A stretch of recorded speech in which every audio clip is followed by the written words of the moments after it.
Dot, naik lagi Dot. Si botak kabur, si gendut kabur, nggak ada yang bener nih. Kristen-Kristen cabang Indonesia nih.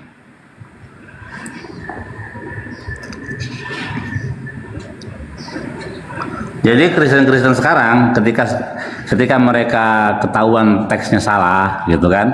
Nah, mereka akhirnya otomatis jadi ortodok.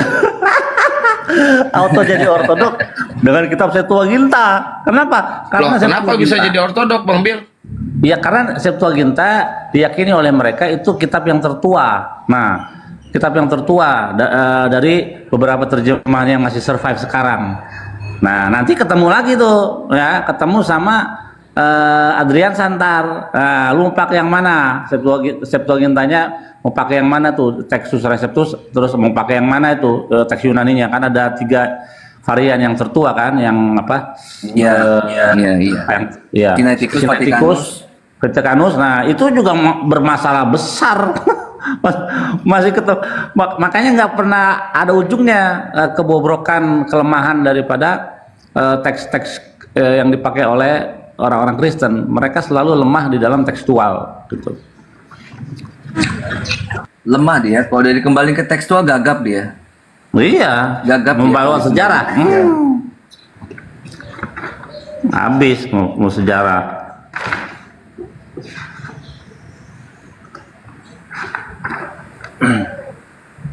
Itu si gendut dari zaman di Jum ya, Imoto sampai sekarang nggak ada perubahan tuh orang. Si Charlie Lee ya kalau nggak salah. Oh, itu bukannya mulut semua dia tuh. Oh, dia mah kalau naik itu helmnya nggak dilepas. Iya, nggak dilepas di helmnya si gendut. Nah, nih ya, aku bacain ya. There are interesting differences. There are interesting differences in the Septuagint. Di dalam in Genesis 2 verse 2, the New Standard Revisi, follow by the Hebrew Bible, berbunyi demikian. Dan Tuhan pada hari ke-7 Tuhan menyelesaikan ciptaannya yang telah dia perbuat. It was on the 6th day, however, that God done his work according to Septuagint. Nah, jadi Septuaginta dalam Kejadian 2 ayat 2 itu Tuhan accomplish, menyelesaikan ciptaannya itu di hari ke-6.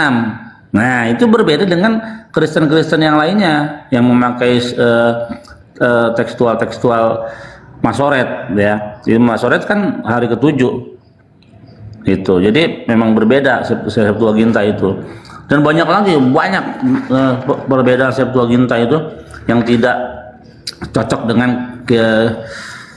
kitab Kristen sekarang yang ada di Indonesia. Makanya saya berani berkata bahwa Septuaginta itu tidak pernah sampai kepada masa kemasannya, ya. Selalu macet.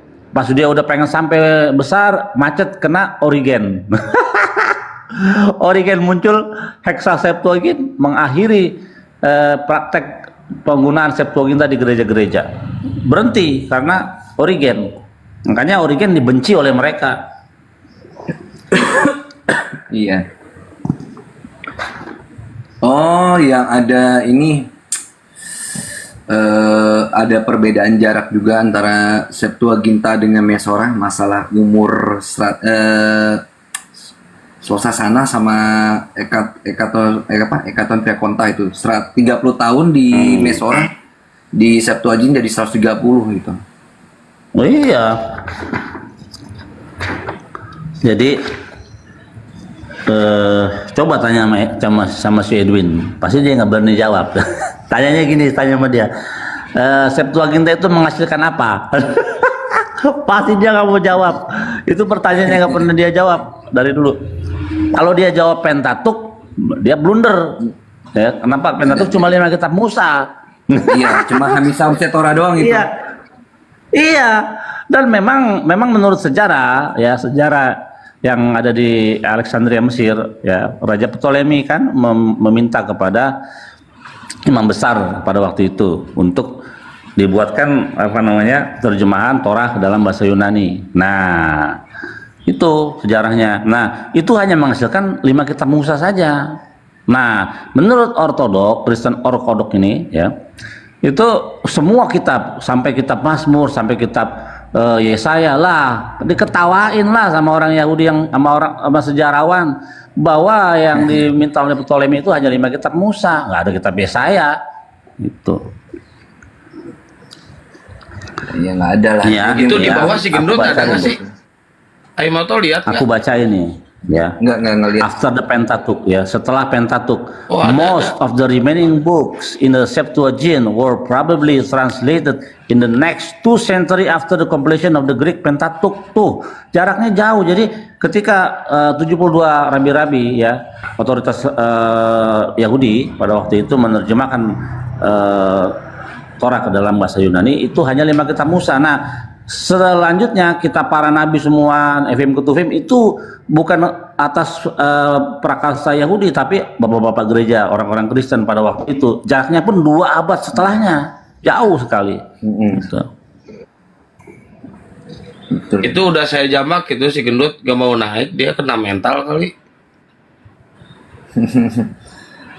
Udah saya jamak tuh. Loh, bukannya waktu itu kita debat berdua ya, Bang Billy, waktu itu sama si Edwin, Iya, yang masalah itu Pentateuch, Septuaginta, Mesora. yoi. Pokoknya kalau mau data-data, Itu kan ya, Pentateuch. kita juga- iya, dia nggak berani ngomong Septuaginta menghasilkan apa, nggak berani jawab. Karena kalau dia jawab Pentateuch, blunder. Penta kan artinya Ya, udah. 5. 5. Terus kan gulungan scroll. Makanya Iya, udah. itu pertanyaan yang blunder kalau dia jawab Pentateuch. Assalamualaikum Gurunda. Waalaikumsalam warahmatullahi wabarakatuh. Wassalamualaikum warahmatullahi taala wabarakatuh. Shalom Akhi Zuma. Dari semalam Ya, Gurunda Akhidin. ada Masya kali Allah. 10 orang mah penghujat semua, bubuk semua. Oh ya? Yang makan siapa? Ahimoto, boleh Kurios, sama Bang Prahistar. Bunda Rahma. Iya, iya. Saya mau nanya sama Pera Istar dulu nih. Boleh nggak teman-teman? Boleh. Prahistarnya masih Monitor nggak? bangun nggak? Bang Kores. Tidur Bang dia, Kores. Abang dah, habis bubukin itu si Edwin tidur. Assalamualaikum warahmatullahi wabarakatuh. Waalaikumsalam warahmatullahi wabarakatuh. Warahmatullahi taala wabarakatuh. Bang Dewa. Iya 8690 101 gimana? Penyiar radio juga ini. Ini akun baru sembuh ini. Gimana sehat semua ya? Alhamdulillah. Masalahmu di akun aja terus. Ya ini baru sembuh ini bang. Apa Baru sih? apa? Baru kemarin Kemarin di kena, akun aja. kena Bennett kemarin bang. Udah. Katanya sakit bang. Udah. Katanya sakit. Udah sembuh. Kena panu. Oh katanya bisul sekampung. Gurunda masih ingat si Charlie Gurunda? Charlie yang mana ya? Si Charlie Lee yang dulu di Zoom. Iya, kayak pernah dengar namanya sih. Nah, barusan naik lagi. Bawa-bawa apa Imoto? Barusan tuh. Si Erwin. Yang- Erwin tadi lihat di sini. Si botak. Iya. Si botak iya, barusan si gendut, si Charlie Lee Oh, yang di Amerika itu. Dia masih ada di bawah kok, Bang Yan Hentan. Atau si KG itu. Ada, saya jambak gak berani naik. Ada yang saya mau tanya sama si botak ini, yang kemarin dia kowar-kowar, aku dengerin. Nah, kalau tak, cuman dia kan nggak pernah berani naik ke Komalaku, nggak pernah sejarah dia naik ke Komalaku. iya Paling dia namanya. ketangkep. Dia Namanya ketangkep penyusup. Iya, dia kalau ketangkep kalau lagi naik ke Zoom Muslim, aku naik, baru dia kena situ tuh. Ini lagi aku tungguin dia nih. Tapi ujung-ujungnya kabur juga pasti ya. Iya itu tadi aku belum terlambat sih aku naik, dia udah nggak ada duluan. Ada yang Oh, lagi tuh gitu. si siapa tadi tuh. Oh gitu. Iya, iya, iya. Jadi kemarin Mau dia tanya- keluar-keluar ini. Dia keluar-keluar. terus? Mana ada di dalam perjanjian baru ada tefilin itu yang diikatkan di tangan dan di jidat. Nggak ada itu karangan-karangan Yahudi rabbinik zaman sekarang itu. Nggak ada dalam perjanjian baru. Baca Matius 23 ayat 5 itu. Tali-tali sembayang. Itu kan teksnya tali-tali sembayang bahasa Indonesianya. Mereka membentangkan tali-tali sembayang. Itu apa? Dalam bahasa Yunani aja sama gitu. Ya, itu tefilin. Makanya itu aku mau hajar ya di sini nih kalau ada. Tadi dia nggak naik nih. Orang yang kehilangan arah gitu ya, nggak tahu mau kemana perginya, mau ke Jadi- Yahudi nggak dapat, mau ke Islam juga nggak Makanya- dapat. Makanya lihat itu profil aku tuh, ya kan? Itu ketuanya dia tuh, si siapa namanya itu, siapa namanya, Briantoro, siapa namanya, Bambang. Daniel. Ya, Daniel. Nah, menurut situs Kristen Ortodok, situsnya mereka resmi, imam kami adalah pengganti daripada Imam Lewi. Kok bajunya merah? Ini Imam Tapekong ini. Nggak ada Imam Lewi, bajunya dimodifikasi jadi merah. Nggak ada. Warnanya biru seperti itu tuh yang di samping. Nah, makanya sampai kapanpun orang-orang Yunani itu dari zaman dulu sampai sekarang itu musuh Yahudi. Musuh besar.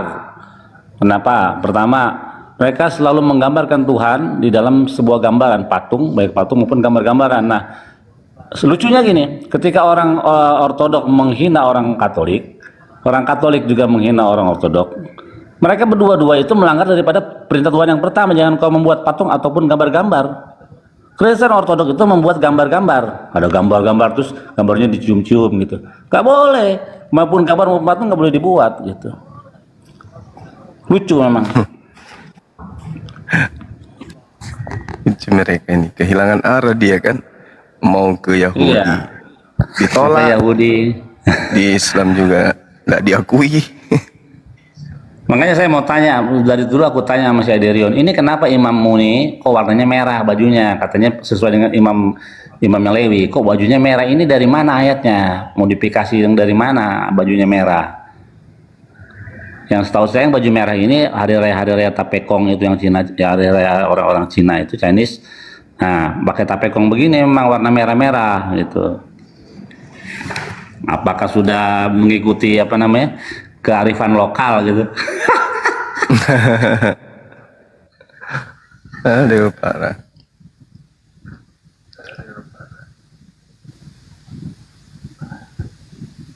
Pera Easter ini lagi tidur kayaknya.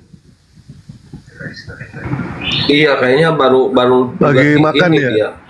Makan, Oh, lagi dia. makan. Oh. Oh iya. Bang Kores, Makan dibuka dulu, mute-nya Bang Kores. Sarapan dulu, makan dulu. Ya. Soalnya kemarin Bang Juma ada ini ya, ada sepasang kekasih gitu. Ditanya sama pacarnya yang laki-laki, kamu sudah makan? Kata yang perempuannya, saya belum makan, gitu. Saya nggak bisa makan tanpa kamu. Terus yang laki-laki juga bilang, saya juga sama, nggak bisa makan kalau nggak disuapin sama kamu. Dua-duanya nggak makan Bang, akhirnya mati dua-duanya itu. Kan kasihan. Oh gitu.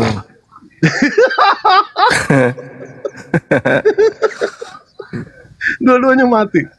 Dan ini untuk yang di bawah ya, ada salah satu rekan dewa yang di bawah. Ada yang mau masuk Islam Bang, temennya Kang Batman ya, mau masuk Islam. Cuma sinyalnya nggak bagus. Sinyalnya itu di sana. Makanya dewa. Oh yang kemarin itu ya. Bukan Bang, bukan. Ada yang di bawah, kawan Batman ada, atas nama Batman di bawah. Nanti nunggu sinyalnya dulu lah, nunggu sinyalnya bagus baru. Bukan Batman yang semalam debat sama Bunda Rahma tuh, bukan ya? Bukan ada di bawah, namanya Batman. Mana ngetik nggak dia? Tadi ada dia sempat nyimak ke sini. Suruh naik aja Bang Dewa. Nah ini nih di bawah Bang Batman. Bang Batman bisa naik gak ke sini? Ini nih ada nih di bawah. Saya jamak aja namanya apa, Batman apa? Ini Batman aja, ini nih. Batman aja.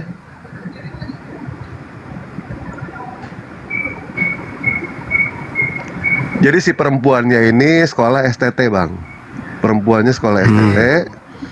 Nah, terus si laki-laki dia punya seorang pacar, pacarnya ini seorang laki-laki muslim, kebetulan muslim yang taat. Dan Bang Batman sendiri sudah memberitahukan kepada beliau. Nah, ini nih, mendingan bicara langsung sama Kang Batman nih. Halo, assalamualaikum Tuan Guru, Bang Kian, Bang Waalaikumsalam. Priyosoto, Bang Billy, pokoknya Bunda juga semuanya sehat selalu ya. Amin. Amin. Banyak Bang Batman. Lanjut aja, nggak apa-apa Bang Dewa, cerita aja. Nggak apa-apa. Itu aja. Itu sinyalnya udah bagus belum? Kalau sinyalnya udah bagus, nanti suruh naik Gini. aja. Dia tuh gimana ya, kerjaannya tuh kan kadang yang namanya kami kerja serabutan kan Bang. Jadi kadang waktu tuh kadang ada, kadang enggak. Jadi kemarin tuh waktu pas Bang Dewa lagi ada waktu, dianya yang nggak bisa, pas dianya bisa Bang Dewanya kan. Nah, jadi sebetulnya gini, aku punya adik angkat, cewek. Nah, dia itu backgroundnya dari Katolik, Protestan kalau nggak salah, keluarganya semua gitu kan. Jadi dia tanya-tanya Islam itu dari dulu Bang sama aku, sebelum dia kenal dengan cowoknya, dia memang udah apa ya, kayak kepo dengan Islam gitu. Nah, jadi kan aku jelasin lah sedikit-sedikit yang pernah aku dengar dari Bang Juma, dari Bang Dewa, yang dari hasil-hasil nonton kayak gini kan aku jelasin dikit-dikit. Ya kepo-kepo. Nah, semakin apa namanya, semakin hari itu semakin kepo gitu. Kebetulan cowoknya yang sekarang ini juga agamanya Muslim. Wah, jadi kan kemarin tuh maksudnya aku sama Bang Dewa itu bukannya dia untuk langsung masuk Islam tuh, enggak, belum, kan dia masih dengan keyakinannya. Cuma kan aku tuh maunya Bang Dewa dulu tuh kayak ngasih penjelasan siapa itu Islam, siapa itu Kristen kan, siapa itu Paulus, apa baginda Rasulullah kan. Jadi kan dia melihat dari dua sisi nih. Nah, jadi kan tinggal dianya aja lagi menggunakan akal logikanya gitu kan. Tapi kalau memang dia hidayah pengen masuk Islam, memang betul-betul masuk Islam kan, insya Allah mudah lah, dimudahkan lah ya jalannya. Tapi dia sama ini memang nanya-nanya gitu Bang, nanya-nanya tentang Islam gitu kan. Makanya aku kadang sering nonton-nonton Bang Juma, nonton-nonton semua tuan guru yang ada di sini nih. Itu kadang bekal juga buat kalau misalkan aku ditanya-tanya sama dia Bang. Siap. Nanti jadwalkan saja, nggak apa-apa, ngobrol sama Dewa. Mau berdua juga nggak apa-apa sama Dewa gitu kan. Nah, Gimana? jadi kan dia tuh kan kayaknya takut untuk terpublish Bang, takut untuk di TikTok gitu kan. Makanya kan aku tawari kemarin tuh offline, teleponan aja kan via WhatsApp gitu kan. Nah, akhirnya aku mintain lah nomor Bang Dewa. Tapi kan aku bujuk terus tuh. Aku bujuk kan, siapa tahu dia mau buka koma atau naik ke koma kita ini kan. Tapi nggak apa-apa sih. Itu kan masalah area pribadi dia kan. Kalau misalkan dia mau offline ya nggak apa-apa, aku minta waktunya sama Dewa atau Bang Kian atau Bang siapa aja, Baik. kasih penjelasan Kristen tentang dia gitu kan. Soalnya kalau nggak salah itu dari kakeknya apa neneknya itu kan dari pendeta-pendeta semua juga Bang. Dia pun dulu sekolahnya di STT, background kayak gitu juga. Cewek usianya 22 tahun dia. Wah, seumur sama Dewa ini. Boleh lah kalau gitu. Ya, Beda setengah bulan doang ini. Bang Dewa Baik. stoknya masih ada 3 kan. Siapa tahu gitu kan. Setelah ngobrol sama Dewa, insya Allah mendapat hidayah. Siapa tahu bisa jadi yang ketiga gitu loh Bang, maksudnya Bang. Usaha dikit Bang. Bang Juma mana ini? Bang Juma mau nyapa Bang Juma nih. Siap. Iya bang, ada monitor. Nah, sehat Bang. Sehat, alhamdulillah. Agak kareba Bang. Baik. Wah, pintar juga. Enggak, saya orang Dayak Bang. Dayak Melayu juga. Jadi cuma Iya. bahasa-bahasa kayak gitu tuh cuma sekilas-sekilas aja, lihat-lihat teman gitu kan. Tapi saya taunya Bang Juma kan orang Makassar kan. Iya. Sehat selalu Bang ya. Sehat, alhamdulillah. Bang Batman juga ya. Amin. Pokoknya buat Bang Kian Santang, Bang Billy, Bang Krios, Bunda, semua apologet Islam semoga sehat selalu. Rezekinya sehat, dilindungi Allah Subhanahu wa taala. Pokoknya Amin. Amin. gak apa-apa, aku turunin aja, aku nyimak aja, aku agak grogi nih, ada Bang Juma juga di sini, takut salah ngomong aku. Oh gitu. Ya udah nanti ngobrol berdua saya sama Dewa ya nanti ya. Nanti Oke Dewa bos, sama bos Bang ya. siap. Pokoknya nanti kalau misalkan gini Bang Dewa, misalkan saya agak lama ya, mohon maaf gitu kan, soalnya kan di sana juga sinyal agak susah. Saya juga masih dalam proses membujuk dia untuk buka komunikasi sama saya, soalnya kan ini area sensitif kan, masalah kayak gini kan. Jadi kan saya cari buat dia yang bagus gitu kan. Jadi cuma kalau misalkan dia udah siap, aku pasti kontak Bang Dewa atau salah satu tuan guru di sini lah buat ngasih penjelasan gitu kan. Baik. Ya area sensitifnya jangan diapa-apain gitu. Bang Billy ini kumat nih Bang Billy. Kalau enggak kalau sinyalnya apa sih nggak bisa gitu. Bisa nggak suruh ke rumah Dewa aja, nanti Dewa kasih hotspot nanti. Bisa? Di hotspot nanti sama Dewa. Nggak usah ke Depok aja, ke Depok kejauhan. Halo, iya ada nggak? Suaranya ada nggak? Ada. Oh iya. Soalnya Iya. kayak gini Bang, yang aku perhatikan itu kayaknya dia takut ditanya-tanya juga kalau naik-naik kayak gini kan. Nggak usah. Dewa nggak akan nanya, suruh dia bertanya aja soal Islam. Kalau Buat aja dia kalau tipikalnya penghujat, Dewa tidak akan pernah mau jawab, walaupun pertanyaannya mudah gitu soal Islam. Karena Dewa nggak mau yang namanya Al-Quran itu diperolok-olok. Tapi kalau niatnya ingin belajar, suruh dia bertanya saja. Bila perlu, Bang Batman belikan dia Al-Quran. Belikan dia Al-Quran, Udah. dia suruh baca. udah mau kena apa semua tuh udah Bang, udah pokoknya yang kayak mau kena yang buat kebutuhan buat sholat itu udah aku belikan walaupun dia Protestan. Oh, jangan dulu mau kena Al-Quran saja terjemahannya, yang ada terjemahannya, yang ada asbabul nuzulnya. Itu dulu aja. Nanti suruh dia baca, setelah dia baca, cari satu ayat di dalam Al-Quran yang bertentangan atau ada ayat yang terjadi kesalahan. Cari aja satu ayat aja di dalam Al-Quran. Itu aja ya. Cari juga pertanyaan apa yang meragukan di dalam Islam. Islam itu bukan pertanyaan, Bang. Islam itu adalah jawaban. Al-Quran adalah jawaban dari setiap orang yang ragu akan ketuhanan. Itulah Al-Quranul Karim. 1 miliar manusia tidak akan pernah bisa merubah yang namanya Al-Quran. Tetapi berapa miliar manusia bisa dirubah gara-gara Al-Quran. Insya Allah Dewa bisa jawab lah kalau niat dia ingin belajar, ya. Tapi kalau niat dia bukan belajar menghujat, Dewa tidak akan jawab pertanyaan itu. Silakan. Nanti cari waktu sama Dewa ya. Oke, siap bos. Pokoknya aku langsung hubungi Bang Dewa kalau misalkan waktunya tepat gitu kan. Baik, siap. Ditunggu. Nah, aku sekarang mau nanya nih sama Aksi Zuma nih, sama yang lain juga boleh. Tentang parfum. Apakah perempuan itu boleh memakai parfum yang wanginya itu jarak 7 meter aja kecil? Nah, itu bagaimana itu hukumnya? Ya ada Ustaz Arif di sini. Silakan Ustaz Arif. Nggak boleh perempuan. Nggak boleh Apa? pakai parfum. Nggak boleh. Kenapa?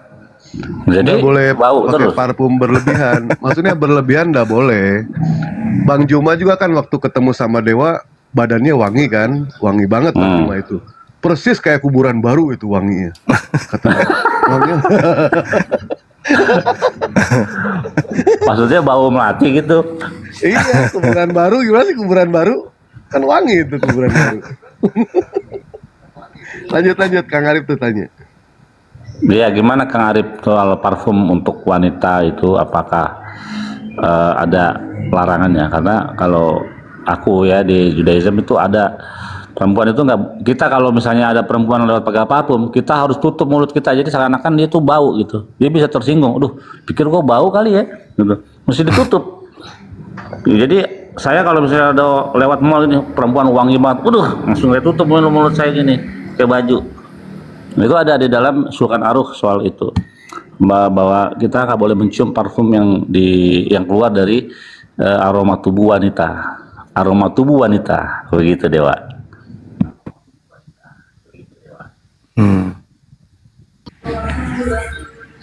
Iya, Bang Billy, Assalamualaikum. Kalau di dalam hadis riwayat Nasai juga seirama dengan itu, akhi. Situ diterangkan bahwa Rasulullah Muhammad SAW bersabda, siapa saja wanita yang memakai wangi-wangian kemudian melewati suatu kaum supaya mereka itu mencium baunya, maka wanita itu telah dianggap melakukan zina, dan tiap-tiap mata ada zinanya. Itu hadis yang diriwayatkan oleh Nasai. Berarti detail juga ya masalah aturan-aturan Iya, di Islam ya. iya. Bahkan keharaman wewangian mutlak itu ada pada wanita. Apalagi kalau memang tujuannya itu untuk sifatnya untuk mendapatkan sanjungan atau perhatian dari selain daripada keluarga intinya, maka itu diharamkan.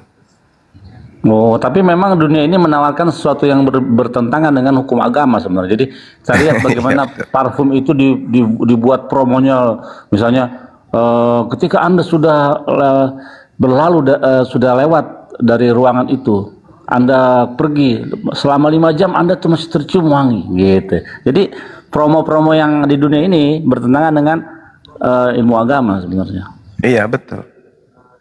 Makanya kalau kami di Islam itu dikatakan ad-dunya sijnul mukmin wa jannatul kafir. Jadi dunia ini adalah surganya orang kafir, dan orang beriman itu surga ini penjara. Makanya orang beriman itu apa-apa diatur oleh agamanya. Kalau mereka kan nggak ada aturan. Adapun aturan yang ada Nanti pada kita mau agama tanya mereka dulu, ada Oten ada nggak? gimana? Soal parfum ada nggak Oten membahas soal parfum gitu? Mana ada mereka punya syariat. Semua boleh bagiku, Batman. kan ada. Bang Batman izin ya, saya turunin. Saya satu slot untuk konten ya, yang muslim jangan naik siap. dulu. Siap Bang Kian, oke nanti aja, oke. Bang Pepen ditunggu nanti ya. Oke siap Bang. Assalamualaikum semuanya. Waalaikumsalam. Itu ada pertanyaan dari Fatih Yasin, kalau pakai deodoran boleh nggak tuh? Waalaikumsalam warahmatullahi Ya itu boleh. Kalau deodoran itu kan Pramono. tidak harum. Oh, Deodoran oke, itu tidak harum selama deodorannya itu tidak terbuat dari lemak babi.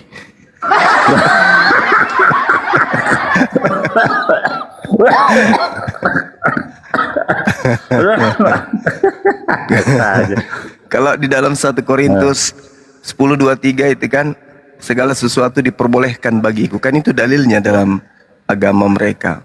Belum lagi di 1 Korintus 6:12 segala sesuatu halal bagiku. Jadi tidak ada yang haram dan tidak ada yang dilarang. Semua boleh. Waduh, kacau juga Pak, semua boleh pantesan aja ya. Kalau di Manado itu kucing semua. Jadi kucing tuh nggak bisa kayak di sini berkeliaran bebas. Pasti kucing disimpan. Karena kalau di berkeliaran kayak di Jawa sini, udah jadi santapan.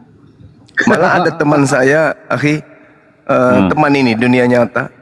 Dia akui mereka budaya mereka itu kalau ada yang sudah tua-tua di kampungnya mereka itu dimakan. Hah? Astaga. Iya, dimakan. Wallahi, itu pengakuan beliau saya. Waktu itu saya tanya, kamu makan apa di sini? Kok sibuk Dari tadi kau makan di sini ngapain? Makan apa? Makan kacang 2 kelinci katanya. Sensei dia panggil sensei kan. Loh, Iya, makan 2 kelinci dari tadi ku tengok di sini. Mana kulitnya? Kulitnya juga dimakan, sensei. Loh, kok bisa? Lah, justru 2 kelinci itu katanya enaknya itu di kulitnya.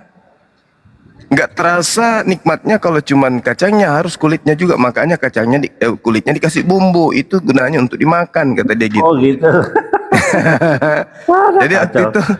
Jadi waktu itu saya bilang, pantas aja gigimu kuat ya, bersih ya. Iya, ya singkat cerita lah. Di kampungmu berarti jarang lagi berarti ada tikus. Oh jarang sensei. Saya di Makassar ini tertolong. Kenapa? Karena orang Makassar nggak makan tikus, jadi saya nikmati sendiri. Kata dia gitu kan. Akhirnya ujung-ujungnya dia cerita gini, kalau di kampung itu sensei, kalau ada nenek-nenek teman kita itu yang sudah mulai batuk-batuk, udah mulai tua dan segar-segar badannya, Jadi itu kita sudah mulai begadang itu di rumahnya. Oh, kok bisa? astaga. Katanya begitu lepas nyawa, masih segar, langsung dieksekusi. Ih, kanibal dong begitu. Dan Serem siapa si Herdi pun pernah kan diskusi dengan saya. Di agamamu bisa nggak makan manusia? Bisa kata dia. Nggak ada larangan katanya.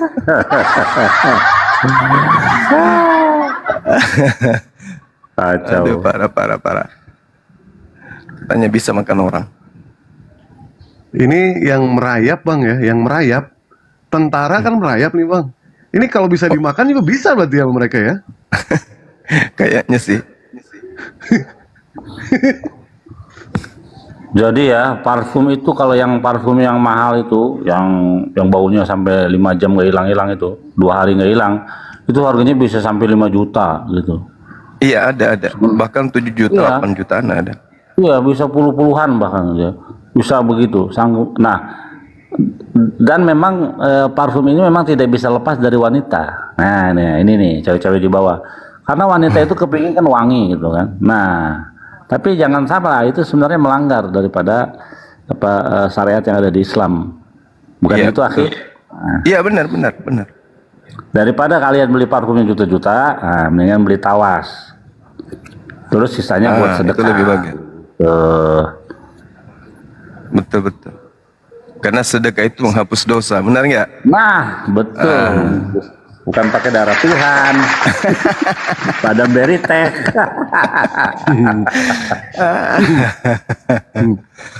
Parah. Kalau ini boleh nggak bang, daun sirih? Boleh. Bagus itu. Itu kan untuk istri. Anti bakteri, antivirus itu. Lalu daun sirih itu mah yang buat itu lain Iya, lagi wangian. itu wangian Oh, boleh ya. aroma yang menghilangkan aroma yang lain itu kau ada-ada aja Dewa.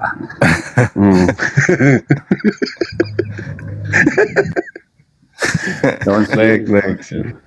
Oh iya bener, daun sirih itu buat itu Dewa. Tapi Bang Bil, kalau memakai parfum di depan suaminya itu malah Nah, tepat pahala Bang Billy. Kalau di dalam Islam. iya. Jadi yang dikatakan oleh Gurunda Kuma itu benar itu ya. Jadi itu hadis Nabi. Qala Rasulullah sallallahu alaihi wasallam,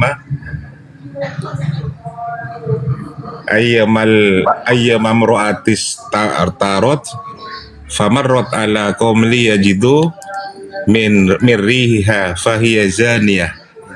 Jadi di sini artinya adalah bahwa Rasulullah itu bersabda, perempuan manapun yang manakala memakai wangian kemudian lewat pada suatu kaum laki-laki yang bukan mahram, di sini maksudnya artinya tujuannya supaya mereka itu mencium bau wangian tersebut dengan tujuan kemudian laki-laki itu akan menimbulkan syahwat, maka perempuan tersebut tergolong pada seorang pezina.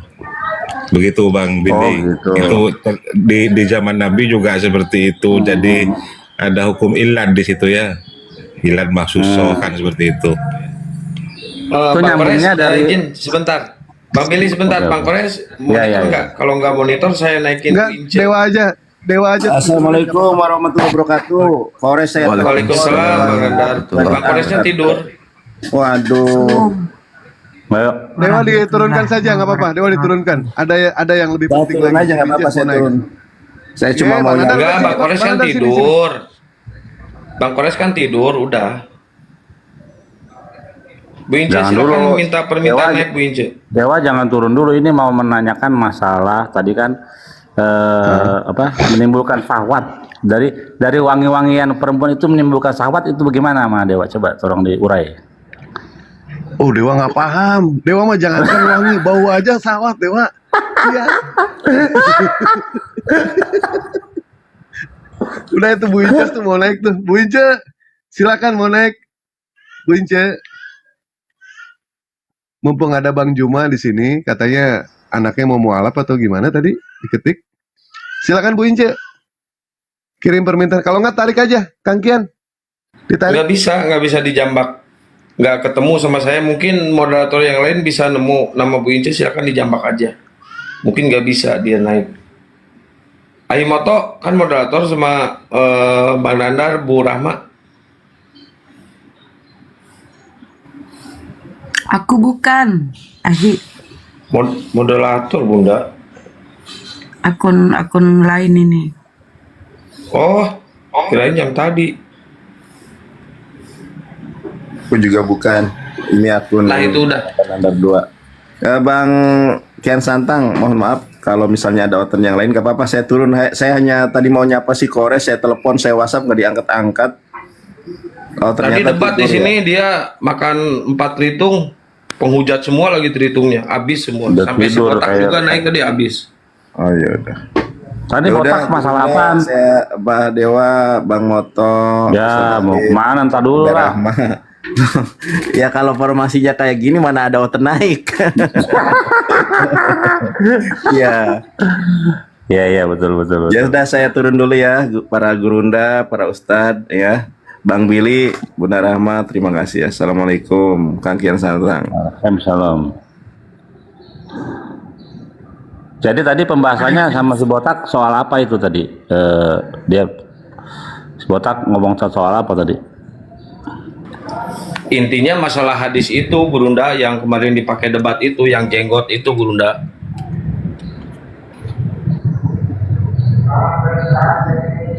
Jenggot kenapa? Ya, halo. Nah, ini si Saya Gendut. ini udah balik Ya, lagi. Gendut. Saya udah balik lagi. Gendut, Ya, silakan. tadi sorry ada telepon ya. Musuh bebuyutannya Pak Amir di Komel nih. Masih bilang gua gendut di mananya ya? Ini Gendut, gua nih. iya itu ada Gurunda Gua juga, gendut Dut. apanya? Silakan, Dut. Gendut Mau apanya nanya apa, gua, Dut? Ini gua gendut apanya ya? Segendut apa sih gua coba? Nah, ini Gendut Gurunda apa, si Bang? Charlie ini nih si Gendut, Gurunda. Gendut apa nih? Yang dulu di Zoom Gurunda. itu loh. Juma, ya udah lama ya sejak di FIC. Gini, kita kembali tadi tentang pembahasan kurios. Yang kurio itu kamu tulis itu, ya, yang kamu tunjukin datanya di dalam kisah para rasul itu, ya. Iya, kok fokus ke kisah para Rasul 11 ya, bukan 12 ya. Kisah para rasul 11 ya. Nah, yang tadi kamu bilang tentang kurio. Nah, menurut kamu kurio di situ itu maksudnya itu bukan Yahweh menurut kamu? Moto.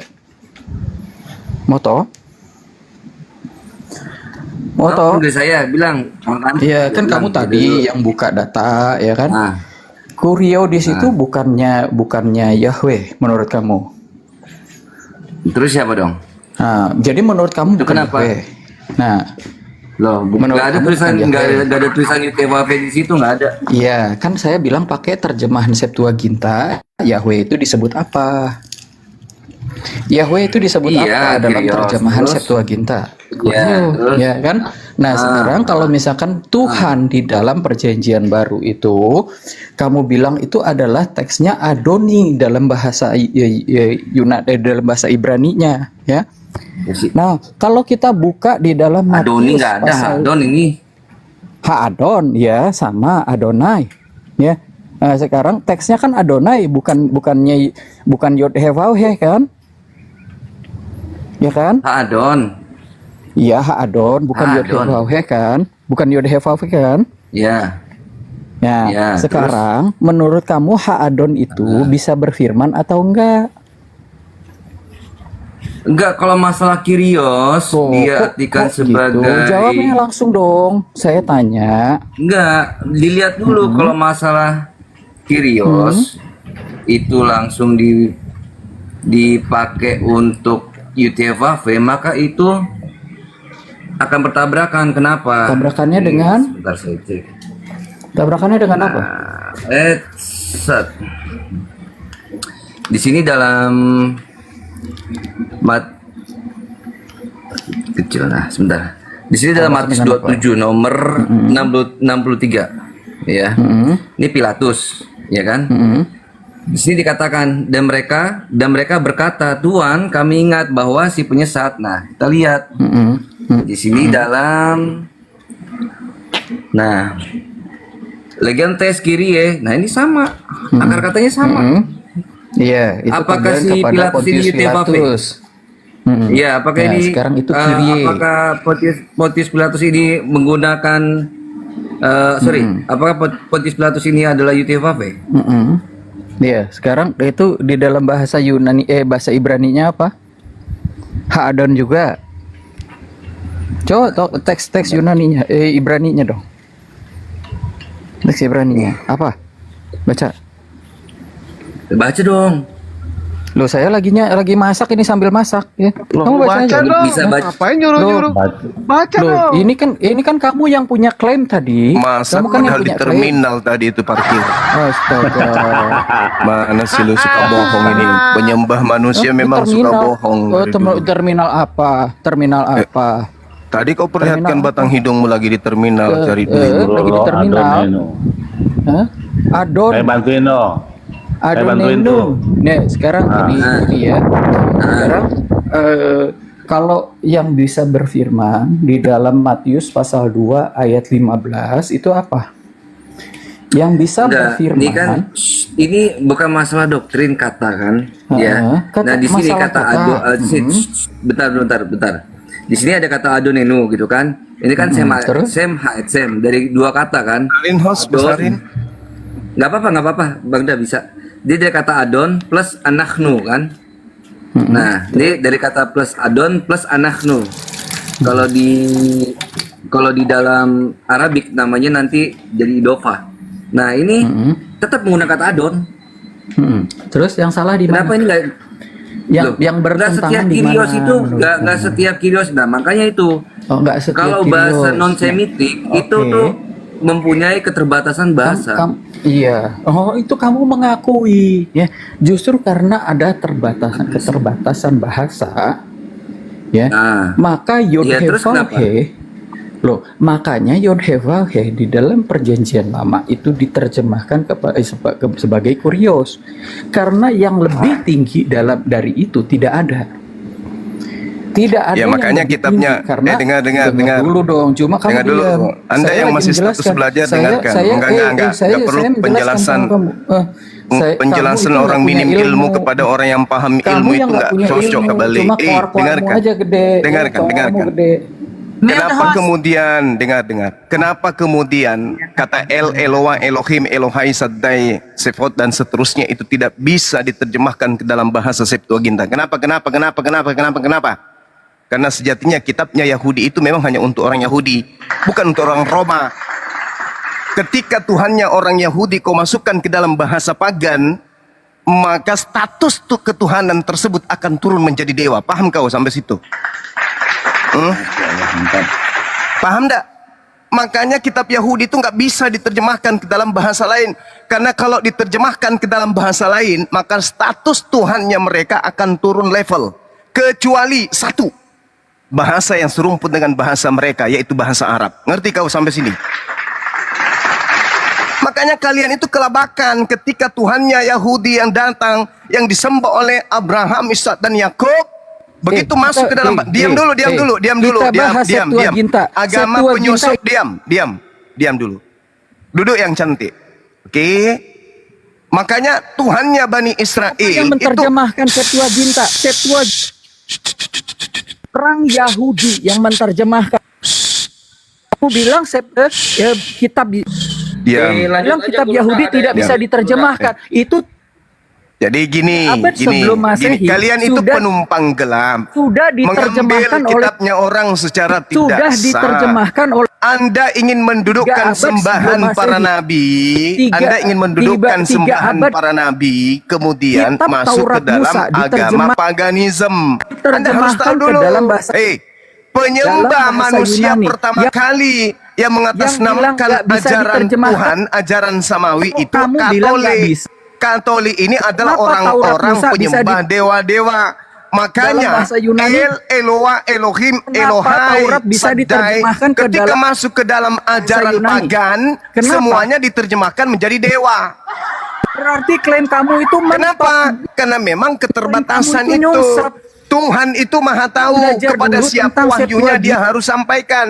Tuhan itu tahu. Belajar dulu Kenapa tentang wahyu Tuhan itu Septuaginta, hanya Zuma, datang ya. kepada Bani Israel dan Bani Ismail? Kenapa? Belajar dulu tentang Karena bahasa Septuaginta. lain itu Karena bahasa lain itu nggak bisa kemudian dipakai untuk Terjemahan menisbahkan Yunani- kepada sembahan kami. Terjemahan Ngerti? Yunani untuk Ngerti nggak? bahasa untuk kitab Yahudi. Ngerti enggak? Nah sekarang Kitab bahasa Taurat Yunani kalau Musa berbicara mengenai Eloah apa? sudah diterjemahkan. Sudah. Nah, kamu baca Septuaginta. Kalau Eloah Elohim itu diterjemahkan apa? sebagai- Eloah itu Kamu kalau baca dalam bahasa Septuaginta. Septuaginta apa? Yo, kamu baca makanya. Nah, Apa? yang bilang Apa? tidak bisa Apa? diterjemahkan apa? Eloah Yang itu bilang kalau tidak bisa diterjemahkan ke dalam diterjemahkan bahasa apa? Yunani apa? Iya, Nah, yang bilang apa? ya, kamu Bang yang Dan. bilang tidak bisa diterjemahkan. iya, silakan. Ternyata Sedikit aja. sudah Silakan, diterjemahkan biar 3 ada abad sebelum kegambulan Masehi. masalah ini. Ya, Sudah diterjemahkan, sudah diterjemahkan. Sudah diterjemahkan Kok dan kamu penyebutan sekarang baru Tuhannya bilang? Yahudi Kok kamu- menjadi itu sembahan kamu abad pagan. ke-21 Memang Bilang itu di abad terjemahkan, ke-21 tapi ini. atas paksaan Ptolemy Nah, itu Alexandria. sebuah Iya Memang betul itu betul itu pemaksaan. ya, pemaksaan. otakmu di mana? Otakmu Loh, di mana? Otakmu di mana? Otakmu Orang, di mana? seorang- 3 abad seorang sebelum Romo. Masehi sudah diterjemahkan. Ya, Tahu, seorang Romo tahu, ngerti, Yunani. kita ngerti Terus sejarah. kamu kita di tahu. abad ke mengatakan bahwa itu adalah Ah, kita dengar 21. tuh yang kita paksaan daripada Ptolemy, dipaksa. Itu Dipaksa, adalah betul. paksaan. Dan dikatakan ketika Septuaginta, ketika Torah diterjemahkan dalam bahasa Yunani itu sama seperti tragedi penyembahan patung lembu emas. Seharusnya Benar itu sebuah sekali, kecelakaan, betul. tidak boleh terjadi. Itu ada dalam Talmud kisah soal itu, gitu, bahwa Ptolemy itu memaksa dan itu dikonfirmasi sama Kristen Romo Sam Aldo bahwa itu atas paksaan Ptolemy Alexandria. Baik, ini ada dari kekristenan juga Guru Jending. Guru Jen udah jadi syekh sekarang Gurunda, ini si Guru Jen ini. Sama Mita Pia. Salam, selamat pagi. Selamat pagi semuanya. Mita bisa dibuka mute-nya? Kalau enggak diganti sama hotel lain. Halo. Ya, silakan. Ya, dilanjut Gurunda. Nah, jadi Halo, itu Mita. Dinda Moto tadi ada yang mau dijelaskan, silakan Dek. Dibesarin. Mas. Iya. Biar orang ini belajar gitu, belajar untuk menghargai ilmu. Jangan cuma percaya saja. Silakan. Karena kenapa ini jadi fatal? Jadi fatal kalau di sini kan berfirmanlah Tuhan kepada Musa, lihat aku mengangkat engkau sebagai ilah. Nah ini di sini kan kalau dalam Ibrani Wayomer Hashem El Moshe Re'eh Netaticha Elohim. Di sini Yud-Heh-Vav-He nanti akan diterjemahkan Septuaginta. Oke. Nah, di sini Pasti katakan kacau tuh. Epien, Pasti ini kacau. harus ngaco. Nah, Musa itu jadi apa? Jadi Theo. Jadi Theo dia. Jadi Tuhan dong. Emang kacau. Gak cocok agama pagan ini mengambil kitabnya Yahudi, nggak cocok. Itu kesimpulannya. Mau lari kemana kalian? Ini Tuhan yang diperkenalkan kemudian oleh Abraham, kalian jadikan dewa, nggak bisa. Ditertawakan oleh agama samawi. Makanya Kristen itu kehilangan arah. Mau lari ke Yahudi, ditampar. Mau lari ke Islam, dikinjak. Mau tidak mau harus mempertahankan terjemahan. Kenapa? Kalau perjanjian lama itu dikembalikan ke ori teksnya, maka ketahuan mereka mencuri kitabnya Yahudi. Kalau kemudian perjanjian baru dikembalikan ke ori teksnya bahasa Yunani, ketahuan mereka agama pagan. Jadi serba salah ini orang Kristen. Harus terjemahan saja. Itu pun harus direvisi. Karena kalau tidak, hanyut ditinggal masa. Kasihan Kristen ini, kasihan. Lanjut. Kasihan Kasihan. sekali ya. Kasihan memang agama pagan ini kasihan. Dia harus menyelimuti diri mereka dengan kitabnya orang Yahudi dan juga menyelimuti diri mereka dengan istilah-istilah Al-Quran supaya dianggap bahwa ini ajaran benar. Susah kok Dek, susah kok. Oh kemana? Maju kena, mundur kena. Makanya jangan nyembah Yudas itu loh. Ya, ini Lanjut. Mita, selamat pagi. Halo, pagi. Ya, dari Kristen kan ya? Ya, dari Kristen. Ya, silakan ada yang mau ditanyakan silakan. Nanti ada guru jending juga ya dari Kristen. Ada 2 Kristen di sini. Silakan mau tanya apa? Bang Juma, itu kan Injil itu kan diturunkan Allah kepada Isa ya. Iya, betul. Hikmat Injil diwahyukan oleh Allah kepada Nabi Isa. Apa hikmat Injil itu? Itu fisik Ajar, dari Injil Isa itu di mana? Kenapa? Fisik Injil Isa itu di mana? Kami bukan Bani Israel. Loh, itu kan firman Allah. Ya, kami bukan Bani Israel. Al-Quran mengatakan ini Abdullah ataniyal kitab wa ja'alani nabiyan. Rasulullah ila Bani Israel. Itu kitabnya. Andalah yang sebagai orang yang ngaku-ngaku bagian daripada Yahudi, Bani Israel dalam hal ini, yang hidup abad pertama katanya, yang wajib menunjukkan Markus 1:14, Yesus berjalan di Galilea mengajarkan Injil Allah. Mana Injil Allah itu? Mana? Kami yang harus bertanya, mana Injil Allah yang Yesus ajarkan di Galilea? Yang menjadi Injil. Mana Injil Allah? Yang menjadi Injil Allah kepada Isa itu mana? Loh, apa nggak dengar yang saya katakan? Nabi Isa itu diutus kepada Bani Israel, mengajarkan kemudian Bani Israel kembali kepada hukum Taurat. Ajaran, sabar. Ya Allah ya Karim. Nabi Isa itu utusan Allah kepada Bani Israel, mengajak Bani Israel yang sesat untuk kembali kepada hukum Musa. Ajakannya kepada Bani Israel yang sesat kembali ke hukum Musa inilah yang disebut hikmat Injil. Nah, sekarang permasalahannya, kalian yang mengaku pengikut orang yang mengajarkan Injil, kalian yang punya kewajiban. Mana Injil Yesus itu mana? Segala firman yang engkau berikan kepadaku telah aku sampaikan kepada mereka, dan mereka telah menerimanya, dan mereka tahu dengan pasti bahwa engkaulah yang telah mengutus aku. Pertanyaan saya, mana segala firman itu? Kitab Injil Isa itu mana? Yang diturunkan sakit. Allah. Kenapa nyari ke saya? Bukannya situ yang aku punya Injil. Itu kan Injil itu. Ya emang, tapi kan itu bukan untuk ke saya, bukan untuk ke Islam. Kalau kau tanya ke Islam itu Al-Quran, namanya Al-Quran. Itu kan Isa kan, itu kan nabimu. Betul, itu nabi yang kami imani. Nabi Abraham, Nabi Musa, Nabi Daud, Nabi Salomo, itu adalah nabi-nabi kami. Nabi yang diutus kepada kaum Bani Yakub. Turunkan Allah itu mana kepada Isa? Orang apa ini? Sekarang saya tanya, Nabi Isa itu di dalam Islam, dengar. Nabi Isa itu diutus kepada siapa dalam Islam? Kepada semua manusia. Nenekmu kiper. Nah, itulah hebatnya Kristen. Makanya jangan kelamaan nyembah manusia kayak gini. Yesus itu hanya untuk Bani Israel kau akui, Nabi Isa untuk Israel kau akui lagi untuk Islam. Kapan sehatnya sih kalian ini? Sekarang buktikan mana buku Injil itu? Nanti meja.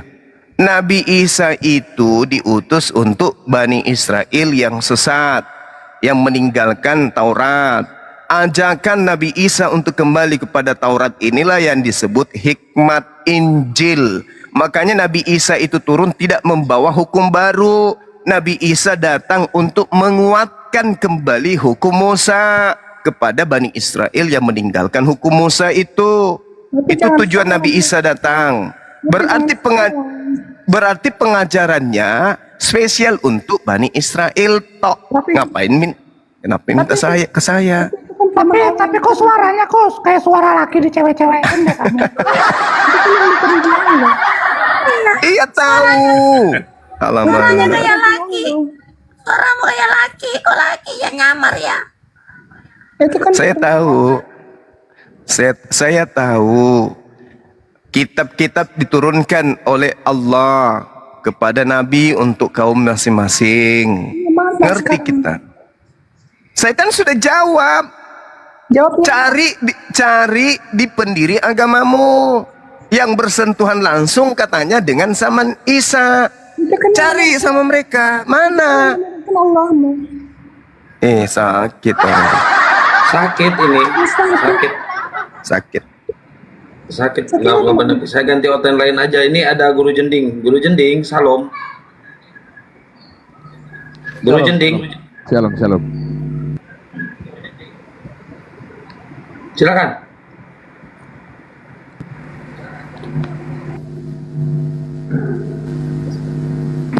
Silakan Guru, silakan. Apa ya substansi pembahasannya? Ya itu Bang, kitabnya orang Yahudi kok bisa ada di Kristen? Itu kan kitab hanya untuk mereka. Kitab orang Yahudi kok ada di Kristen? Iya. Maksudnya terjemahannya gitu loh. Kok kalian pakai, apa hubungannya kira-kira ya? Antara orang Roma dengan Bani Yakub itu hubungannya apa, kok bisa kitabnya Bani Yakub ada di orang Roma gitu? Ya karena historical dari Yesus Kristus kan, Yeshua Mesias. Oh, Yesus mengakui dia hanya diutus kepada domba yang sesat dari Bani Israel.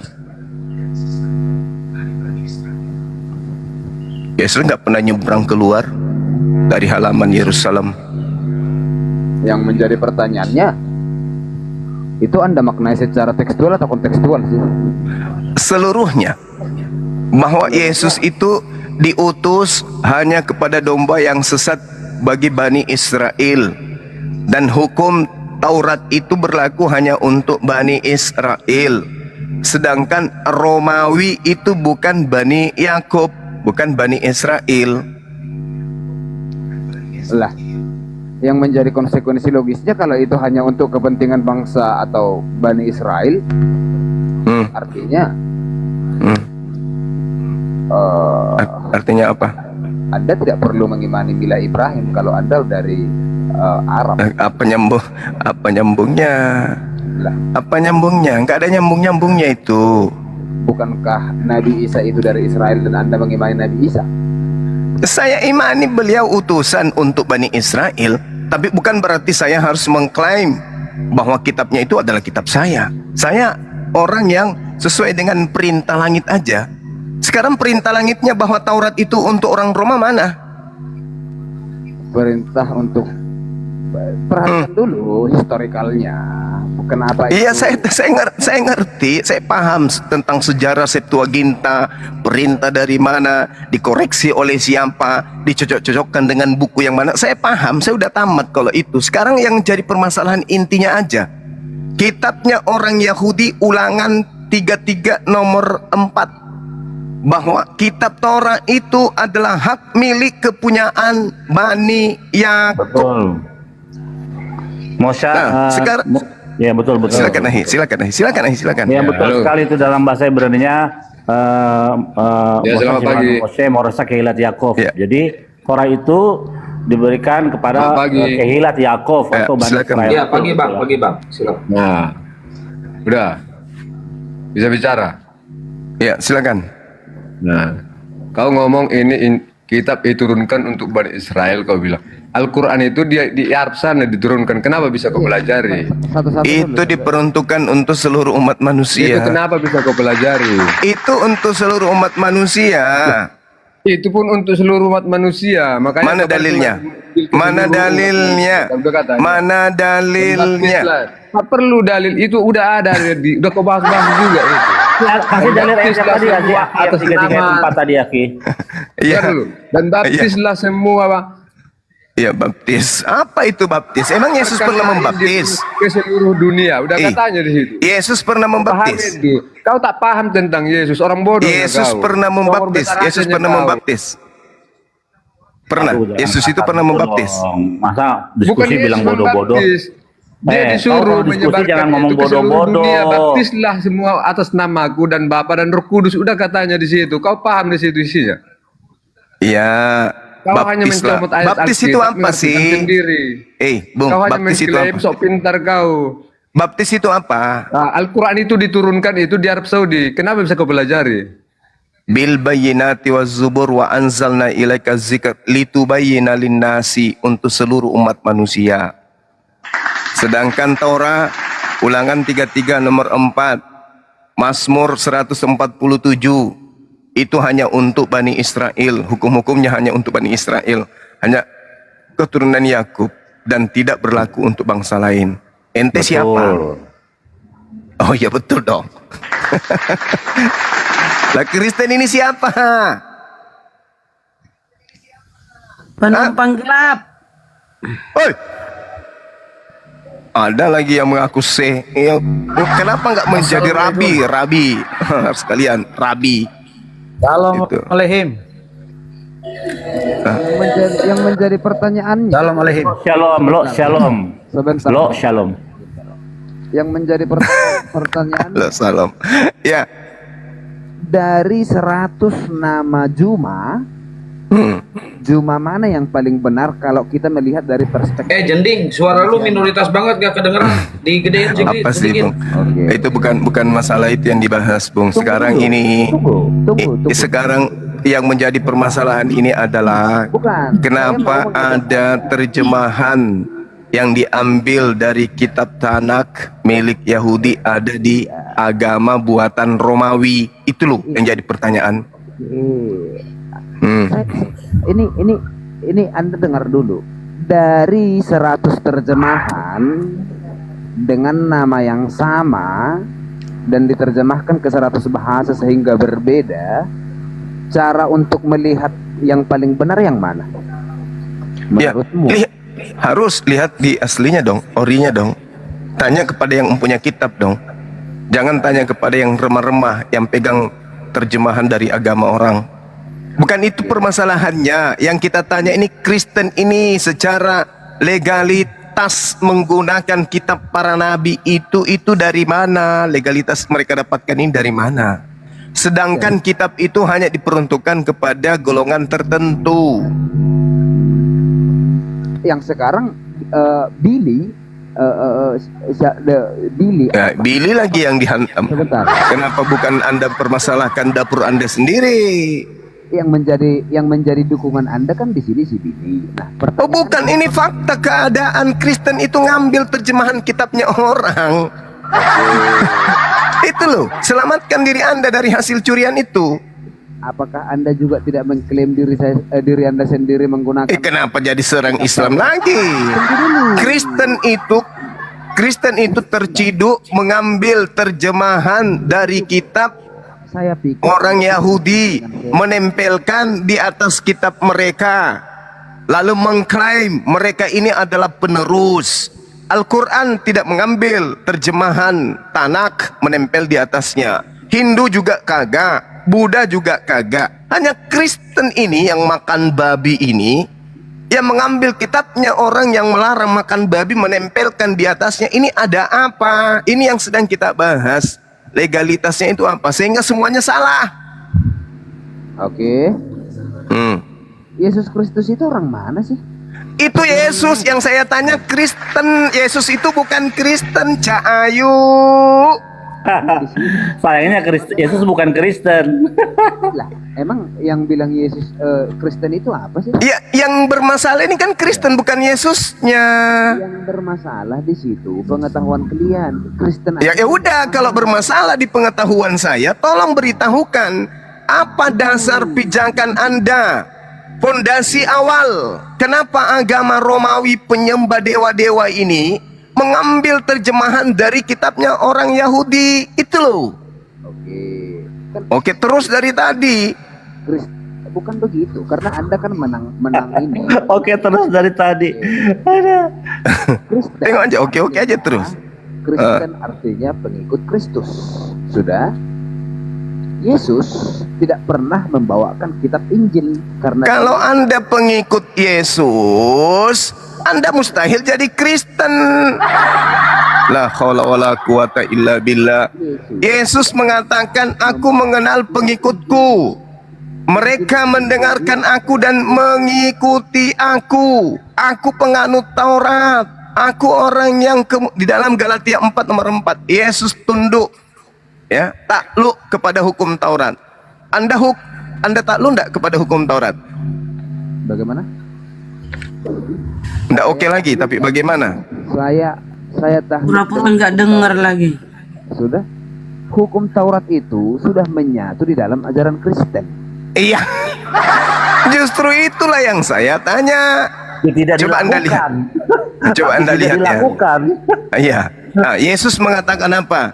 Yesus mengatakan apa dalam Matius 23 nomor 15, nomor 1, nomor 2, nomor 3? Ahli Taurat, orang Farisi menduduki kursi Musa. Dengarkanlah apa yang mereka ajarkan kepadamu. Tapi jangan kau mengikuti perbuatan-perbuatan mereka, sebab mereka mengajarkan Taurat tetapi tidak mempraktekkan.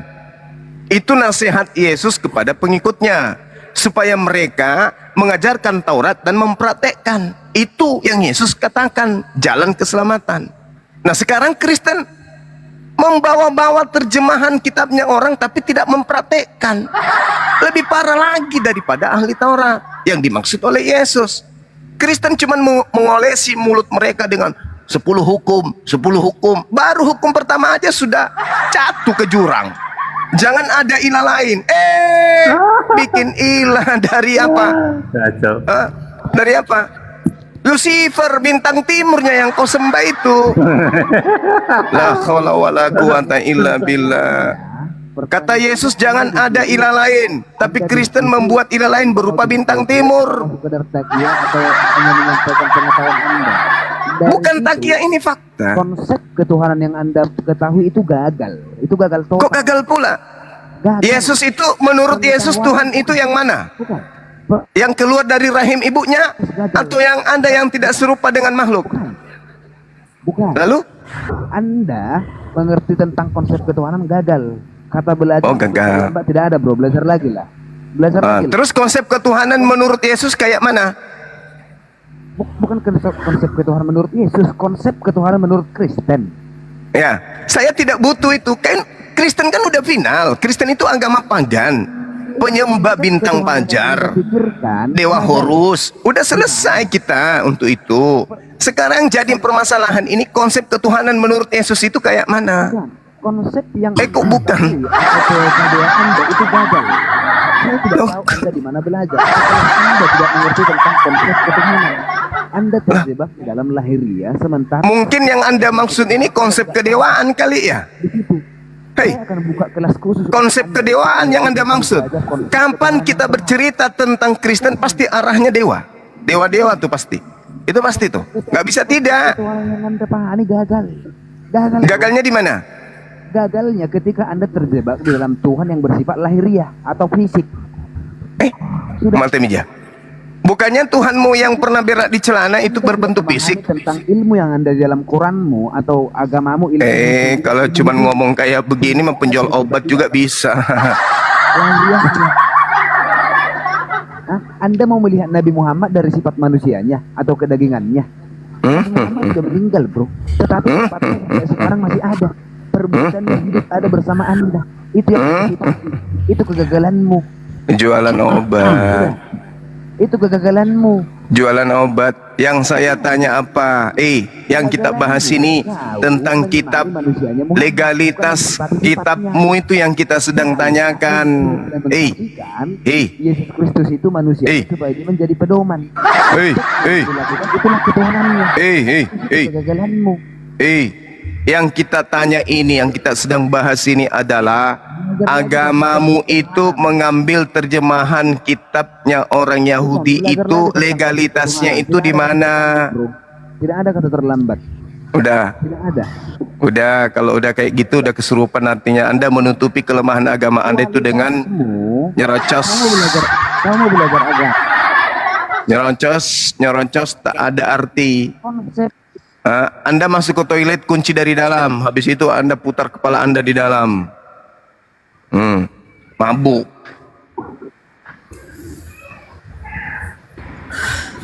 Pokrek, selamat pagi Pokrek. Kok nggak ada ini ya hotel-hotel yang nggak ada mereka yang punya ilmu yang bisa. Dari Muslim apa Kristen Pokrek? Dari Kristen. Dari Kristen. Sejak kapan Kristennya? Sebelum lahir? sejak sudah tahu mana yang benar mana yang tidak, tetap saya jadi Kristen. Saya mau jelaskan dulu yang Bang Suma katakan kenapa di Kristen ada. Semoga Anda beda, Bang Pox, semoga Anda beda dengan yang tadi ya. Semoga Anda sehat. Ini kan kita sharing. Mau terima kan itu kembali ke masing-masing juga tuh. Jadi tidak perlu hard feeling lah. Bang Pok bisa dengar nggak Bang Pok? Iya, kita diskusi ya Bang Pok bentar. Buat teman-teman yang di sini yang 1,2. Perlu. Bang Pok sebentar Bang Pok. Buat teman-teman yang di TikTok yang 1,2, tolong di subscribe ya channel YouTube-nya Gurunda Juma yang baru. Namanya kalau nggak salah apa ya? Family Bang Juma ya Gurunda kalau nggak salah. Iya betul. Ya, yang 1,2 silakan ke YouTube dulu di subscribe ya. Makasih Bang Kian Santan. Ya gimana baik dan buruk itu gimana Bang?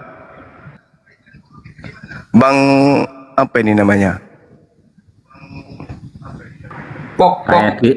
Kayak kisah anaknya Nabi Yesaya sampai dia mengetahui yang baik yang buruk. Immanuel. Dibuka mute-nya Bang Pok. Maksudnya baik dan buruk itu kayak mana Bang? Yang baik itu yang mana? Maksudnya yang dia buruk udah itu bisa yang ngebedain Bang. Udah bisa ngebedain. Bang Pok dibuka mute-nya. Uang merah. Bang Pok bisa ngebedain ya, mana yang biru, mana yang merah ya, uang gocap, uang cepek. Ya, sudah? Oke. Jadi begini. Ya. Memang bangsa Israel adalah umat pilihan. Ya. Nah, sekarang apa tujuannya Tuhan menentukan mereka sebagai bangsa pilihan? Agar bangsa-bangsa yang ada di sekitar mereka itu mau ikut ajaran mereka, mau ikut sesembahan mereka. Jadi kebenaran yang terjadi bangsa Israel ngarang bebas. Bukan hanya untuk mereka sendiri, tetapi Tuhan mau agar bangsa-bangsa di sekitar juga ikut sesuai dengan apa yang mereka praktikkan itu. Kucing saya pun tertawa. Anda mengatakan bahwa satu kebenaran hanya dikhususkan pada satu bangsa, berarti Tuhan itu tidak adil. Tuhan itu adalah Tuhan segala bangsa. Makanya dia ingin agar orang-orang yang belum mengenal dia juga.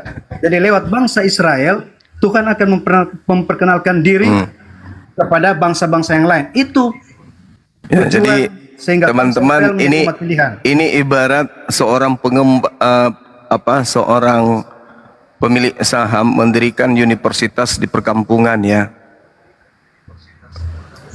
Jadi tiba-tiba saja ada orang yang pidato di kantor desa bahwa seluruh kita yang ada di sini usia apapun kita ini adalah mahasiswa yang ada di dalam kampus ini. Jadi kakek-kakek, nenek-nenek merasa juga sebagai mahasiswa di universitas tersebut. Inilah yang terjadi dengan Kristen. Tuhan mendirikan sebuah universitas yang bernama kemudian Taurat, yang mengikutnya kemudian adalah yang menjadi keturunan secara nasab dari Yakub.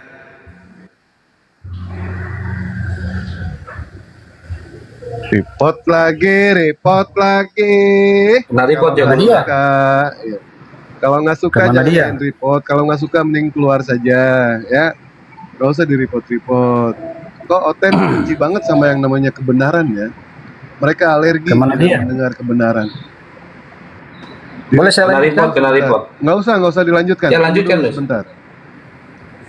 Tunggu sebentar dulu. Kan ada yang lainnya juga di sini. Jadi jangan hanya berharap kepada satu orang kan? Ya, jadi kalau dikatakan Torah itu untuk semua bangsa, itu kita harus lihat teksnya di mana dikatakan bahwa Torah itu bagi bangsa-bangsa gitu. Nah, tapi kita mesti lihat dalil ayat dalam Ulangan 33 ayat 4. Torah sifalun Moshe morasa keilat Yakov. Artinya Musa mengajarkan kami Torah sebagai milik siapa di dunia ini? Milik kepunyaan siapa di dunia ini? Tuhan percayakan kepada Bani Israel gitu. Nah, apakah semua hukum-hukum itu berlaku bagi orang bangsa-bangsa? Tidak. Contohnya Sabat itu tidak berlaku bagi bangsa-bangsa. Makanya orang Islam hari Jumat. Siapa bilang? Saya yang Sabat bilang di itu dalam, sudah ada sejak di Eden. iya, tapi perintah, Sabat itu perintah, sudah ada sejak di Eden. iya, perintah Tuhan ketika dia mengatakan Feshamru bani Israel Syabat lasut Sabat dari dorotan berit olam hanya kepada Bani Israel. Hendaklah orang Israel memelihara hari Sabat sebagai perjanjian kekal turun temurun antara aku dengan Israel, itu Sabat. Ya. Ada ayatnya itu. Gurunda. Gurunda Nah, kenapa iya. tadi innalillahi? nggak ada ayat di dalam Torah dikatakan bahwa Sabat itu berlaku betul bagi betul. seluruh Lanjut dulu, lanjut bangsa. dulu. Bikin Bagi kopi. orang Kristen nggak ada gitu. Dan juga perpuluhan, nggak wajib orang Kristen memberi perpuluhan, apalagi kepada pendeta, salah besar. Karena perpuluhan itu harus ada bait suci, harus ada imam, dan harus diberikan kepada orang Lewi, orang asing, para anak yatim dan juga para janda. Tidak diberikan kepada gereja ataupun kepada pendeta yang mengambil hak daripada anak yatim. Lanjut. Oh, Belum selesai. gitu ya. Jadi begini, benar itu perintah Sabat diberikan lewat bangsa Israel karena mereka adalah umat pilihan. Dan mereka bangsa Israel juga harus melanjutkan perintah ini kepada bangsa-bangsa lain. Kenapa? Karena sebelum ada bangsa Israel, umat manusia itu sudah melupakan siapa Khalik yang sebenarnya. Makanya lewat bangsa Israel diperkenalkan kembali bahwa ini loh Khalik yang sebenarnya. Jadi bukan kebenaran itu hanya buat untuk orang Israel, bukan. Iya, yang kita Tapi minta bangsa di sini Israel secara akademis, diantara. ayatnya di mana dalam Kebenaran kitab itu. Tanakh mengatakan bahwa Torah itu diberikan untuk bangsa-bangsa. Itu yang kita minta ayatnya. Sementara tadi Akizuma sudah mengatakan dalam Ulangan 33 ayat 4, Torah Sifalun Moshe Morsa Keilat Yakov, bahwa Torah itu diberikan kepada Bani Israel, dipercayakan di dunia ini kepada Bani Israel, bukan kepada bangsa-bangsa. Makanya ada hukum kayak tadi kan, Sabat hanya Bani Israel, perpuluhan hanya bagi Bani Israel dan berlaku di Israel saja, tidak di Indonesia, tidak gitu. Kalau Anda berpendapat begitu ya silakan, itu Anda, tapi kalau kami tidak. Loh, menganggap kalau bahwa- kami tidak, mana ayatnya mengatakan bahwa perpuluhan itu di dalam Torah dilakukan di Indonesia atau diberikan kepada pendeta. Di dalam kitab imamat, perpuluhan itu wajib diberikan kepada orang Lewi, anak yatim dan janda, tidak bisa kepada pendeta. Nggak boleh kau gantikan hak anak yatim untuk pendeta kalian, nggak boleh. Ya, saya tidak mengatakan perpuluhan itu harus buat pendeta, bukan itu pembahasan kita. Ya, ini Saya kan hanya masalah mau Torah. menjelaskan Kau bahwa bilang kan Torah, kebenaran Ya, yang sekarang ada yang pada kami bangsa minta Israel di bukan sini, khusus untuk ya, bangsa Israel. sekarang yang kami minta di sini, di mana dalil mengatakan bahwa Taurat itu bagi seluruh bangsa, di mana? Itu. Kalau menurut asumsimu Kebenaran- itu monggo. Kebenaran keselamatan adalah hak segala bangsa. Tidak boleh diklaim hanya Ayatnya untuk di satu mana itu? bangsa. Kebenaran adalah hak Itu segala dalam bangsa. keyakinan Ayatnya di kami. mana? Dan Tuhan ya, Ayat. tanpa mencari apapun kan kita tahu Tuhan itu. Loh, ini diskusi agama, bukan diskusi Pancasila, beda. Nggak boleh begitu. Ini diskusi agama harus ada akademis, harus ada data di dalam kitab-kitab yang kita sedang bicarakan. Tadi saya udah bilang imamat ada, di dalam kitab Keluaran soal Sabat ada, ya, Fishamru bani Israel, Sabat untuk bagi bangsa Israel saja. Makanya kenapa orang Islam hari Jumat, karena mereka tidak diperintahkan untuk memelihara hari Sabat, hanya bangsa Israel. Nah, kenapa Kristen dalam ini sekte yang lain juga memelihara hari Sabat sebagai hari ibadah mereka? Itu menyalahi daripada Taurat. Nah, adakah landasan Kristen juga di dalam ayat dalam Perjanjian Baru mengatakan bahwa hari Minggu itulah hari yang harus hari dikuduskan seperti Sabat derajatnya atau seperti Jumat? Apakah ada landasan ayat untuk memelihara hari Minggu sebagai hari beribadah? Kan nggak ada. Jadi kalian ini mau berlandaskan atas kitab mana untuk kebenaran kalian? Gitu. Lanjut. Saya persingkat saja supaya tidak melebar. Saya persingkat saja. Jadi intinya adalah kitab Perjanjian Lama ini hanya fokus menubuatkan satu sosok yang akan datang, yaitu Yesus Kristus. Dan kami meyakini bahwa Yesus Kristus datang benar memang untuk menginjili bangsa Israel yang sudah tidak sesuai dengan keinginan Tuhan menjadi Saya paling suka ini kalau ngomong nubuatan Yesus di dalam kitab. Mereka sendiri gagal. Ya. Oke, sekarang saya tanya sama kamu. saya tanya, saya akan menerima Yesus sebagai Tuhan dan Juru Selamat saya kalau kamu bisa menunjukkan di dalam tanah bahwa Raja yang akan datang Sang Mesias itu bernama Yesua atau Yesus. Kalau kamu bisa tunjukkan itu, saya akan menerima Yesus sebagai Juru Selamat. Dan saya akan menunjukkan kepada kamu bahwa Raja kami orang Yahudi namanya ditulis nanti. Sang Mesias namanya ditulis dengan sangat gamblang, tertulis namanya. Berbunyi gini. Fe'abdu yatasem Elohim, David Malkam Asyarakim Lachem. Ya. Yeremia 30 ayat 9. Nah, tunjukkan kepada saya di dalam tanah bahwa Yesus itu akan datang sebagai Mesias. Tunjukkan sesuai ada namanya tertulis seperti Yeremia 30 ayat 9. Baru saya terima Yesus. Jadi kalau kamu mengatakan ada di situ. Di mana ada kata Yesus? Ya, Yeskiel berapa? Tidak perlu ada penulisan nama, tetapi deskripsinya jelas seperti sosok itu. Sekarang saya challenge kamu, kita diskusi. Ada Alkitab sama kamu di situ? Ya. Buka Yeremia 30 ayat 9. Kita akan membuka, we will reveal, kita akan membuka identitas dari Sang Mesias. Yeremia 30 ayat 9, buka. Baca saja, saya tidak pegang apa-apa. David Malkam Asyarakim Lachem, itu bunyinya. Terus apa artinya? Dan mereka nanti akan menyembah kepada Yahweh Tuhan mereka dan kepada Daud raja mereka Asyarakim Lachem yang akan aku bangkitkan bagi mereka. Jadi sang raja yang akan datang, sang Mesias yang akan datang, namanya ditulis, dinubuatkan dan ditulis bukan Yesus tapi Daud yang akan aku bangkitkan bagi mereka. Jadi identitas sang Mesias Raja Israel yang akan datang nanti by name, namanya akan disebut Mesias itu sesuai dengan artinya pembebas. Oke, sekarang jadi saya tanya sama kamu. Oke, Mesias artinya apa? Dia Mesias artinya yang Mesias yang menjadi pembebas dari, bukan hanya pembebas bangsa Israel, pembebas dosa dunia. Yesus. Gini. Sekarang saya tanya dulu kamu harus paham dulu. Arti Mesias apa? Yang diurapi.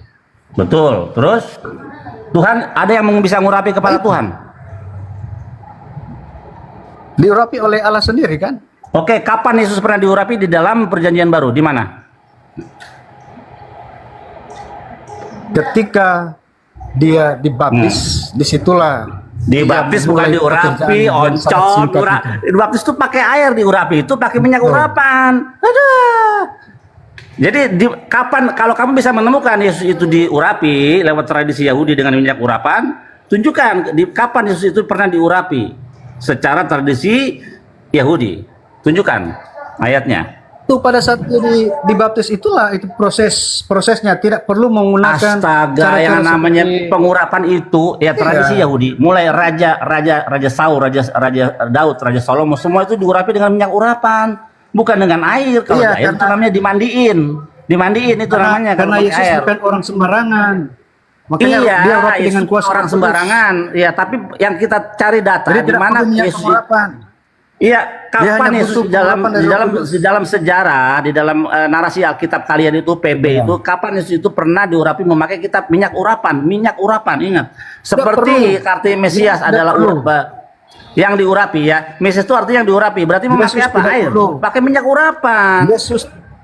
Yesus tidak perlu diurapi pakai model seperti manusia.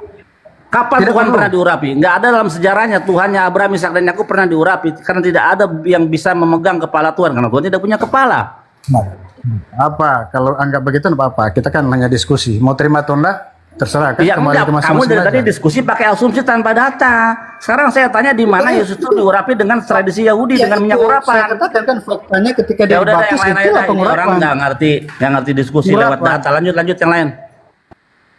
Nah, kalian aja yang salah paham. Sehingga akhirnya jadi sesat kan? Gitu.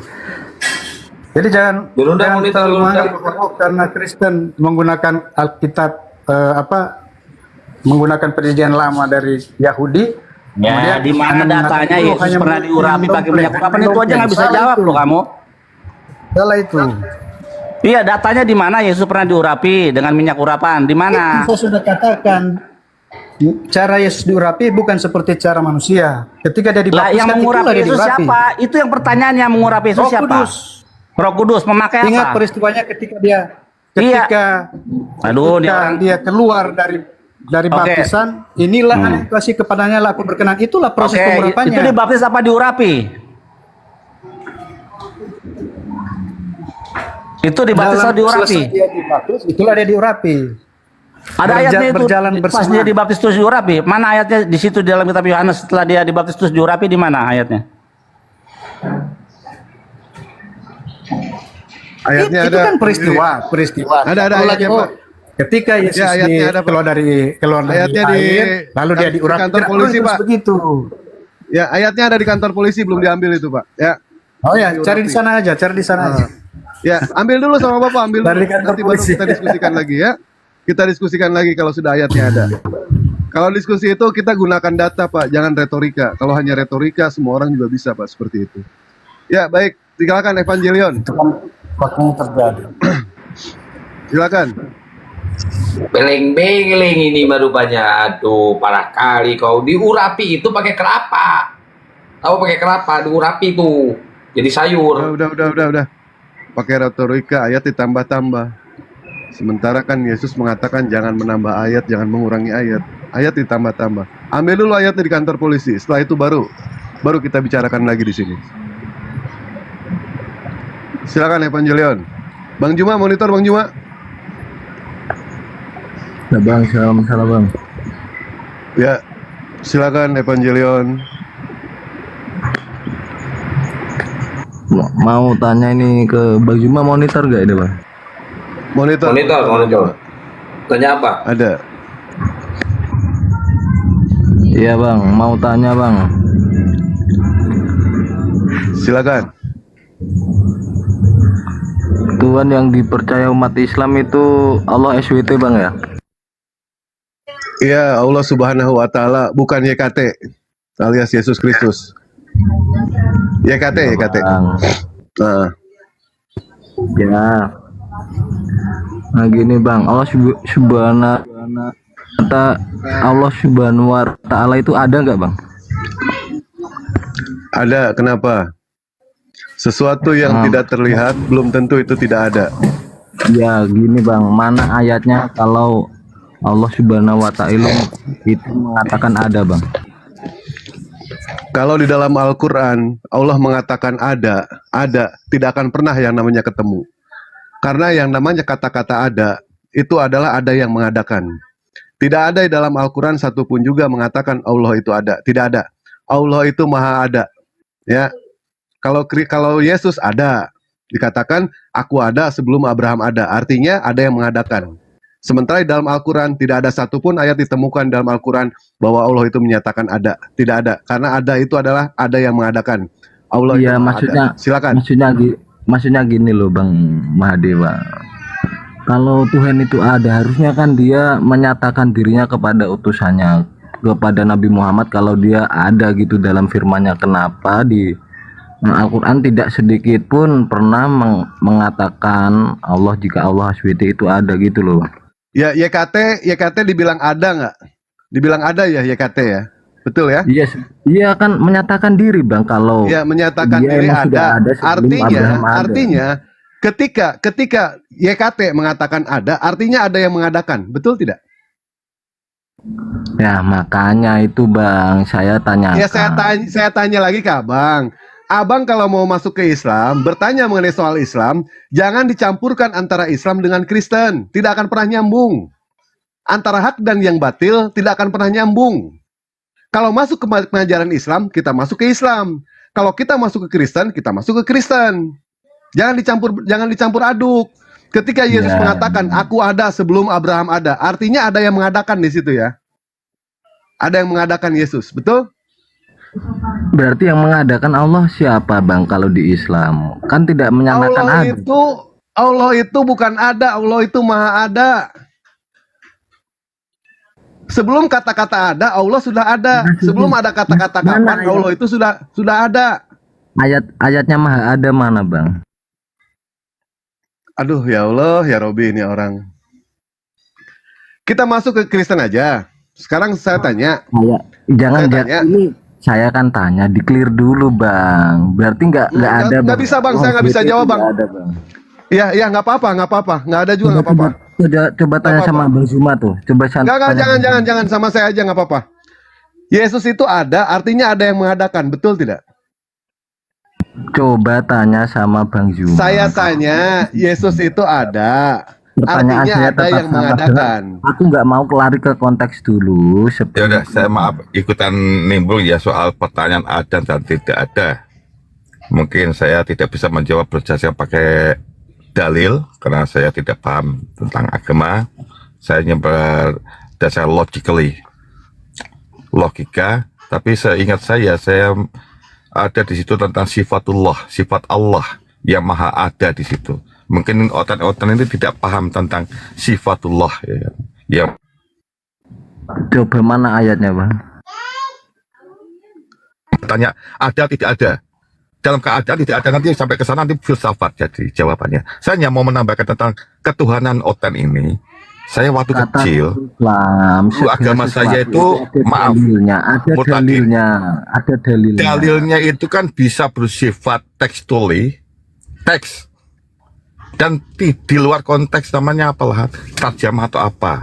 Saya tidak berwenang untuk menjawab itu karena ilmu saya tidak menjawab sampai ke sana. Saya hanya percaya mungkin dari filsafat yang bisa menjawab. Dari filsafat akan bisa menjawab seperti itu. Tapi ketika saya belajar tentang keagamaan, tentang ketuhanan, ketika guru saya ada seorang murtadin, ya, saya waktu kecil SMP itu saya di sekolah Katolik. Jiwa saya tergoncang ketika saya suruh membaca Alkitab.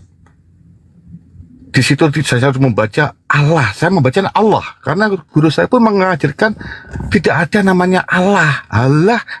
Itu penghinaan.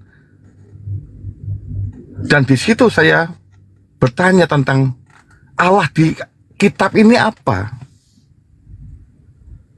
Kenapa menyebut Allah? Dia kembali lagi tentang tarjamah, tafsiran.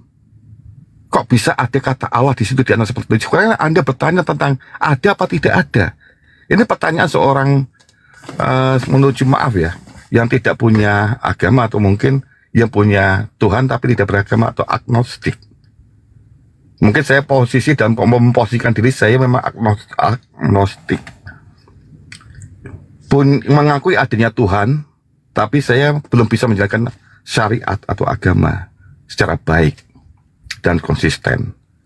Ketika saya ditanya, Tuhan apa ada apa tidak ada? Kalau saya komunis, artinya tidak mengakui ada Tuhan, sederhana saya bilang nggak ada Tuhan. Pakai dasar apapun saya akan membuktikan bahwa tidak ada Tuhan. Ketika Anda ditanya, Anda bertanya, ada Tuhan nggak? Ada Allah nggak? Kalau saya jawab pakai logika aja lah. Logika anak SD nih. Kalau memang Islam dibilang tidak ada Allah di dalam kitabnya, misalnya, udah jelas kok. Ada. Tapi Anda bisa membutuhkan satu kata. Mana buktinya? Buktinya kalau memang Anda semua tentang semuanya belum ada, matilah baru Anda tahu. Padahal sudah dijawab. Adanya Allah itu lebih dekat dari urat nadi kita, kematian. Iya, Bang Kusno, baik, izin menambahkan. Mungkin ya. Bang Ahimoto mau masuk, silakan. Jadi bagaimana seorang Muslim ini? Silakan Bang Dewa. Bang Gures foto. Oh iya. Ya. Sebenarnya Dewa bisa jawab pertanyaan dia, ya kan? Tetapi dia berusaha untuk mencampurkan antara Kristen dengan Islam. Nah, di dalam surah Al-Baqarah juga ada. Cuma Dewa pengen tahu dulu, ketika dia mengatakan, aku ada sebelum Abraham ada, artinya Yesus ada yang mengadakan. Kecilin itu. Tidak. Betul. Maaf, saya Betul bisa atau maaf. tidak? Bisa nggak saya tambahkan lagi biar mungkin apa dikatakan Bang Dewa itu Sedikit bisa. aja Bung Kusno. Oh, baik. Nanti silakan ditambahkan sama guru-guru saya semua. Jadi bagaimana Maha ada aja dia belum tentu paham maksudnya. Dan dia sebenarnya paham tapi tidak mau mengakui. Hanya satu untuk orten ini.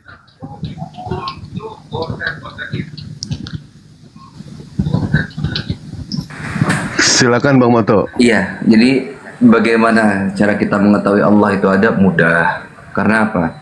Dari mana? Quran itu apa? Kalamullah, perkataan dari Allah. Mustahil perkataannya itu ada tanpa ada eksistensinya, semudah itu. Jadi bagaimana cara membuktikan Allah ada? Gampang, Quran itu kalamullah, perkataan Allah. Mustahil, ada perkataannya tapi nggak ada eksistensinya, itu mustahil. Paham ya? Lanjut, abang-abangku, guru-guruku semua, lanjut. Saya kasih dalil boleh ya? Surah Al-Baqarah Ya, ayat lanjut, 255 Bang. Mana pengakuan Allah SWT itu ada, Bang? Enggak, kita ini dulu.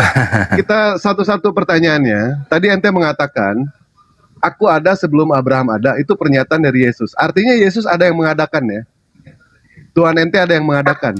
Bukan mengadakan, memang sudah ada di mana pengakuan. Berarti artinya ada yang mengadakan, betul tidak? Ada yang mengadakan. Yang mengadakan Tuhan ente itu adalah Tuhan kami. Yang mengadakan YKT Jangan lari ke itu situ adalah Allah dulu. Subhanahu wa taala. Pertanyaan saya tadi apa?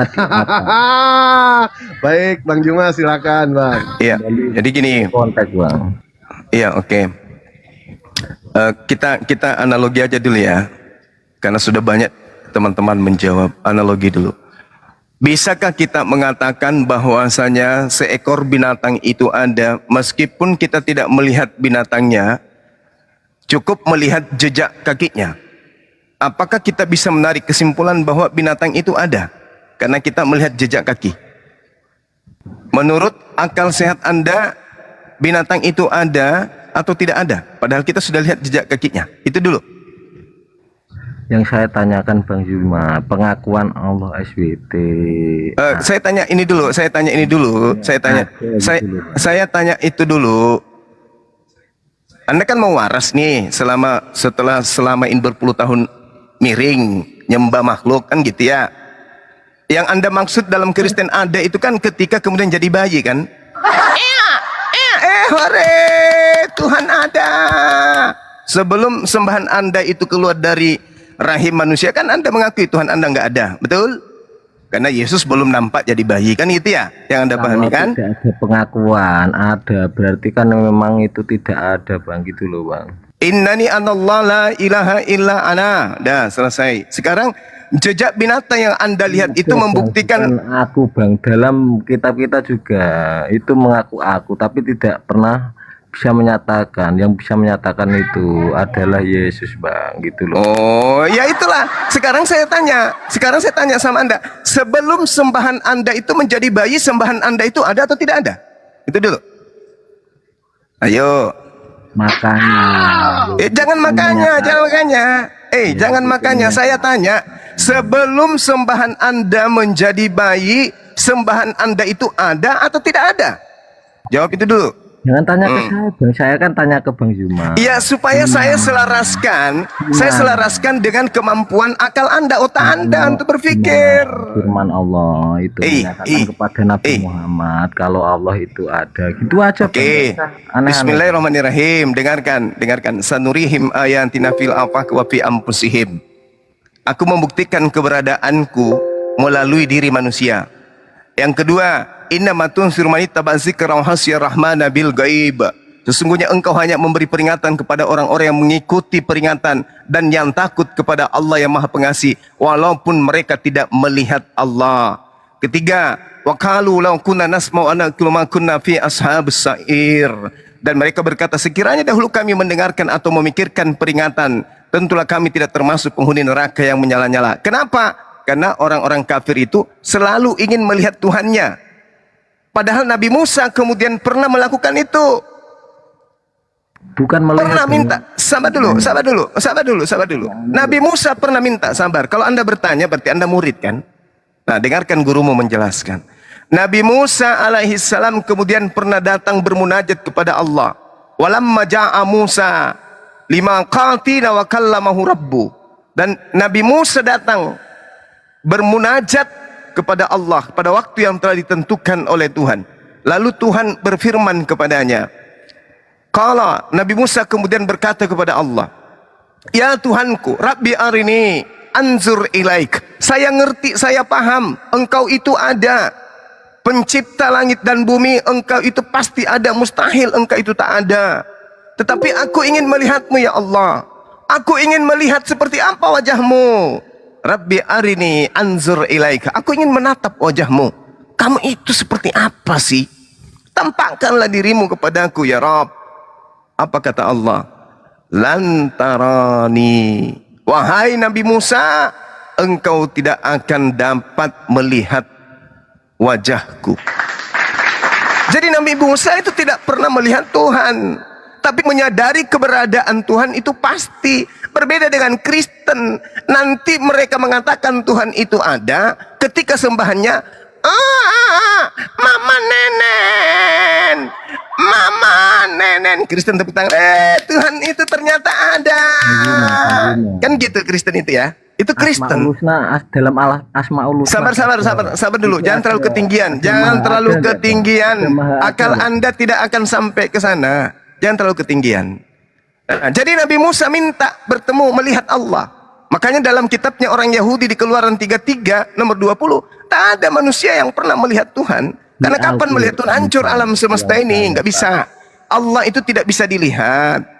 Nggak ada manusia yang pernah bisa melihat Tuhan. Nggak ada. Termasuk Yesus. Yesus itu nggak bisa melihat Tuhan. Oke, karena Yesus sendiri adalah makhluk. Lalu kemudian Allah Subhanahu wa taala menjelaskan dalam Al-Qur'an, "Inna fi khalqis samawati wal ardh wa ikhtilafil lail wan nahar la ayatil liulil albab." Sesungguhnya dalam penciptaan langit dan bumi dan bergantinya malam dan siang itu terdapat tanda-tanda keberadaan Allah bagi orang-orang yang berakal. Masalahnya Anda tidak berakal. Oke, udah saya jawab ya. Sudah saya jawab. Nah sekarang saya balik nanya. Saya balik nanya kepada saudara. Dengarkan pertanyaan saya. Dengarkan pertanyaan saya. Dengarkan pertanyaan saya, wahai penyembah mantan mayat. Dengarkan. Sebelum Tuhan Anda dilahirkan ibunya, apakah Tuhan Anda itu sudah ada? Jawab. Saya sudah menjelaskan. Dan saya bukan alat pemuas. Sekarang saya tanya kepada Anda, hei penyembah mantan mayat, dengarkan. Sebelum Tuhan Anda, sembahan Anda, jelmaan dewa Zeus bernama Yesus menjadi manusia, apakah Tuhan Anda itu sudah ada? Jawab. Tidak ada jawaban Bang ya. Berarti udah turunkan monyet penyembah bangke ini, turunin. Kamu ke gereja, jilat pantat pendeta, mudah-mudahan otakmu bisa waras. Oke, silakan yang lain, lanjutkan.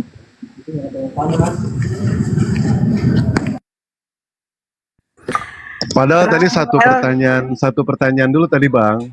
Dewa pengen tahu sebelum masuk ke ayat. Karena ketika kita membacakan ayat Al-Quran, Al-Quran itu kan diperuntukkan untuk orang-orang Muslim, untuk umat Muslim. Nah orang seperti dia tidak akan pernah yang namanya percaya sama Al-Quran. Tadinya Dewa mau menunjukkan di depan mata dia langsung. Tapi ya sudah, enggak apa-apa. Sekali lagi ya Dewa katakan ya, di dalam Al-Quran tidak ada menyatakan Allah itu ada. Tidak ada sama sekali ya. Kalau ada yang menyatakan Allah itu ada, artinya Allah ada yang mengadakan. Tidak ada satupun juga tidak akan pernah ditemukan. Karena Allah itu maha ada. Sesuai tadi yang dikatakan di dalam surah Al-Baqarah ayat 255, Allah yang mengurus segala makhluk. Di dalam surah Al-Hadid ayat 3, apa ya Bang, lupa Bang? Dialah yang awal dan yang akhir. Di situ sudah jelaskan ya, eksistensi Allah Subhanahu wa taala melalui Al-Qur'anul Karim. Baik, silakan Pak Abu. Kenapa Pak Abu?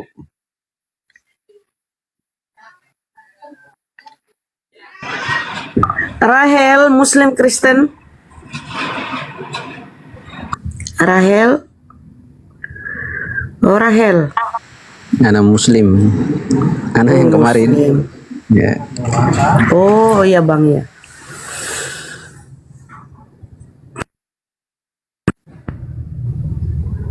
Jadi kata ada itu kalau di dalam perspektif orang Kristen, ada itu fisik gitu loh. Eksistensinya harus fisik gitu. Makanya pendahulunya orang-orang Yunani itu memfiksikan Tuhan di dalam bentuk-bentuk, ada patung gitu. Nah jadi kata ada itu bagi teman-teman Kristen itu berbentuk fisik gitu. Itu makanya Tuhan dibentukkan fisiknya menjadi sesuatu yang bisa dilihat gitu. Kalau Judaism, orang Yahudi nggak begitu. Dari tengah-tengah api engkau mendengar suara, tapi satu rupa atau timuna nggak ada. Jadi yang didengar oleh Musa dan orang-orang Israel pada waktu itu adalah hanya suara saja. gitu. Nggak ada melihat, benar, Musa tidak pernah melihat Tuhan. Musa meminta untuk melihat tapi nggak bisa gitu. Betul itu, nggak ada dalam Torah ayatnya. Lanjut. Baik, kalau di dalam Yahudi, Judaism, ada nggak pernyataan di dalam Torah kalau Tuhan itu ada? Ada nggak, Bang Bill? Ya nggak ada, dibilang maksudnya eksplisit bahwa aku ada. Maka itulah aneh ya pertanyaannya ya. Pertanyaannya Kalau di aku mana ada di setelah Abraham ada, benar kata Dewa, berarti dia diadakan, dibuat gitu. Iya, iya. Betul, betul. Ya silakan, Mbak Mira Santika, silakan.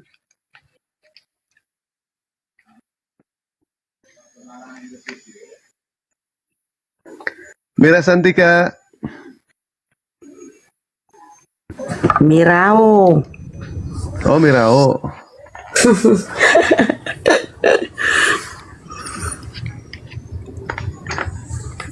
Mirao. Mirao Kristen Muslim. Ini nge-report ini. Di atas cuma nge-report doang, jadi berhala. Kang Kian, cari yang lain Kang Kian. Nih Mirao katanya mengugat di bawah. Sekarang Mike ngomong dong Mirao. Ya itulah Oten ya. Bisanya cuma menghujat, menghina. Padahal Islam itu nggak ada masalah loh sama Oten itu. Nggak ada masalah sama sekali. Allah nggak ada masalah, Nabi Muhammad pun tidak ada masalah dengan mereka. Mereka sedang bermasalah dengan hati mereka sendiri itu. Ketika bertanya Mirao katanya mau ini, katanya mau debat tadi Mirao. Kalau nggak speak up saya turunin nih, Mirao. Ya jadi berhala buat apa di sini, cuma nge-report aja. Turunlah. Turunkan Kang Kian. Cari yang lain saja. Bang Juma, monitor Bang Juma, betul nggak pernyataan Dewa tadi Bang Juma mengatakan seperti itu? Bang Juma. Butet naik Butet.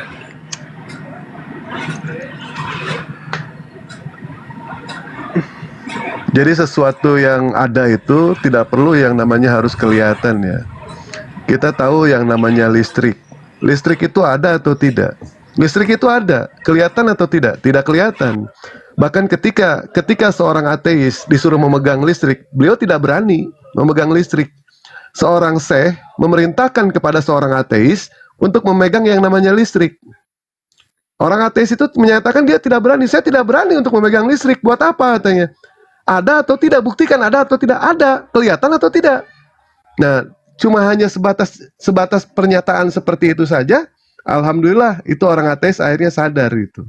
Ternyata sesuatu yang tidak terlihat itu belum tentu itu tidak ada. Dinyatakan tidak ada. Dia tidak berani memegang listrik. Listrik tidak kelihatan, sementara listriknya ada. Betul. Ya, itu tadi yang aku bilang, kata ada itu kalau di perspektif otaknya Oten itu harus berbentuk fisik gitu.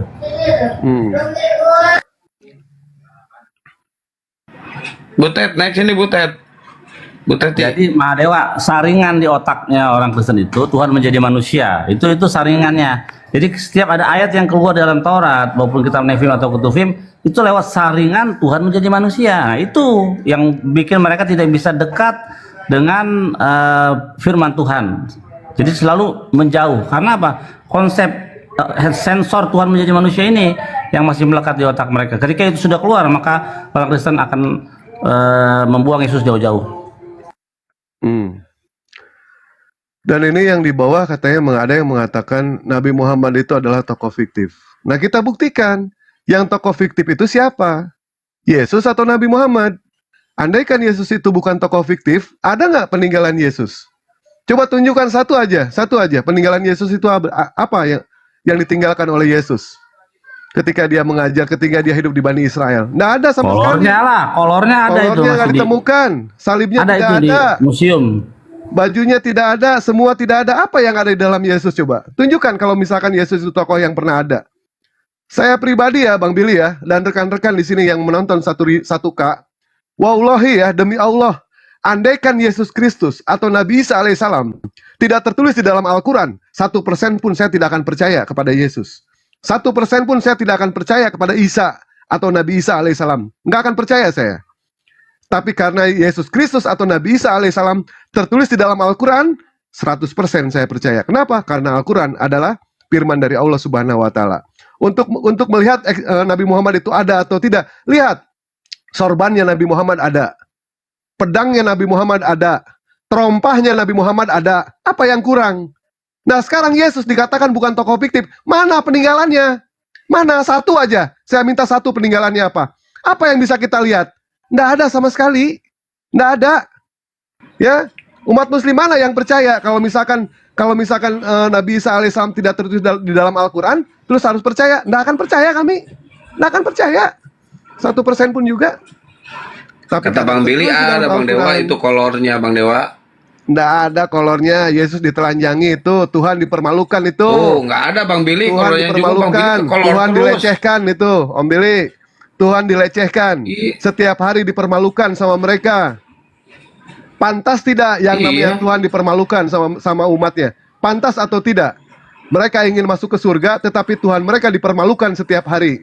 Lihat ke gereja, mikir di situ Oten, jangan botol, mikir di situ. Lihat ke gereja, ada berapa banyak foto-foto Yesus yang dipajang sama mereka. Ada berapa banyak patung-patung Yesus di gereja. Tidak menggunakan baju, tidak menggunakan celana, cuma menggunakan kolor saja. Dipermalukan, dipertontonkan, auratnya diperlihatkan. Pelecehan seksual itu, malu atau tidak? Mikir coba di situ. Mikir, masa Tuhan dipermalukan seperti itu? Kita saja ya yang punya orang tua. Makanya ketika Kita Tuhan punya itu- orang tua. Ya, kita punya orang tua nih Bang Bil ya. Kita punya orang tua kita sudah wafat, orang tua kita fotonya dipajang di ruang tamu, tanpa menggunakan baju, tanpa menggunakan celana. Pantas atau tidak orang tua kita diperlakukan seperti itu? Dipermalukan, dipertontonkan sama tamu. Pantas atau tidak? Coba berpikir di situ pakai otak, ya. Tuhan kalian dipermalukan itu. Setiap hari dilihat, setiap hari ditonton, auratnya kelihatan, celana dalamnya kelihatan. Pelecehan seksual itu. Pelecehan itu namanya. Nggak pantas seperti itu, ya. Mau masuk ke surga tapi Tuhan dipermalukan. Sependek ilmu pengetahuan kami, yang namanya Tuhan itu diagungkan, yang namanya Tuhan itu dimuliakan, disujud, disembah. Itu betul, seperti itu. Tuhan kok dipermalukan sih, suka aneh-aneh aja. Mau masuk ke surga. Nah, Mimpi. untung aja Allah itu belum ada yang tahu bentuknya kayak gimana, gambarnya nggak ada. Resikonya kalau Tuhan itu berbentuk, itu rentan untuk dihina, untuk dijadikan meme, gambaran-gambaran. Untung Tuhan Bani Israel dan Tuhannya Bani Ismail tidak kelihatan gambarnya, karena memang tidak berbentuk fisik. Tuhan kami tidak berbentuk fisik. Itulah resiko Tuhan jikalau digambar, pasti bisa dihina, dicengin atau jadi bahan-bahan olokan. Ya tapi yang kolok-kolok mereka sendiri Bang Billy, yang bikin gambar mereka sendiri, umat-umat Kristen. Nah, itu dia makanya. Umat Itu Islam dia, nggak ada makanya. loh yang mengolok-olok Yesus. Mereka agama sudah menghina nabinya, menghujat Tuhannya. Jadi wajar kalau mereka pun dihinakan gitu kan. Malah tengok katanya mereka itu ke Yahudi ya. Mereka itu menjilat Yahudi. Ternyata apa? Lihat TV. Yahudi begitu membenci yang namanya Kristen. Sampai diludahin sama orang-orang Kristen. Sama orang-orang Yahudi. Saya pribadi ya Bang Bil ya. Saya lebih baik ditampar, lebih baik dipukul daripada diludahin. Hina banget itu diludahin itu. Silakan. Ada yang mau bantah pernyataan dari Dewa? Silakan. Pantas gak Tuhan itu dipermalukan? Silakan. Sadar Tuhan kalian yang dituhankan sama kalian itu Yesus. Tidak pernah murtad Yesus itu. Dia seorang Yahudi. Nggak pernah Yesus murtad itu jadi Kristen. Nggak pernah. Silakan naikkan kakian sentang. Kalau ada yang mau bantah pernyataan gua. Tuhan dipermalukan. Ya. Sambil nunggu Oten, mungkin Ahimoto mau menambahkan. Ahimoto. Iya, kalau Tuhan, ya gimana ya? Tuhan kok masa tunduk sama ruang, waktu, dan koordinat sih? Terus kenapa harus turunnya di Israel? Sedangkan Di tempat sana itu masih banyak yang butuh Tuhan. Lebih dari itu, gini. Jika Tuhan itu bisa dilihat, itu makin nampak ketidakadilannya. Bagaimana dengan orang yang buta? Coba bayangkan, jika suatu saat nanti dipertanyakan kan, wahai umatku, kenapa engkau tidak menyembah aku gitu kan? Nanti pasti akan dijawab itu, ya, terang aja, saya nggak bisa ngeliat kamu, sedangkan orang-orang yang nyembah kamu tuh bisa ngeliat kamu, bisa ngeliat engkau gitu. Wajar mereka menyembah atau mempertuhankan engkau ya karena engkau dapat dilihat sama orang-orang yang punya kemampuan fisik untuk melihat, sedangkan saya engkau lahirkan dalam keadaan buta. Di mana sisi keadilannya? Hanya orang-orang yang punya fisik sempurna aja yang bisa melihat keberadaan Tuhan, sedangkan ada sisi lain yang Tuhan ciptakan manusia dalam keadaan, mohon maaf, tidak bisa melihat. Kalau kita kan fair, mau makhluknya itu bisa melihat atau tidak bisa melihat yang Allah memang takdirkan seperti itu, sama-sama nggak bisa melihat, nanti kita lihatnya. Kalau kita fair, kalau mereka, nah itu suatu saat Tuhan mereka akan dipertanyakan itu. Kenapa engkau pilih kasih hanya mampu dilihat dengan makhluk-makhluk yang engkau ciptakan dengan sempurna, sedangkan saya yang tidak engkau ciptakan secara sempurna, bagaimana saya bisa melihat engkau? Itu kurang lebih dari aku, silakan. Guru-guru yang lain.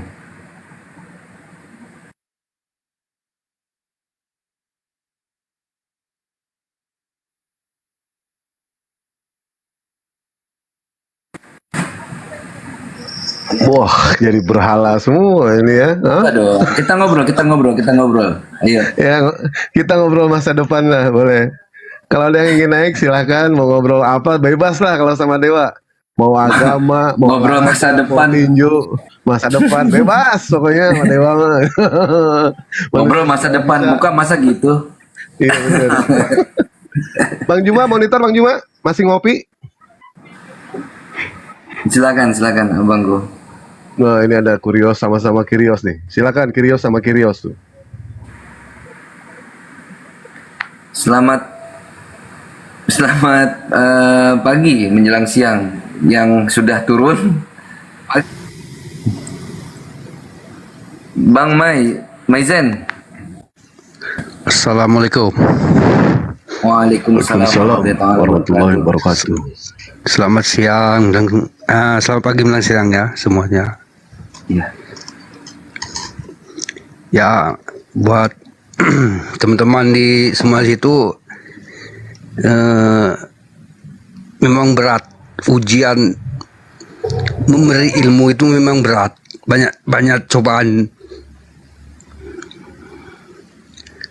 tapi saya yakin semuanya pada pintar-pintar semua, sesuai dengan ilmu yang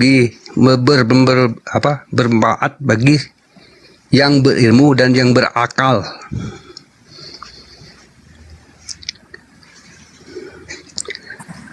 Ya, saya cuma pendengar saja. Bang Zen dari Malaysia ya? Saya asli orang Indonesia. Oke, logatnya seperti Malaysia. Lanjut. Baik, ya, Bang memang, Zen. ya Terima kasih, saya memang aslinya Melayu. Saya Palembang. Oh, iya. Hari ini kita di Komal ini komplit ya, dikelilingi dengan 3 orang gondrong. Mudah-mudahan nggak ada yang disembah. Kalau tetangga sebelah ada yang gondrong dikit kan disembah ya. Makanya terkadang timbul pertanyaan. Begini Bang Billy, sesungguhnya mereka itu menyembah Allah Israel apa orang Israel sih? Itu yang akan menjadi pertanyaan nanti ke depannya kan?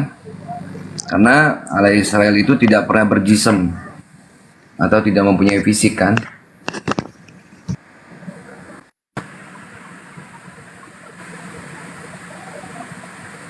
Gondrongnya kurang 1, tinggal 2. Tadi bagus tuh gondrongnya ada 3 tuh, Trinitas itu bagus. Rio gondrong itu. Iya, Rino Rinso itu. Baik, Gondrong semua.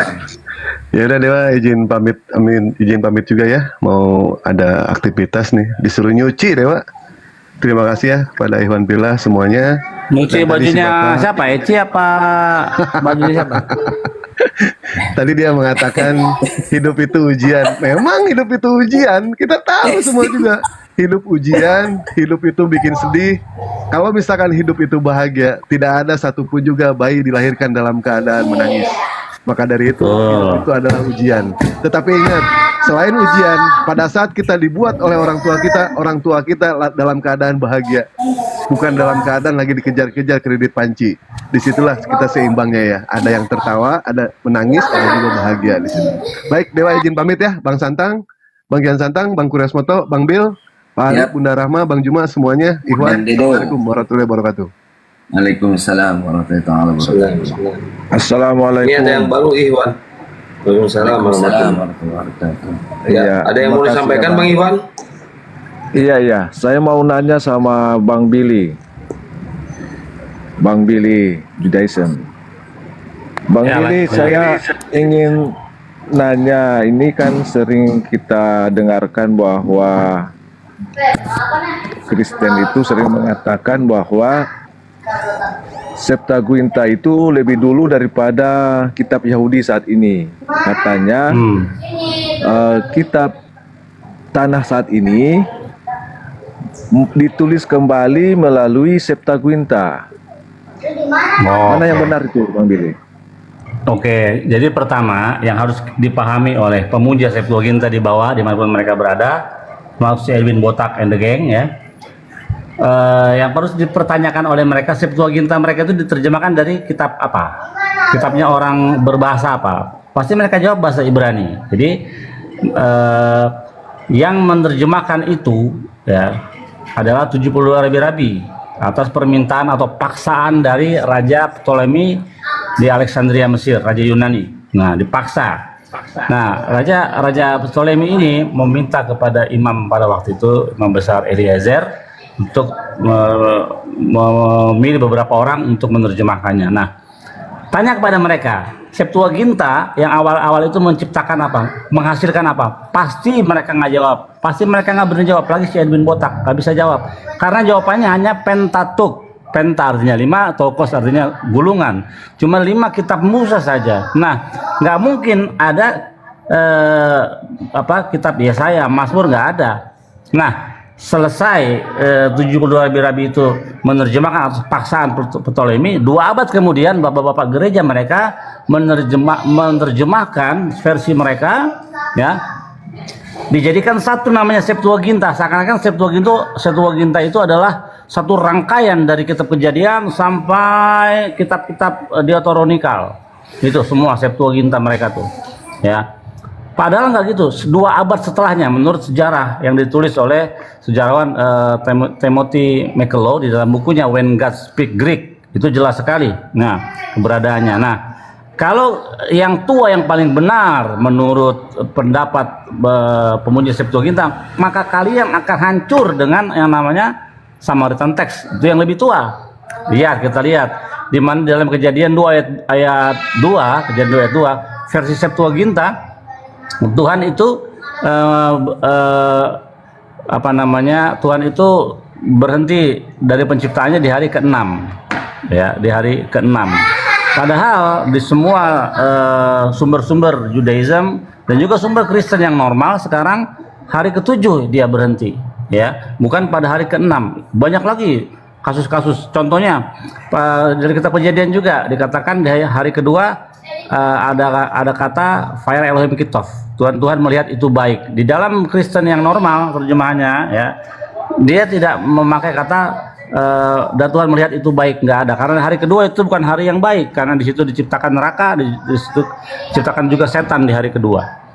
Makanya itu bukan suatu hal yang dibilang dan Tuhan melihat itu baik. Makanya nggak ada di dalam teks Masoret, teks Samaritan, dan juga di dalam teks LAI dalam hal ini. Nah, banyak sekali polemik, kesalahan-kesalahan terjemahan yang dilakukan oleh bapak-bapak gereja pada waktu itu, sehingga bapak gereja yang bernama Origen ya, yang adalah musuh yang paling dibenci oleh Kristen Ortodok ya, dia berusaha menulis kembali, menerjemahkan kembali Taurat ke dalam bahasa Yunani lewat versinya yang disebut dengan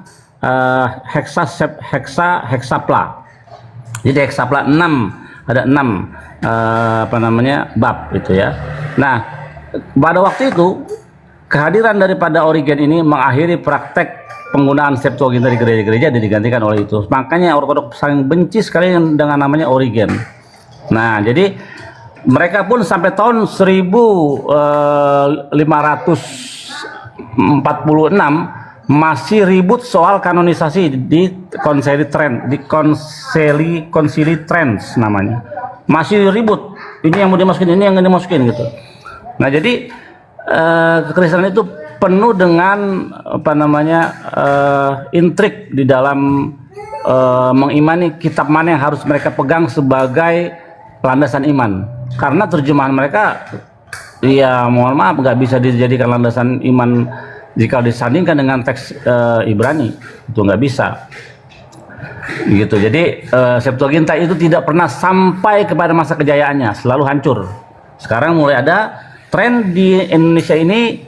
Kristen Ortodoks memakai kitab Septuaginta. Tidak akan kalian sampai kepada kejayaan kalian karena Tuhan melihat dari langit kerjaan kalian ini adalah kerjaan yang salah, dan kalian itu dibuatkan birkat Haminim setiap hari oleh orang Yahudi. Saya setiap hari mendoakan kalian di dalam birkat Haminim ke saya, ya. Itulah buat kalian karena kalian merubah Taurat. Jadi kalau ada klaim Masoret mengambil dari Septuaginta, itu salah besar ya. Karena masih ada yang lebih tua, yaitu Samaritan Text. Kalau ukuran yang lebih tua adalah yang paling benar, maka kalian orang-orang Ortodoks kalian akan kena dengan teks yang tertua tahun 500 sebelum Masehi, itu Samaritan Text gitu kurang lebih. Lanjut. Iya Bang Willy, berarti Samaritan Text ini lebih tua ya dari Septuaginta. Nah, saya ingin menanyakan juga ini terkait dengan, ya Bang Willy sebagai Judaism tentu memahami atau bisa berbahasa Ibrani ya. Ini terkait dengan orang Kristen ini sering mengatakan bahwa nama Tuhan di dalam Perjanjian Lama itu adalah YHWH. Itulah nama Tuhan yang sebenarnya Bang Billy. Bagaimana menurut Bang Billy? Apakah benar nama Tuhan itu YHWH sesuai dengan terjemahan daripada orang Kristen? Iya, jadi YHWH itu adalah akronim ya, adalah rangkaian kata yang memiliki arti. YHWH itu adalah akronim singkatan dari Haya Howe Vehi ya. Dia yang dulu, dia yang sekarang, dan dia yang akan datang itu. Ya, kalau kita rekonstruksi bahasa untuk memahami YHWH itu bukanlah seperti nama Agus Bambang atau yang lainnya, Cecep yang nggak ada makna dan artinya. Itu adalah kalimat yang memiliki arti bahwa dia itu kekal, dia yang dulu, dia sekarang, dan dia akan datang. Itulah YHWH. Nah, di dalam Torah ada banyak nama-nama Tuhan. Ya, YHWH itu memiliki banyak nama-nama dan gelar-gelar. Dia disebut El Gibor ya, yang perkasa, disebut El Shaddai ya, yang mati, El Elyon yang maha tinggi, banyak, El Roy, banyak, Roe, Hakados Baruku, banyak sekali nama-nama dia Tuhan yang mewakili daripada sifat-sifatnya itu.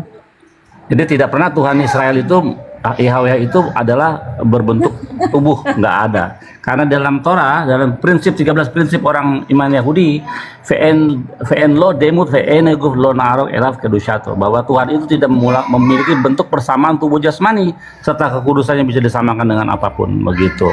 Lanjut.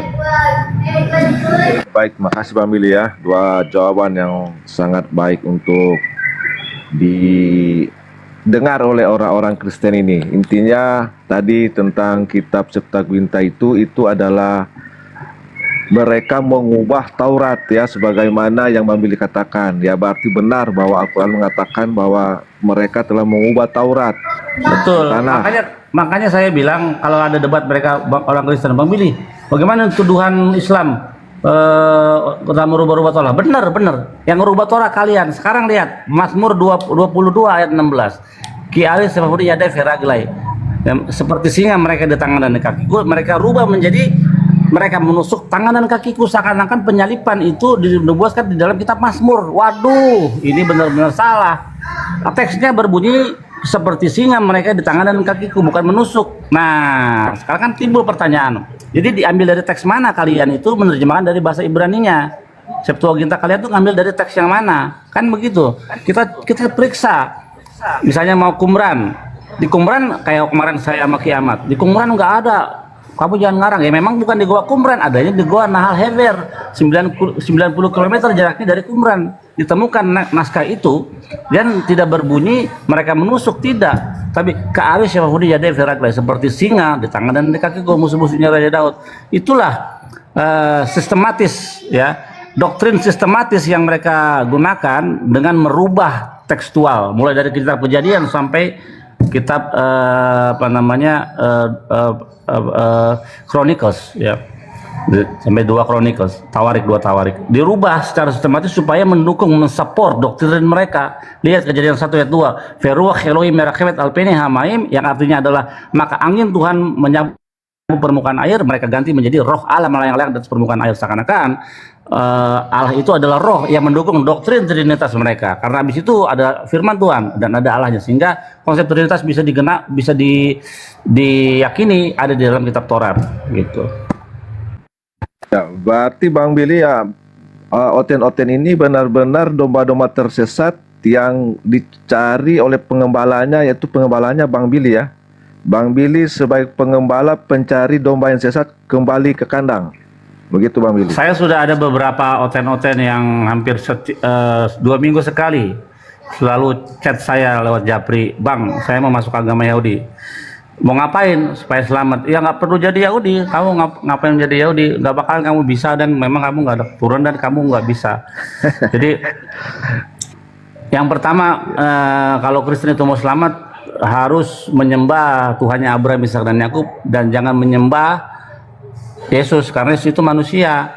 Nggak boleh menyembah Yesus. Yesus sendiri berdoa kepada Tuhannya, ya kan? Kalau boleh saya jangan disalib, kalau boleh cawan ini berlalu daripadaku. Dia berdoa kepada Tuhan. Bagaimana mungkin kalian menyembah manusia? Bahwa Tuhan itu bukan manusia. Jangan menyembah laki-laki ataupun perempuan, di dalam Taurat ada. Jadi nggak boleh menyembah yang berkelamin.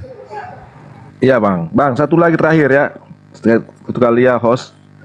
Saya kemarin sempat mendengar diskusi Judaisme dari Manado. Namanya Yordan Simon.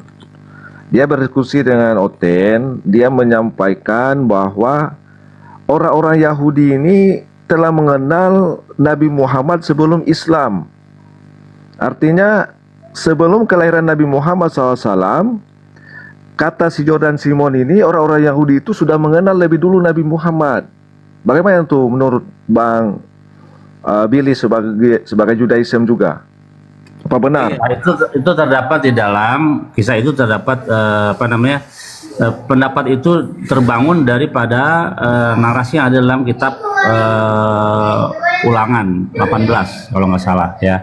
Aku akan membangkitkan seorang nabi sama seperti engkau dari keturunanmu, dari tengah-tengah bangsamu. Nah, ayat 15 dan 18 itu memiliki 2 nubuatan yang kita sudah pahami, bahwa pengganti Musa di dalam Taurat, pengganti Musa adalah Yehoshua ben Nun. Itulah pengganti daripada Musa. Tuh. Seperti Musa ada di tengah-tengah bangsanya, begitu juga Yehoshua ben Nun, dan ayat itu sudah dikelilingi oleh daripada komentar atau tafsir daripada hakam atau ulama-ulama kami. Dalam hal ini adalah Rashi dan yang lainnya, itu merujuk kepada Yehoshua ben Nun, gitu, dan bukan kepada Nabi Muhammad atau apalagi kepada Yesus, bukan sama sekali. Lanjut. Oke, makasih ya Bang Billy. Nanti kita diskusi lagi dan bisa banyak Bang Iwan mau nanya aja, silakan puas-puasin mumpung lagi ini masih santai, belum ada otennya, nggak apa-apa. Ini disapa dulu Harisan Ahimoto. Oh iya, selamat siang Bang Harisan. Selamat siang atau assalamualaikum. Waalaikumsalam warahmatullahi wabarakatuh. Waalaikumsalam warahmatullahi wabarakatuh. Saya boleh nanya sama Bang Billy? Monggo, silakan. Gantian dulu ya Bang Ikhwan ya dengan Ini Anda cewek apa cowok? Cewek. Suaranya cewek. Sudah bersuami atau belum? Itu pertanyaan yang penting karena kalau kita berbicara dengan yang sudah bersuami itu mesti hati-hati. Begini. Saya mau tanya. Ketika agama Kristen itu muncul, ya, dengan konsepnya, itu kan ada poin yang mengatakan bahwa Tuhan itu tidak terhampiri. Karena Tuhan itu tidak terhampiri, itu merunut pada Tuhannya Yahudi, ya. Terus mereka katakan bahwa karena Tuhan itu tidak terhampiri, maka demi menyelamatkan manusia, mereka mengutus manusia. Tuhan menjadi manusia. Jadi yang dijadikan manusia itu adalah Tuhannya Yahudi. Begitu kan? Iya kan? Iya. Ya saya pengen klarifikasi nih dari yang Yahudi. Ya. Terus? Ya, jadi ada terminologi. Ketika muncul itu, bagaimana reaksi Yahudi pada waktu itu? Sehingga saya melihatnya kok sampai sekarang. Apakah dulu itu bagaimana? Silakan. Ya kita lihat ya di dalam perjanjian baru Yesus mau ditimbukin batu karena dia mengaku Tuhan. Ya jelas lah. Orang itu kan nggak ada Tuhan itu menjadi manusia dalam perspektif konsep pemikiran orang Yahudi karena ada ayat di dalam Torah, ada di dalam kitab para nabi, Lo Israel Mekasir, Tuhan itu bukan manusia. Kalau ada orang yang mengaku sebagai Tuhan, wah itu sebuah penghinaan besar, makanya dia mau ditimbukin batu. Benar, karena dia ngaku Tuhan gitu. Nah, jadi tidak ada konsep di dalam Yahudi. Tadi kan saya sudah katakan ada 13 prinsip iman Yahudi. VN demut, VN lo demut, VN itu tidak, Tuhan itu tidak memiliki bentuk persamaan tubuh jasmani, nggak ada. Yang kita bisa pahami tentang Tuhan itu adalah sifat-sifatnya saja, seperti nama-nama tadi yang saya bilang, YHWH, HYWH. Jadi nama-nama itu semua merepresentasikan daripada sifat-sifat dia terhadap insan manusia ini dan alam semesta ini gitu. Dia disebut Ribono Shel Olam, ya Tuhan semesta alam, banyak gitu namanya. Jadi tidak berbentuk fisik. Tuhan ngapain di fisik? Dia banyak instrumennya di dunia ini. Mulai dari amuba sampai malaikat yang terbesar. Amuba itu ciptaan Tuhan. Buat apa lagi dia harus mengorbankan dirinya untuk mati menebus? Dan karena memang tidak ada konsep penebusan dosa itu memakai darah Tuhan. Gitu. Konsep penebusan dosa itu bisa dilakukan lewat darah binatang atau lewat tepung atau lewat burung gitu, atau lewat mulut sekarang ya, lewat kita berdoa mengucapkan doa kita minta pengampunan dosa kita cukup sekarang gitu. Jadi tidak buat apa Tuhan itu turun ke bumi ini dan mengorbankan dirinya sementara instrumen-instrumen lainnya, ada domba yang lainnya semua amuba, ada semua amuba yang kecil-kecil itu instrumen Tuhan. Jadi dia tidak kurang instrumen untuk bisa mengampuni dosa kita. Dengan seperti Raja Daud dalam kesalahannya, dia hanya mengaku dosa kepada Tuhan dan Tuhan mengampuni dia, dan Nathan berkata engkau tidak akan mati karena dosa yang dilakukan oleh Daud itu serius. Makanya Raja Daud berkata hati yang hancur dan pengakuan kepada Tuhan itu lebih berharga, lebih diterima daripada korban bakaran, korban sembelihan. Begitu, lanjut. Oke, saya paham itu ya. Yang masih terbenam ya dalam pikiran saya itu seperti ini. Ini udah 2000 tahun loh. Mereka tetap aja bawa-bawa Tuhannya Yahudi, istilahnya itu ya, Hasem, segala macam lah istilah-istilahnya tuh. Saya membayangkan ketika munculnya Protestan, itu kan ada perang 30 tahun. Bagaimana perlawanan pihak Katolik terhadap Protestan. Nah, bagaimana perlawanan Yahudi yang sampai sekarang Tuhannya masih dibawa-bawa gitu loh. Maaf ya, saya hanya penasaran aja. Makasih. Ya, orang Yahudi itu sebenarnya nggak peduli dengan bangsa-bangsa. Dia apalagi untuk memahami Taurat, mereka biar aja mereka nyasar gitu. Dia bodoh amat gitu. Karena orang Yahudi itu selalu dia mengimprove dirinya untuk sebisa mungkin mengikuti apa yang ada dalam Taurat. Karena banyak pelajarannya ya, pelajarannya banyak sekali, buku-buku, kitab-kitab yang harus dipelajari. Jadi mereka sesama kaumnya aja. Nah, tapi belakangan ini karena muncul yang namanya pergerakan Jews for Jesus ya, Yesus untuk orang Yahudi. Nah, Rabi Tovia Singer ini membuat tandingan untuk mengencounter mereka yang yang dinamakan dengan anti-missionaries. Dan juga di Kanada ada Rabbi Marcus Hobart dengan pergerakannya Jews for Jews gitu, Yahudi untuk Yahudi. Itu semua untuk mengencounter Kristen Mesianik ya di dalam karena Kristen Mesianik ini adalah Kristen yang paling tricky menggunakan atribut-atribut Yahudi, kelihatan seperti Yahudi, menggunakan kitab-kitab Yahudi, Talmud dan sebagainya, tapi dengan pemahaman Yesus penebus dosa gitu. Jadi sangat Rabi pada waktu itu dia bilang, saya waktu umur 18 tahun saya baru baca kitab perjanjian baru dan saya kaget setengah mati, kata dia. Kok ada pelajaran begini? Makanya dia meluruskan apa klaim-klaim dalam kitab Matius sampai Wahyu itu diluruskan. Misalnya tentang Immanuel, itu tidak berbicara soal Yesus.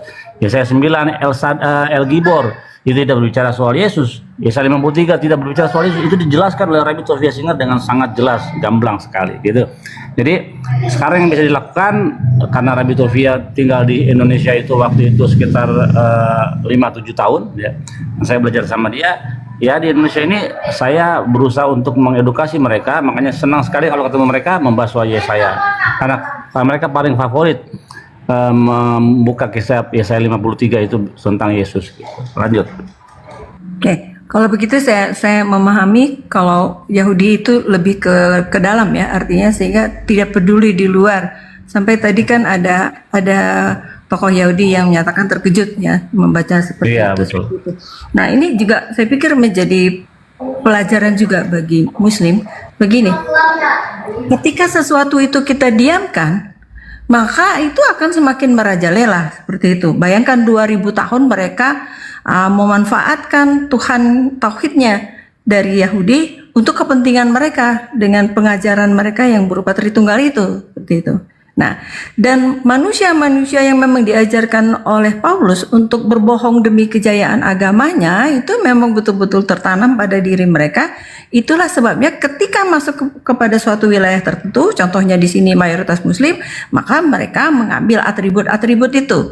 Jadi benarlah kalau kita ini semua Muslim itu mengcounter itu, menolak itu dengan keras, sebab kalau tidak kita akan seperti yang terjadi misalnya yang masuknya perjanjian lama dengan segala macam sesuai dengan keinginan mereka untuk membenarkan ketuhanan Yesus seperti itu. Betul. Tapi sekarang tapi sekarang itu udah berbeda ya, tidak seperti 10 tahun yang lalu ya. Sekarang Kristen ini udah mulai kesulitan untuk convert orang ke dalam agama Kristen dari Islam. Kenapa? Karena dengan debat-debat ini ya, teman-teman yang paling hebat itu teman-teman Muslim itu justru tahu teks asli dari bahasa Ibrani maupun Yunani. Itu merupakan poin yang mereka lemah di situ. Ketika seperti Adriansa menguasai politik teks ya, baik dari teks tertua Sinaiticus dan sebagainya, itu ternyata di kitab yang sekarang ini dulunya nggak ada. Jadi ada sisipan-sisipan yang dimasukkan oleh bapak-bapak gereja untuk mensupport doktrin Trinitas. Yesaya 53 ternyata tidak bisa kita temukan dalam teks aslinya. Ya, terjemahannya dipelintir sedemikian sehingga mencapai opini atau asumsi bahwa itu ditujukan kepada Yesus. Sebenarnya tidak ada satupun nama Yesus tertulis di dalam kitab orang Yahudi dia akan datang sebagai raja, nggak ada. Tuh. Jadi memang kekristenan ini adalah agama yang bingung pada akhirnya. Lihat sekarang udah pada bingung, pada masuk Islam semua, which is better daripada mereka menyembah manusia. Ya, ini menjadi pelajaran kita semuanya dan saya yakin betul bahwa apa yang sudah dilakukan langkah-langkah selama ini sudah sangat baik dengan motornya Adinda Zuma, dan semoga ke depan itu akan semakin lebih baik lagi dari pemikiran. Contoh aja, kalau sesuatu dibiarkan maka dia seperti ini yang terjadi antara Kristen dengan Yahudi yang selalu menggantungkan diri mereka. Bahkan kita lihat saja Zionisme Israel itu mereka dukung Saya lihat suka simbol-simbolnya itu dengan menggunakan bendera Israel yang melakukan genosida itu seperti itu. Jadi otaknya tuh nggak jalan. Dia bahkan berani tidak membela Kristen yang ada di Palestina, bahkan membela Zionis itu sendiri seperti itu. Jadi saya hanya urun pemikiran saja. Terima kasih pada Bang Billy, terima kasih kepada semua debater Muslim, semua apologet Muslim. Semoga Allah senantiasa menjaga dan merahmati. Amin. Ya Rabbal Alamin. Amin. Allahumma amin. Amin ya Allah. Ada lagi yang mau Terima kasih disampaikan? banyak Bunda. Oke. Selamat siang Bang Dimas. Ya Bang, selamat siang. Dari Islam apa dari Kristen Bang? Islam Bang. Mau Masya tanya Allah. sama Bang Billy. Assalamualaikum warahmatullahi wabarakatuh. Oh, Islam salamnya shalom. Mana tuh? Ya, Assalamualaikum warahmatullahi wabarakatuh. Waalaikumsalam. Mau gitu dong. Ya Bang. Jadi terkait tadi singgungan tentang apa namanya, tentang apa yang dilakukan kekristenan itu untuk memurtadkan apa namanya orang-orang Yahudi, memurtadkan orang-orang Islam, itu dalangnya memang ini ya di Kristiani ya Bang ya. Nah, makanya kita lihat di video-video, ada perempuan Korea di dalam bis ya, dia mengabarkan tentang Injil, Yesus gini-gini, diusir dari bis, suruh turun, syeker katanya, ya, apa namanya, palsu, penipu, disuruh dikeluarin, diludahin. Karena kenapa? Mereka itu mengabarkan yang bukan firman Tuhan di tanah suci orang-orang yang beragama Yahudi, gitu. Makanya ketika itu terjadi, ya, pada waktu itu yang diludahin itu kalau nggak salah pas hari raya Sukot. Karena saya tahu Sukot, dia megang lulaf di tangan mereka, ada lulaf gitu. Nah, orang Kristen dengan sengaja memprovokasi keluar dari gereja mereka. Harusnya tunggu dulu ada Yahudi lewat hari raya mereka. Mereka pengen mati syahid kali, pengen apa seperti Paulus gitu, pengen jadi cari gara-gara, ya diludahin lah. Karena di dalam apa namanya halakha derabanan, ya, hukum-hukum yang dibuat oleh rabi-rabi untuk memagari Torah biar tidak dilanggar, meludah kepada penyembah berhala atau tempat berhala itu merupakan pahala yang besar gitu. Itu tradisi kami Yahudi gitu. Jadi meludahi tempat ibadah penyembah berhala itu dapat pahala gitu. Karena orang berhala itu harus dihina sehina-hinanya, dipermalukan semalu-malunya begitu. Baik. Jadi untuk tuduhan-tuduhan ada apa namanya Yahudi apa namanya yang meyakini Yesus itu sebenarnya itu cuma kaum Kristiani yang ingin mendekatkan diri kepada Yahudi itu ya Bang ya? Iya, kalau orang Israel yang menerima Yesus, dia bukan sebagai Yahudi lagi, tapi dia sebagai Kristen gitu. Tapi dia berwarga negara Israeli. Jadi di Israel itu ada juga yang ada tentara-tentaranya itu ada yang Islam, ada yang Kristen, Bahai, dan banyak multi ras. Jadi gitu. Jadi dia nggak bisa menyebut dirinya sebagai Yahudi kalau dia Kristen gitu, terminologinya gitu. Tapi disebut sebagai Israeli aja, seorang Israel. Oh, baik, terima kasih. Baik, terima kasih untuk guru-guru Anda semua. Saya cuma mau tanya kepada Bang Billy. Saya izin turun. Assalamualaikum. Waalaikumsalam warahmatullahi taala wabarakatuh. Terima kasih Bang Dimas. Iya. Bang Host, saya kasih Bang Zuma sepertinya sholat ya? Persiapan sholat. Iya, udah waktu. Lanjut. Bang Billy, saya ingin lanjut bertanya tadi tentang konsep ketuhanan baik Yahudi dan Kristen yang sama-sama menggunakan sumber kitab, tapi Kristen dari kitab terjemahan ini. Apakah konsep ketuhanan yang mana yang sama dengan konsep ketuhanan Bani Israel? Apakah Islam atau Kristen Bang Billy yang sama Oke, itu pertanyaan yang sering dijawab, ditanya dan dijawab ya. Karena saya adalah murid dari Bitofia, jadi pasti saya diajarkan dan saya nggak berani menurut saya, tapi kata Rabi saya ya. Rabi saya mengatakan dalam podcast bersama Donitan ya, mengatakan bahwa Tuhan yang disembah oleh Bani Israel adalah Tuhan yang disembah juga oleh orang Islam. Itu menurut Rabi Tofia Singar. Dan kalau Rabi yang sudah wafat, kita lihat Rasak Rabi Sadia Gaun, seorang khakam, seorang raksasa di dalam Torah ya. Dia menerjemahkan YHWH sebagai Alef Lamet Lamet He ya. Itu dengan Allah. Jadi itu merupakan proper name ya. Jadi Allah proper name, YHWH proper name gitu. Lanjut. Ya, oke Pak Billy, makasih. Nah, saya ingin menanyakan juga terkait dengan sejarah dan mungkin terkait juga dengan keimanan orang Yahudi. Terkait dengan tugas Mesias yang akan datang ini, beberapa penjelasan dari orang-orang Yahudi. Salah satu tugasnya adalah membebaskan, katakanlah, Yerusalem dari para penjajah. Ya, katakan seperti itu, dan akan membangun kembali bait suci.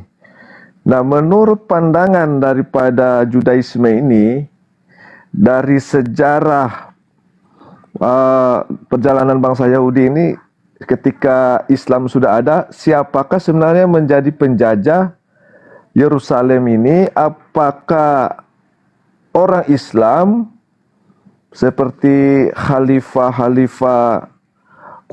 Khulafaur Rasyidin atau orang Kristen?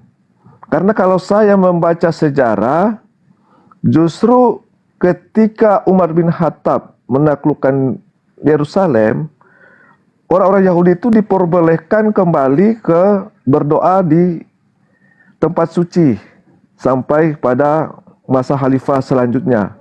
Nah, siapakah penjajah menurut orang Yahudi ini? Apakah, karena orang Kristen ini sering mengatakan bahwa Islam menjajah Yerusalem, sementara dalam sejarah berbalik fakta begitu, Bang Billy. Ya, kita lihat di dalam sejarah ya, ketika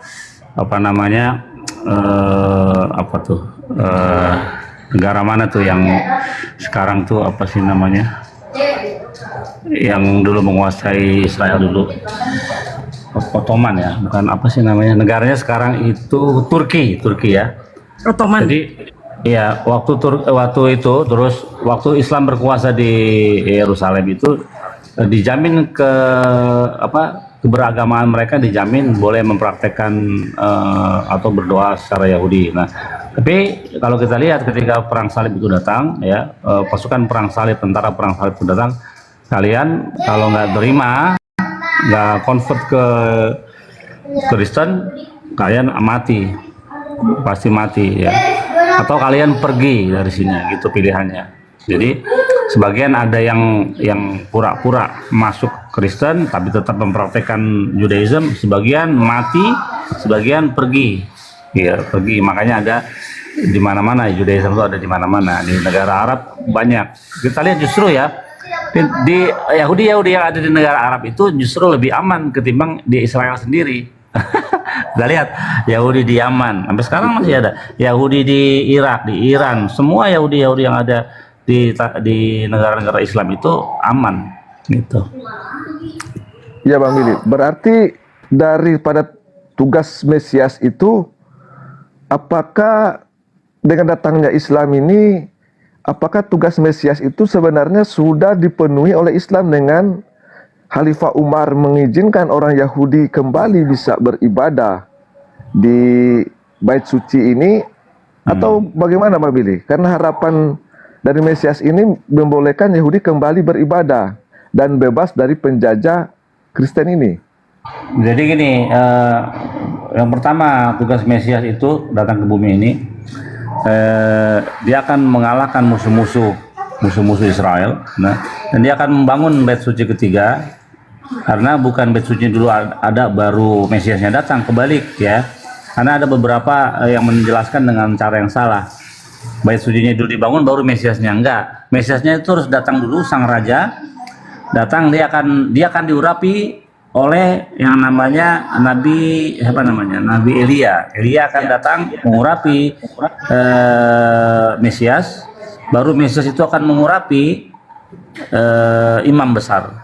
Jadi nanti sang raja akan menjalankan kerajaannya, dari politiknya, ya, memakai hukum Taurat, dan hanya itu berlaku di Israel, ya. Ingat, Mesias itu akan jadi raja di Israel, ya, dan akan memakai hukum Taurat sebagai landasan menjalankan pemerintahannya. Nah, dan imam Kohen akan melakukan tugas-tugas keimamatan yang ada di dalam bait suci, seperti penyembelihan korban dan sebagainya, ya, di situ. Jadi itu. Jadi Mesiasnya dulu, baru bait sucinya dibangun.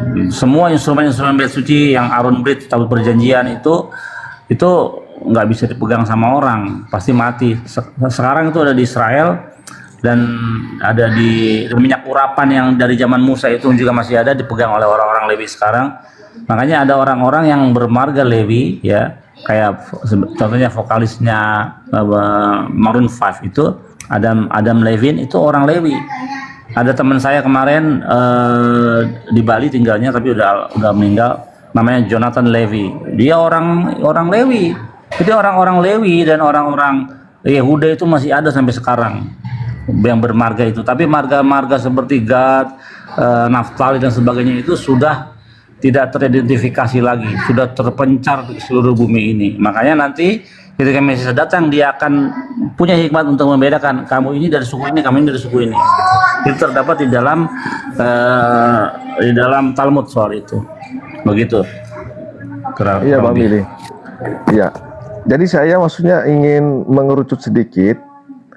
Kan harapan orang Yahudi itu ingin kemerdekaan, intinya bisa diizinkan kembali untuk beribadah di bait suci. Nah, artinya itu tugas salah satu Mesias, dan kemudian membangun bait suci yang ketiga.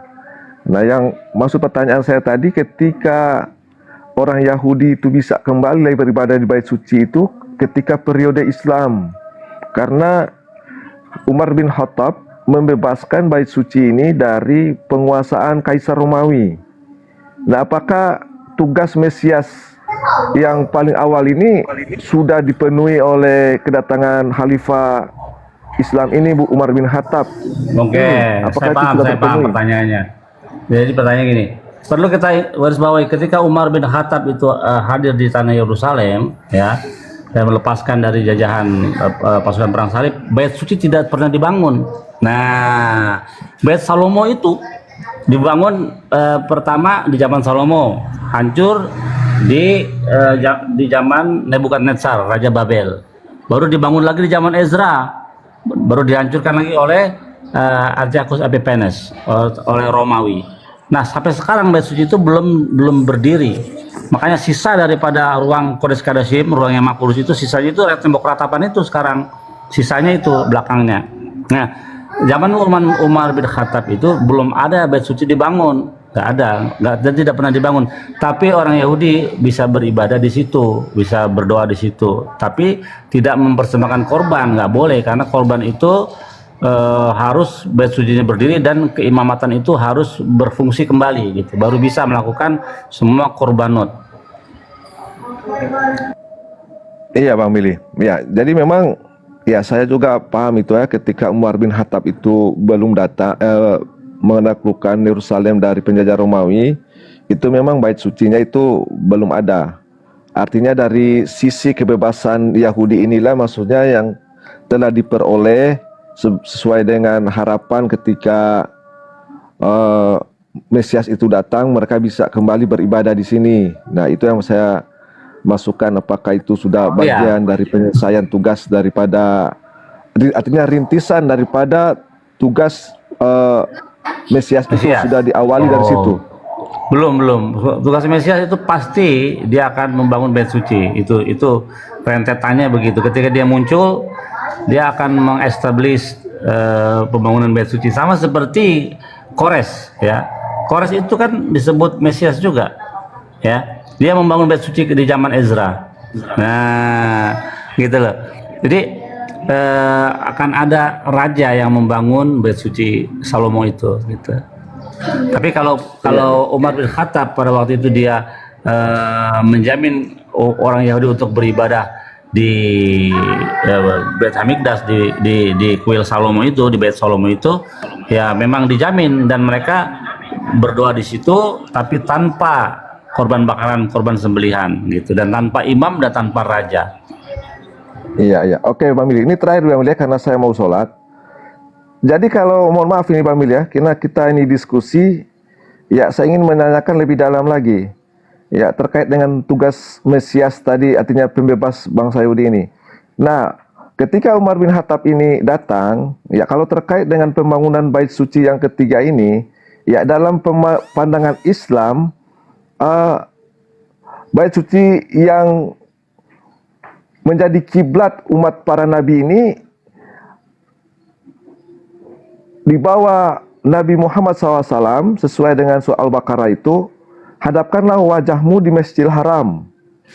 Artinya bait suci yang ketiga ini, kalau dalam pandangan Islam ini, bait suci yang ketiga ini yang saat ini adalah kemegahan dan kejayaan Masjidil Haram itu sendiri. Artinya dari sisi kedatangan Mesias akan membebaskan bangsa Yahudi bisa kembali, saat ini sudah terpenuhi. Seluruh ribuan Yahudi itu sudah kembali ke tanah perjanjian itu. Nah, soal yang kedua ini masih menunggu pembangunan bait suci. Nah, kalau dalam konsep para nabi ini hingga Nabi Muhammad, ketika diutus Nabi Muhammad ini, awal kenabian memang masih menghadap kepada Al-Quds di Yerusalem. Nah, 1 tahun lebih kemudian, maka hadapkanlah wajahmu di Masjidil Haram, sehingga bait suci yang megah, yang berbentuk kubus ini, dan pelataran Masjidil Haramnya ini, saat ini benar-benar sudah terbangun, Bang Billy. Apakah unsur-unsur ini sudah dipenuhi oleh Nabi Muhammad yang lambang pemerintahannya berada di pundaknya dan menaklukkan bangsa-bangsa di sekitarnya sebagai pemenang, seorang penunggang kuda yang gagah perkasa, Bang Billy? Pada lambang pemerintahan ada di bahunya itu dalam kitab Yesaya itu merujuk kepada Hizkiyahu, Raja Hizkia. Jadi bukan kepada baginda Nabi Muhammad dalam kitab Yesaya itu. Nah, jadi mesti dibedakan. Nah, ketika arah kiblat orang Islam dari Yerusalem pindah ke sekarang di Arab, itu sepertinya kalau menurut saya itu ada hal yang tepat, karena orang-orang Yahudi sembahyang dari dulu sampai sekarang kan mengarah ke sana. Sumbernya kita lihat di dalam kitab Daniel, dikatakan seperti kebiasaannya Daniel sembahyang 3 kali sehari menghadap ke Yerusalem. Dalam kitab Daniel itu ada. Nah, itulah arah kiblat daripada orang-orang Yahudi. Nah, ketika dia pindah ke Arab, ya ke Arab, itu sudah tepat, karena syariat daripada Yahudi dengan Islam itu berbeda syariatnya, gitu. Jadi sama seperti Sabat, Islam nggak harus memelihara Sabat, hari-hari Jumat ada dalilnya, Yahudi juga ada dalilnya hari Sabtu memelihara. Jadi itu semua sudah tepat adanya. Sama seperti kenapa Masjid Al-Aqsa sampai sekarang masih ada, tidak dihancurkan? Apakah orang Israel tidak bisa menghancurkan sekarang? Bisa dihancurkan sekarang, tapi nggak berani, belum berani. Dan selamat pagi. Keberadaan Masjid Al-Aqsa di sana tanpa seizin Hashem, tanpa seizin Tuhan pencipta alam, tidak akan bertahan sampai sekarang, gitu. Selamat pagi. Gitu. Oke, Selamat siang, bro. Udah siang. Teman-teman semua lanjut dulu, saya mau sholat zuhur. Siap.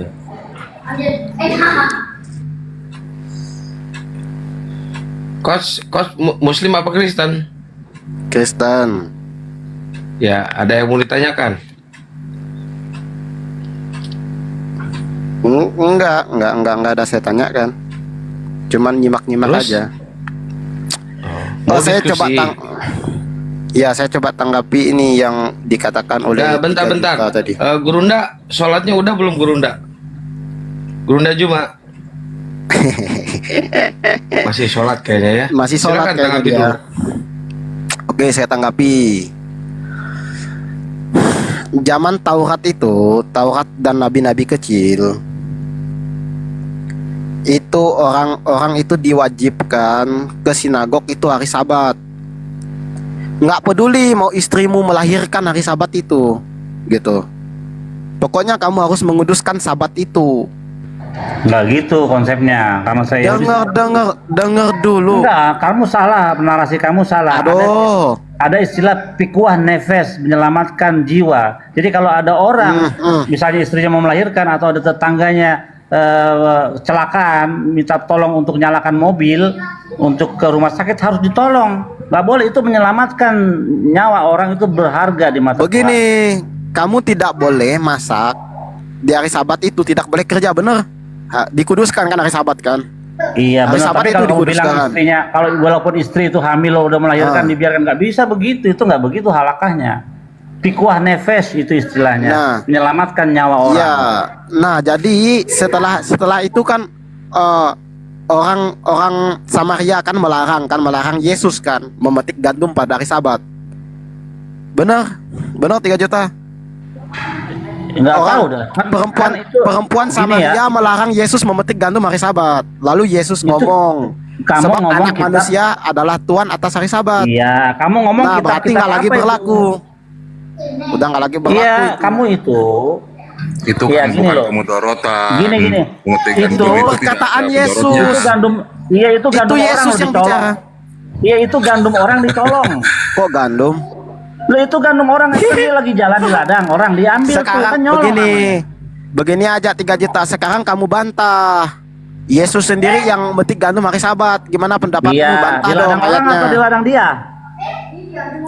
Kan Yesus bilang sebab anak manusia adalah Tuhan di atas Sabat. Iya, tapi yang diambil itu berarti- gandumnya gandum orang apa gandum dia? Berarti ibadah simbolik ritualistik sudah tidak bisa kan? Sudah digenapi kan? Simbolik pertanyaannya ritualistik itu gandum jasmania orang kan? atau gandum dia? Sekalipun Abraham di Irak mesti ngadap ke Yerusalem kan? Loh, Lah. itu nyolong loh Yesus, nyolong gandum orang loh itu. Bukan nyolong, Yesus Yesus memetik gandum hari Sabat. Iya, gandum orang itu bukan gandum dia. Ditegur sama perempuan Samaria. Iya, Terus tapi itu Yesus- ladangnya orang, itu Aduh. ladang orang loh, dicolong sama dia. Lalu Yesus bilang, sebab Itu anak melanggar manusia perintah adalah sebelum Tuhan atas perintah, Sabat. jangan engkau mencuri. Kamu Itu jangan melanggar lari hukum, dari jangan konteks. mencuri.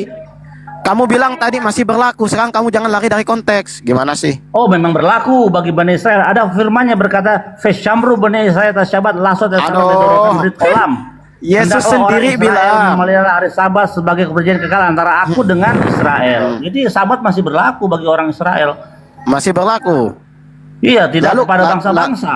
Lalu kenapa perempuan Samaria itu melarang Yesus metik gandum hari Sabat? Lalu Yesus bilang, sebab aku adalah Bukan Tuhan metik, atas Sabat. nyolong, bukan Gimana itu? nyolong, Coba kamu nyuri, bantah. merampok.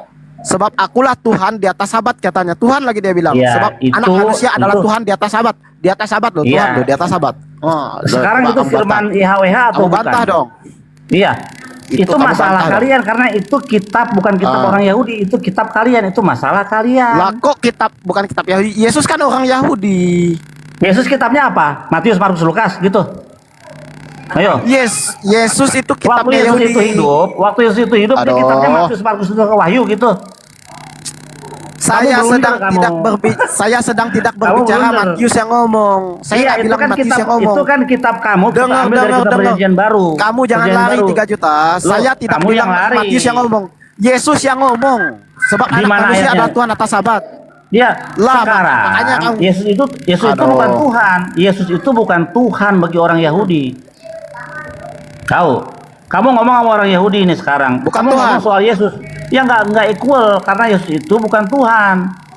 Iya, Yesus bukan Tuhan atas orang Yahudi. Lalu kenapa Musa bilang Malak Elohim itu Tuhan gunung batuku? Malak Elohim Iya, yang diutus Elohim itu Tuhan gunung batuku gimana? Coba kamu jelaskan. Iya, oke, sekarang di situ Makanya terus kamu Yesus. jangan cuman fitnah-fitnah di room, tapi kamu nggak bisa bantah ayatnya. Kamu Loh, diketawain bantah ayat kodok, apa? diketawain Kamu, orang Pak, Kristen. Kamu pakai Begitu. kitab setan untuk memakai kitab bersandingan dengan kitab Taurat. Kok kitab setan? Lah iya, Musa perjanjian baru itu bilang. kitab setan. Tunggu dulu, Kitab tunggu perjanjian dulu. baru itu kitab setan. Musa Kenapa demikian? Malak Elohim, Oh, iya. Malak Elohim itu diutus Elohim kan? Iya benar. Malak Elohim itu diutus Elohim. Benar. Tetapi Musa bilang Malak Elohim itu Tuhan gunung batuku. Lalu Yohanes bilang tidak Oke, seorang pun yang ayatnya di pernah mana? melihat. Kita cek dulu ayatnya di mana. Oke, kita cek. Saya punya Torah di sini. Tenang, jangan panik. Kita cek ayatnya di Ulangan mana. pasal 6 ayat 4. Oh, ulangan, Oke, diulangan saya coba buka pakai ulangan Torah satu ya. perikop. Ya. Malaikat Tuhan. Oke, kamu jelaskan itu. Torah. Jangan kabur kamu. Nggak bisa kamu jelaskan. Iya, kamu jangan kabur. Saya buka Saya Torah. pastikan kamu nggak bisa jelas. Oke, buka Torah lah silakan. Oke. Ayat berapa? Ulangan pasal 3 ayat 2. Oke. Ulangan pasal 3 ayat 2. Ulangan. Aduh. Ulangan Kamu 40 bilang nggak ada berapa? utusan kan? Ya. Ulangan 43 ayat 2. 43 ayat 2. Oke. 43 ayat 2.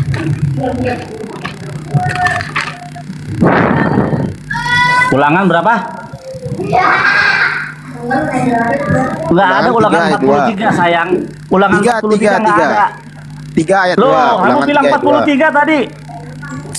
Buka aja ulangan 3 ayat 2. Nanti kamu bantah itu. Sabar. Guys, di Gimana bawah sih? tadi dia bilang ulangan 43 kan? Bukan, saya lagi nggak bahas guys yang di bawah. No. Kamu buka Kamu ulangan tadi 3 ayat 2 bilang dulu. ulangan berapa? Jujur kamu. Iya, ulangan 3 ayat 2. Tadi kamu bilang ulangan 43 kan awal? Iya, tadi salah. Sekarang kamu Ya, bantah. kau salah Ulangan kan? 3 ayat 2. Kau salah kan? Iya. Mencret situ betul. kau. Itu nggak masalah. Yang penting Ya, kamu bisa masalah. bantah data itu. Masalah. Kamu jangan banyak mencret. banyak bicara Kenapa? kamu. Ketika kamu Nggak, Bang Billy, menunjuk ayat aja salah, sudah nggak Bang bisa Billy, ngomong sama saya. Bang Kamu Billy. tunjuk pas ayat aja salah. Mana Ya itu? Bang Billy, itu nggak masalah Bang Billy. Yang penting dia penyembah Tuhan yang mencuri gandum. Lanjut aja Bang Billy. Lanjut. Ulangan 42. Gimana ada Ulangan gunung batu? Ulangan 3 ayat Ulangan 43 nggak tiga ada. ayat Ulangan dua itu ada sampai gunung batu. 34. Malu banget sih lu. Guys, bikinin videonya ya guys. Debater Kristen. guys. Salah Woi, memahami kitab Ulangan. Kamu jangan banyak 43 framing nggak ada, kamu. woi. Framing kamu itu bikin malu kamu sendiri. Kamu bantah itu malak Elohim. Sedunia. Kamu bantah. Kamu bantah malak Elohim. Jangan cuman modal Gua congol. bahagia banget hari ini dah. Ulangan 43 Ya, dibuat oleh Oten. Gimana sih diskusinya ini banyak framingnya. Diskusinya Iya nggak bukan ada banyak data. framing. Kamu bilang ini, ampun Kamu Bang nggak ada Jago. data. Ternyata saya salah Bang Jago gitu coba bilang. Enggak. Kamu nggak bisa bantah. Yesus mau Iya, dikandung hari Sabat tadi. bagaimana Kamu bisa jangan bantah? lari. Nggak ada ulangan 43. Sudah nggak bisa lari bantah. Baru kamu bilang Enggak, kamu abang gini, jago lagi. ulangan 43 Sekarang nggak ada. Dengar Ulangan dulu. 43 nggak Ulangan ada. pasal 3 ayat 2. Makanya- Coba bantah. Bilang dulu, Ulangan ampun 3 Bang ayat 2. Jago gitu. Bilang dulu, ampun Bang Dengar Jago. dulu. Kamu bantah ulangan 3 ayat 2. Malak Elohim itu siapa? Iya, kan tadi kan kamu salah kan? Kamu bilang gini, Jangan kamu sekarang kamu Iya, jelaskan kan Allah yang kamu di bilang perjanjian lama yang 3. 43. Yang diutus 43 itu Allah. nggak ada. Allah yang mengutus malaikat Tuhan dan Iya. malaikat Tuhan itu diberikan nama sama Musa itu Tuhan. Iya, ulangan Dipanggil ulangan Adonai. 43, Gimana? ulangan Kamu bantah itu? 43 nggak ada. Kita nggak usah dulu lah pakai PB lah, nanti kalian bilang Yohanes palsu. Iya, Yesaya ulangan palsu. 43 ada nggak? Coba Paulus jawab. palsu. Iya, Lukas ulangan 43. palsu. Ulangan 43 ada Hadis nggak? asli. Bisa Sekarang, dibukakan? Bisa dibukakan. Coba dibukakan. Kita cek dulu, kita goreng dulu seperti tahu bulat. Silakan dibukakan kamera saya. Dibesarkan boleh. Sebentar, ulangan palsu ini. Coba malaikat Tuhan. Malaikat Tuhan itu siapa itu? Ulangan 3 ayat 2. Coba ulangan 43 ya, saya Malaikat cek dulu. Tuhan Kita itu cek siapa? dulu data. Mana nih? Kok nggak bisa? Mana Ulangan 3 ayat 2. Gimana sih? 3 juta nih. Di mana? Di Aduh. mana? Ulangan 3 ayat 2 itu ada malaikat Tuhan di mana? Kau salah lagi kau. Aduh, banyak sekali ayat malaikat Tuhan di ulangan itu. Oke, Kamu nggak bisa lihat guys, bantah. teman-teman, Malaikat teman-temanku. Tuhan. Tadi dia mengatakan bisa Malaikat di-mute Tuhan dulu yang di dia ulangan ini. itu dipanggil si Musa itu Iya, itu Tuhan. lagi dibuka, Link. Oke. Maling, itu lagi dibuka. Bentar, Maling. Dengar dulu. Tunggu. Oke. Pertama, dia Malaikat- mengatakan malaikat Tuhan. ulangan 43. Kita lihat. 34 habis, nggak ada lagi. Oke, ampun Bang Orang Jago gitu bilang- dong. Sekarang berapa? Ayat berapa? Oh, lalu ampun Bang Jago, kamu yang minta ampun sama saya, ampun Coach Yelmi, Iya, saya kan belum bisa kamu bantah salah Yesus memetik ayat. gandum pakai sahabat. Kamu kan salah ayat. Saya nggak bisa Bro. bantah, saya cuma modal congok aja Ya gitu. enggak, ya kamu kan udah Saya salah tidak loh, bisa malu loh membantah. Yesus Kamu nggak ma- ke sinagog hari Sabat. Iya, coba ayat ulangan berapa coba? 3 ayat? Kan 3 ayat 2 Kan modal framing aja. Coba. Oke, 3 ayat 2 buka ya. ulangan. Oke, ulangan 32. Oke. Ayat 3 ayat 2. Oke, kita baca ya. Oke. Vayomer Hashem Elai El Tira Oto Ki Beadecha. Mana malak Elohim? Nggak ada ini. Nggak ada. Malaikat Tuhan nggak ada. Ada juga malak gandum, bukan malak Elohim, itu malak Nggak gandum. ada. Di mana? Malaikat Tuhan yang di ulangan itu pakai bahasa Indonesia aja. Bahasa Inggris. Oke. Bahasa Indonesia, malaikat Tuhan. Oh, jangan. Bahasa Indonesia Bukan- coba buka. bukan terjemahanmu, terjemahan setan. Janganlah Jangan takut pakai. kepadanya, Pokok sebab aku terjemahan. menyerahkan diri Hashem. Malak gandum. tentaranya dan negerinya, dan perlakukanlah dia seperti yang kau lakukan terhadap Sihon. Gimana sih? Mana Ya, malaikat orang malak Amori Elohim? yang diam di Hesbon. Di mana ada malak Ayo, Tuhan di situ? mana malaikat Allah mana? Ayo. Ada. Ayo. Di mana ada malak Elohim di situ? Malak Elohim nggak ada, parah ada ini. juga malak gandum. Nggak ada. Salah tunjuk ayat. Lu salah Aduh, cari musuh lu. Sudah dua kali sampai. Nggak ada malaikat Elohim, malaikat Allah nggak ada nih. Hashem said to me, do not fear. Tuhan berkata kepadaku, jangan takut. For I'm in your hand. For in your hand have I given him and his entire. Kamu jangan people. bohong. Kamu Nggak jangan ada bohong. ini malak Elohim. Kamu jangan bohong. Kamu jangan berdusta. Kamu jangan membohongi. Oi, teman-teman di TikTok. Aku barusan buka Alkitab. Buka pakai Alkitab bahasa Indonesia, malaikat Tuhan. Ulangan ini pasal 3. dari Elai loh. Ulangan pasal 3 ayat 2 sampai 7. Bacakan ulangan pasal 3 ayat 2 sampai 7. Oh, ini korban penipuan LAI nih bocah nih. Dengar dulu. Malaikat Tuhan. Hancur deh lu, hancur. Udah Malak yang lain Elohim udah itu. bukan level gua. Ini level rendahan. Malak Udah. Malak Udah Yehova. salah ayat. Nah, Ada begini. kata malaikat Tuhan di sini. Dengar ya, Nggak ada saya malaikat bacakan Tuhan. ya. Saya bacakan ya.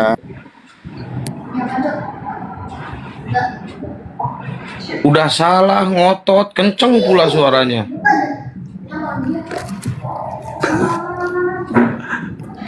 Gak ada malu nih bocil. Itu salah lagi tuh, saya yakin tuh. Ampun Bang Jago, ntar begitu ya. Ampun Bang Kiang Santang gitu ya. Udah pakai Itu ada Lu juga bukan malaikat malak Elohim. Tuhan, dengar dulu. Lalu malak udah Elohim pakai terjemahan maksa juga. menyampaikan bahwa dia itu di semak belukar, itu malak Elohim. Yang menyampaikan Penyembah yang terjemahan. menyampaikan diri Bukan itu dari belukar. semak belukar itu Semak malak belukar. Elohim. Ya, semak belukar itu. belukar. Ya. Bukan semak, bukan Kamu- semak beluk, biluk. Ya, Salah lagi. Kamu jangan lari, jangan lari dari konteks. Kamu sudah nggak bisa bantah. Iya, jangan Malak lari. Kalau udah diri Elohim gandum jangan lari.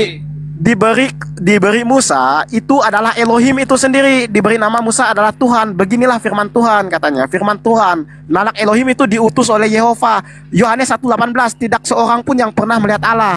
Tidak Dalam seorang pun kitab yang pernah Yohanes, melihat Allah. dalam kitab Yohanes, Yohanes 1:18. lihat di atas pagar lagi makan. Tunggu dulu. Tidak seorang pun yang pernah melihat Allah, tetapi anak tunggal Allah yang di pangkuan Bapa, dialah yang menyatakannya. Berarti yang menyatakan diri itu Malak Elohim yang diberi gelar anak tunggal. Bukan Elohim. Berarti fik. Malak Elohim itulah Allah. Lu Gimana abis sih? minum apa sih di gereja barusan? Sekarang kamu bantah Yesus pencipta. Yohanes 1 ayat 3. Dari dialah segala sesuatu dijadikan, dan tanpa dia tidak ada segala sesuatu dijadikan. Terbantahkan. Ngomong yang Zuma. benar dulu. Ngomong yang benar dulu. Zuma tidak Dari. bisa bantahkan ayat ini. Zuma nggak bisa Ngomong yang bantah. benar dulu. Ngomong yang Sekarang benar dulu. teman-teman Dari. Zuma satu room. Dengar dulu, Oh, teman-teman Bang Zuma satu Bang room. Juma dari tadi mute. Iya, Bang Zuma, Oh, dengar Bang dulu. Juma lu. Teman-teman ya, kalian tidak bisa bantah ini. Yesus adalah pencipta. Yohanes 1 ayat 3, dari dialah segala sesuatu yang dijadikan, dan tanpa dia tidak ada segala sesuatu dijadikan. Firman itu telah menjadi daging. Dari Yesus. Dia itu siapa? Dia itu. Nggak ada aturan. Dia itu. Jangan naik room. Dengar dulu. Udah Ya, Kristen ayat gini sabar, semua, Bu. sabar. Kalau orang Kristen gini Nunjuk semua. orang salah. Sabar. Aduh.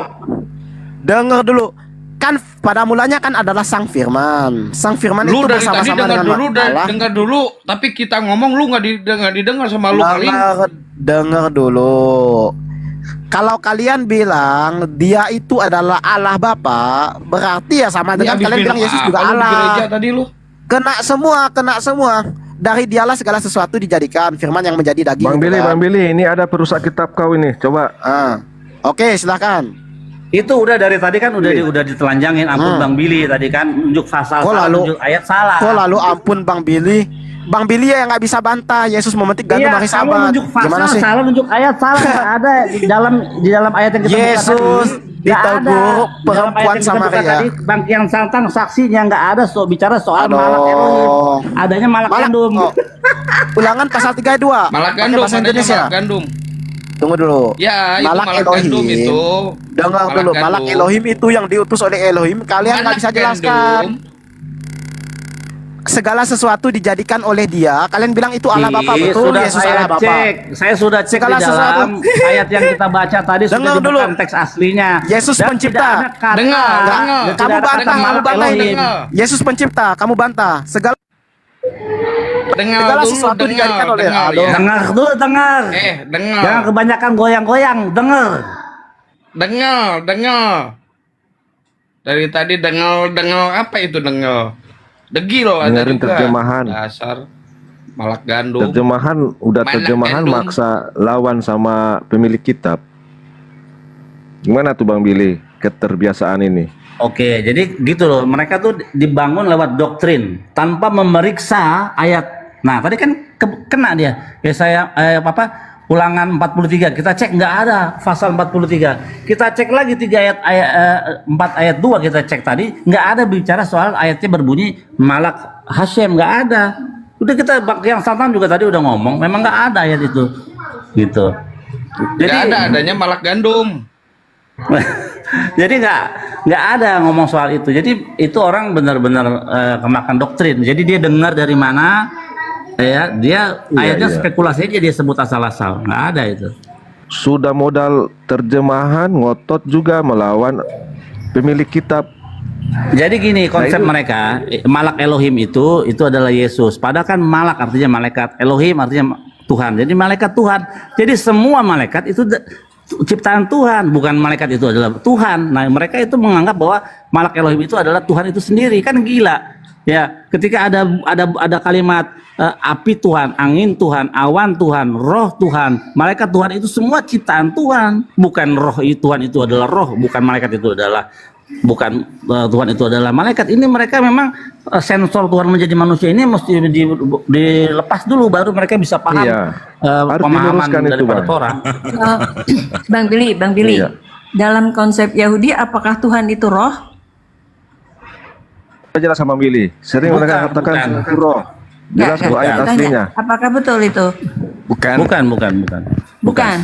Bukan. Nah, kenapa Tuhan Hashem mereka itu selalu bukan roh. berpatokan pada Yahudi bahwa Tuhan itu roh? Padahal itu Iya kan itu konsep pagan. karena terjemahan yang hancur di dalam Kejadian Terjemahan, ya. 1 ayat 2. Verua Elohim merkhefet alpini hamaim dan roh Allah melayang-layang katanya. ya supaya terbangunlah konsep trinitas roh firman dan Allah gitu. Itu mereka itu nyembah roh Yudas. Roh Yudas ya Gurunda ya. Penyembah roh itu Sebenarnya biasanya kan yang pemuja. mereka sembah itu iblis. Ya, betul. Yang bingungnya tuh gini loh, selalu mereka mengatakan Tuhan itu adalah roh. Nah, Yahweh itu juga roh, kan gitu. Makanya nanya sama Bang Billy nih. Kok bisa jadi roh itu? Udah aku mau mandi dulu ya, belum mandi nih dari tadi dengar oten-oten panas juga udah lama nggak warning up ya nggak pemanasan. Jadi saya mau mandi dulu. Pantas bau gandum dari tadi. Ya lanjut Iya Bang Billy, semua. nanti kita diskusi lagi ya. Siap, Bisa siap. dinaikkan nggak kembali itu orang tadi yang diterapi itu? Maksudnya ini, Nggak tahu soalnya gunting Bang Billy masih tinggal dalam kepalanya, belum ini tiba-tiba dijahit, masih ada Belum di dalam. dicabut. Belum. Iya, belum dicabut ya. Silakan naik lagi tuh tadi siapa namanya? Koci siapa? Bisa bantu? Kenapa mereka selalu mengaitkan Yahudi itu dengan roh? Tuhannya. Jadi gini, sebenarnya gini. Tadi kan kita udah menjelaskan adanya permintaan kemudian sehingga terjadi hasil evolusi dari kitab Tanakh itu yang dimiliki oleh saudara-saudara Yahudi atas perintah Ptolemy II kepada rabi-rabi yang ada pada saat itu. Itu terjadi di abad 3 sebelum Masehi. Nah, kemudian ketika sudah diterjemahkan dalam bentuk Septuaginta, maka terjadi pengoreksian di abad kedua, di abad ketiga, sampai ke abad keempat, sebelum terjemahan ini disebut dengan sebutan Perjanjian Lama. Jadi, yang terjadi kemudian adalah apa yang muncul di kitab Perjanjian Baru milik mereka itu diupayakan seirama dengan Perjanjian Lama. Maka Perjanjian Lama harus mewarnai Perjanjian Baru. Perjanjian Baru ini yang menjadi patokan, bukan Perjanjian Lama. Jadi Perjanjian Lama harus mengikuti kemauan Perjanjian Baru.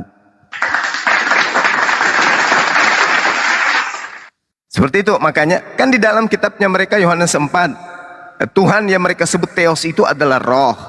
Maka kejadian 1 nomor 26 itu, kejadian 1 nomor 2 dan seterusnya, itu harus seirama dengan kitab mereka. Maka yang melayang-layang di atas permukaan air ini harus Tuhan, tidak boleh tidak. Nah, makanya ketika dikatakan Ruach Elohim, mereka memaknai bahwa ternyata Tuhan itu adalah roh. Sedangkan Ruach Elohim itu artinya angin, udara yang berhembus di atas permukaan air yang dibutuhkan kemudian oleh makhluk untuk dihirup sehingga mereka hidup. Itulah yang dimaksud oksigen. Jadi yang terhembus kemudian di atas permukaan air itu bukan Elohim, tapi udara atau angin atau oksigen ciptaan Tuhan. Tapi itu harus mereka maknai sebagai Tuhan. Kenapa? Karena Roma dan Yunani itu memahami aliran kepercayaan mereka bahwa dewa-dewa itu bisa menjadi manusia, bisa jadi makhluk, bisa jadi merpati, bisa jadi kodok, cumi, pecel lele dan seterusnya gitu. Jadi nggak ada hubungannya. Makanya orang Yahudi tidak pernah mengimani kitab mereka itu sebagai firman Tuhan, tidak pernah. Orang Yahudi itu tidak menganggap bahwa kitab mereka ini adalah kitab Tanakh, bukan. Malah ditertawakan itu. Seperti itu, ukhti. Saya punya teman ya, saya pernah tanya sama dia, itu Roh Kudus itu apa sih? Kapan munculnya? Seperti apa? Bagaimana mengimani? Nggak bisa dia jelasin gitu loh. Coba. Iya. Jadi kalau Roh Kudus itu, kalau kita sebagai Muslim memaknai, itu sama dengan Melech Elohim. Artinya apa? Malaikat Tuhan.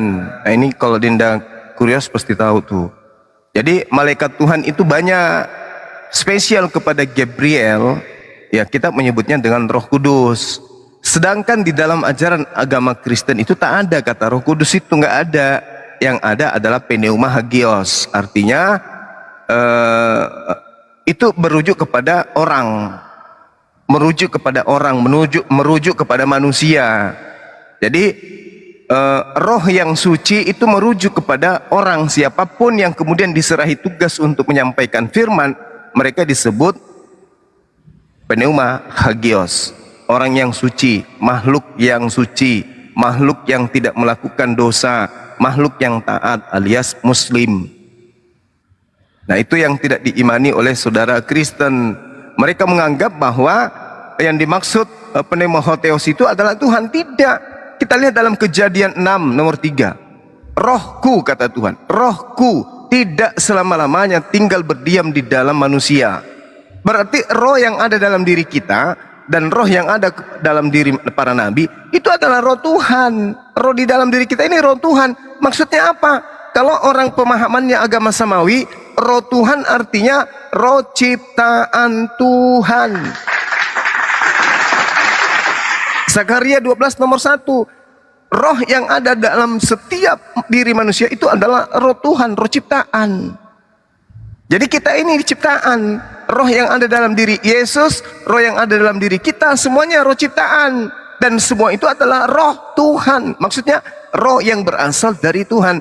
Karena segala sesuatu yang berasal dari Tuhan, itu bukan Tuhan, tapi makhluk Tuhan. Apapun yang keluar dari Tuhan itu bukan Tuhan. Itu makhluk.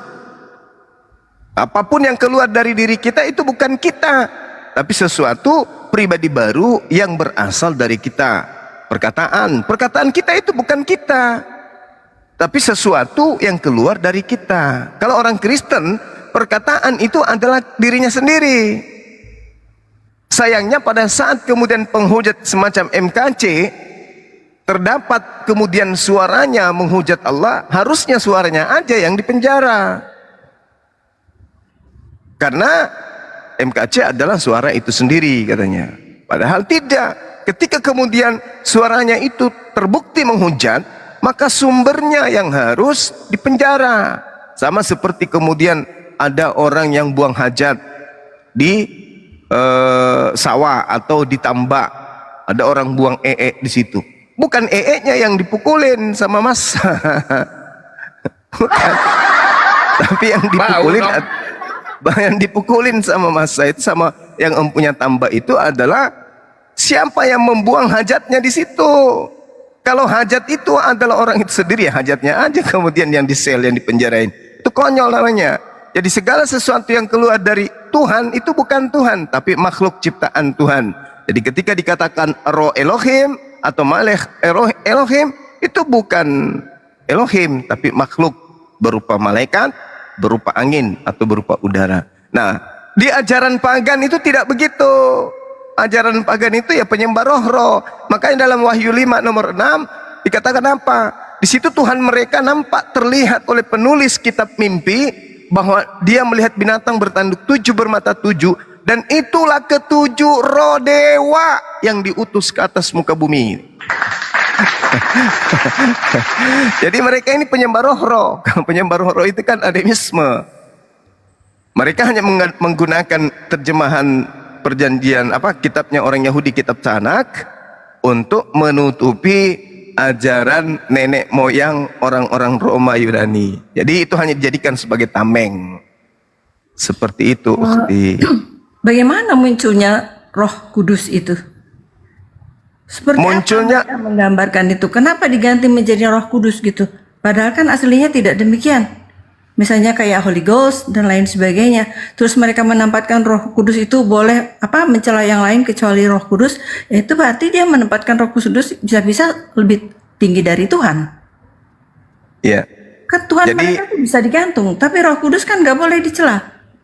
Nah, kapan munculnya Roh Kudus itu? Nah, seperti apa mempengaruhi mereka? Wah, itu kalau lagi joget-joget kesurupan itu ada Roh Kudus terus. Oh, itu bukan Roh Kudus itu. Kan? Iya. Jadi kalau berbicara pesan Yesus dulu nih yang kita bahas ya.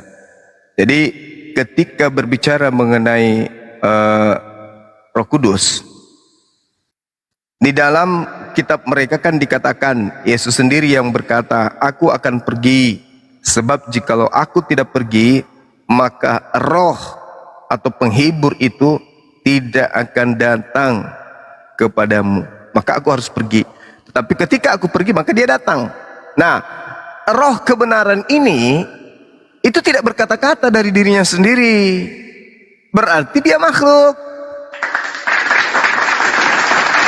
Karena kalau ada sesuatu yang tidak berkata-kata dari dirinya sendiri, berarti dia masih punya majikan, dia masih punya atasan. Sedangkan yang disebut Khalik, pencipta, itu tidak ada lagi yang dia harus dengarkan untuk menyatakan sesuatu. Contoh, innama amruhu idza arada syai'an ayyakula lahu kun fayakun. Itu Al-Qur'an. Ketika kemudian sang Khalik menginginkan penciptaan manusia atau makhluk apapun, dia menginginkan manusia dicipta tanpa ayah ibu, tinggal mengatakan kun, jadi, maka jadilah, fayakun. Dia menginginkan kemudian manusia tercipta tanpa ayah, tanpa ibu, jadi. Menginginkan terciptanya manusia tanpa ayah, jadi. Semuanya jadi. Innama amruhu idza arada syai'an. Itu sifat Allah, sifat Tuhan, sifat Khalik. Sama seperti di dalam Mazmur 33 nomor 9. Allah hanya memberi perintah, maka semuanya ada. Dia hanya berkata, maka semuanya jadi. Nah, itu sifat Tuhan, itu begitu. Sama seperti Yesaya 55 nomor 11. Apa yang Tuhan kehendaki keluar dari mulutnya tidak akan kembali dengan sia-sia sebelum yang dikehendaki itu benar-benar terbukti sesuai dengan yang dikehendakinya. Contoh, ketika Tuhan menginginkan seorang perawan bernama Maria untuk hamil tanpa suami, hamil ya. Kenapa demikian? Karena Tuhan yang menghendaki. Terjadi. Tapi kalau Pak Bom, saya menginginkan begini, oh belum tentu terjadi karena dia bukan Tuhan. Nah, terkait dengan roh kebenaran, ada satu kebohongan yang sangat besar yang terjadi ketika Yesus berpesan, aku akan pergi, sebab kalau aku tidak pergi, maka roh kebenaran itu tidak akan datang kepadamu. Berarti menurut Yesus, yang datang setelah dia adalah roh kebenaran. Siapa itu? Nabi. Yang dimaksud dengan roh kebenaran itu Nabi. Contoh misalnya, kita lihat ya, kebetulan di sini ada Ahi siapa? Ahi Billy. Jadi roh kebenaran, misalnya kita lihat di dalam Bilangan 11 nomor 25, Bilangan 11 29, Nehemia 9 30. Itu jelas sekali bahwa yang dimaksud dengan roh kebenaran itu adalah roh Tuhan yang diutus Tuhan ke atas muka bumi ini. Nah, sedangkan di dalam pengakuan Yesus barusan di Yohanes 16 nomor 7, nomor 8, nomor 9 bahkan sampai nomor 15, yang datang setelah dia itu adalah manusia, sosok nabi. Dan nabi itu adalah roh kebenaran. Nah, setelah kemudian Nabi Isa terangkat ke langit, Yesus terangkat ke langit, apa yang terjadi? Ada sekelompok manusia yang ngaku-ngaku, bukan sekelompok, ada satu orang yang ngaku-ngaku bertemu dengan Yesus. Yesus kan pergi. Sebab kalau dia tidak pergi, roh kebenaran tidak datang.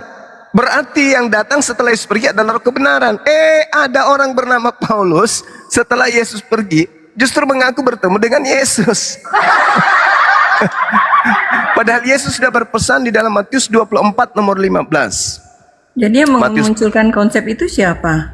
Nah, itu mereka sendiri. Karena tidak ada Yesus berpesan di abad pertama, dimulai dari tahun 52 dan seterusnya ke atas tuh sampai tahun 100-an, sampai kemudian kitab mimpi mereka tuliskan. Itu. Jadi Paulus itu memulai menulis suratnya itu di tahun 52. Dia sudah mulai menulis di situ dan mengaku bertemu Yesus. Sejatinya yang datang setelah Yesus adalah roh kebenaran, tapi yang datang kepada dia justru Yesus. Berarti harusnya Yesus mengatakan begini, adalah benar yang engkau katakan, lebih baik aku pergi, sebab kalau aku tidak pergi, aku tidak datang. Aku tidak pergi, aku tidak datang. Padahal yang datang setelah aku itu adalah roh kebenaran. Makanya dikatakan yang datang setelahku adalah roh kebenaran. Sehingga ketika ada orang yang berkata aku bertemu dengan dia setelah ini, jangan kau percaya. Itu pasti nabi palsu. Jangan kau percaya. Pasti hanya nabi palsu yang mengaku pernah bertemu saya. Di dalam Matius 24 diterangkan di sana. Jadi apabila ada orang berkata aku bertemu dengan Yesus di padang gurun, aku bertemu dengan Yesus di bilik, ya, bilik penjara atau bilik rahasia atau temeong dalam bahasa Yunani, kata Yesus jangan kau percaya, sebab nanti kedatanganku itu di akhir zaman, data nomor 27-nya, yaitu ditandai dengan sinar yang bercahaya dari timur sampai ke barat. Jadi kalau ada yang pernah mengaku bertemu dengan Yesus, itu Yesus mengatakan begini di Matius 12 nomor 22. Apabila ada orang yang kerasukan roh jahat, tanda-tandanya mengalami kebutaan. Paulus setelah mengaku bertemu dengan sosok roh, yang menyebut dirinya dengan sebutan Yesus, siapakah engkau? Apakah engkau Tuhan? Aku Yesus yang kau aniaya. Kata suara itu. Nah, untuk menentukan bahwa itu Yesus atau bukan Yesus, tanya Yesus, Yesus, benarkah kamu yang datang kepada Paulus pada saat dia ke Damsyik? Dalam kisah para pewarta 22, nomor 8 dan seterusnya. Apa kata Yesus? Oh, jangan kau percaya, sebab kedatanganku nanti di akhir zaman. Tanda kedatanganku itu ada sinar dari timur sampai ke barat. Itu berdasarkan pengajaran Yesus. Jadi kalau Anda yang mengaku bertemu dengan saya, jangan kau percaya, itu adalah penyesat. Dan Paulus betul mengalami kebutaan pada saat dia mendengarkan suara, akulah Yesus yang kau aniaya. Yesus dalam Matius 12 nomor 22, tanda-tanda orang yang kerasukan setan, matanya picek. Dan itu dialami oleh Paulus selama kurang lebih 3 hari. Dia buta, berarti yang merasukinya adalah iblis. Kenapa dalam terjemahan Indonesia itu menjadi Roh Kudus? Asal muasalnya bagaimana? Itu mereka ambil dari Al-Quran, karena kata Roh Kudus itu hanya ada di dalam Al-Quran. Tidak ada di dalam kitab Belanda. Roh Kudus, mereka menamainya itu Roh Kudus itu kenapa? Ya, sama seperti kenapa mereka menamai Tuhan mereka yang dewa itu menjadi Allah. Lalu mereka umpetin dengan membacanya Allah. Allah. Apa tujuan mereka membaca Allah? Supaya tidak ketahuan bahwa Tuhan yang mereka ambil itu dengan penyebutan Allah itu adalah milik umat Islam. Itu tujuannya. Seperti itu. Tapi kalau dijual di umat Islam itu kan nggak laku, karena kita meyakini memang demikian kan, namanya Roh Kudus itu adalah malaikat Jibril. Berarti mereka menyembah Saya potong malaikat dia dong. dikit. Bu, saya potong Shalom. dikit. Ini ada nih. Shalom. Ini datang lagi Gurunda nih. Salon, salon. Shalom. Salon. Ya, itu bisa nggak laku, sabar dulu. Shalom. Itu bisa tidak laku kalau yang mengajarkan itu manusia biasa. Ini masalahnya manusia yang kerasukan iblis yang mengajarin, bukan manusia biasa mereka ini. Mereka ini adalah orang-orang yang kerasukan setan. Jangan banyak framing, bicara aja kita. Oke. Kamu jawab Kalau dudel. bukan dengar. Kalau bukan Sekarang kamu iblis bantah yang ayat ini. Kalau Kamu kasih bukan bantah, setan. aduh, takut sekali Kalau si bukan Zuma ini. Kalau bukan setan, kalau bukan setan yang si Zuma yang dungu memperlihatkan kedunguan yang nggak bisa bantah ayat ini. kalau bukan setan yang merasuki. Sabar dulu, sabar. Saya nujuk ayat salah kan dungu. Kalau bukan setan yang merasuki Anda menyembah anak Maria, lalu apa? Jawab saya. Saya jawab. Kamu tadi berkata, kamu diam kalau saya jawab. Jangan Jawab potong. dulu pertanyaan saya.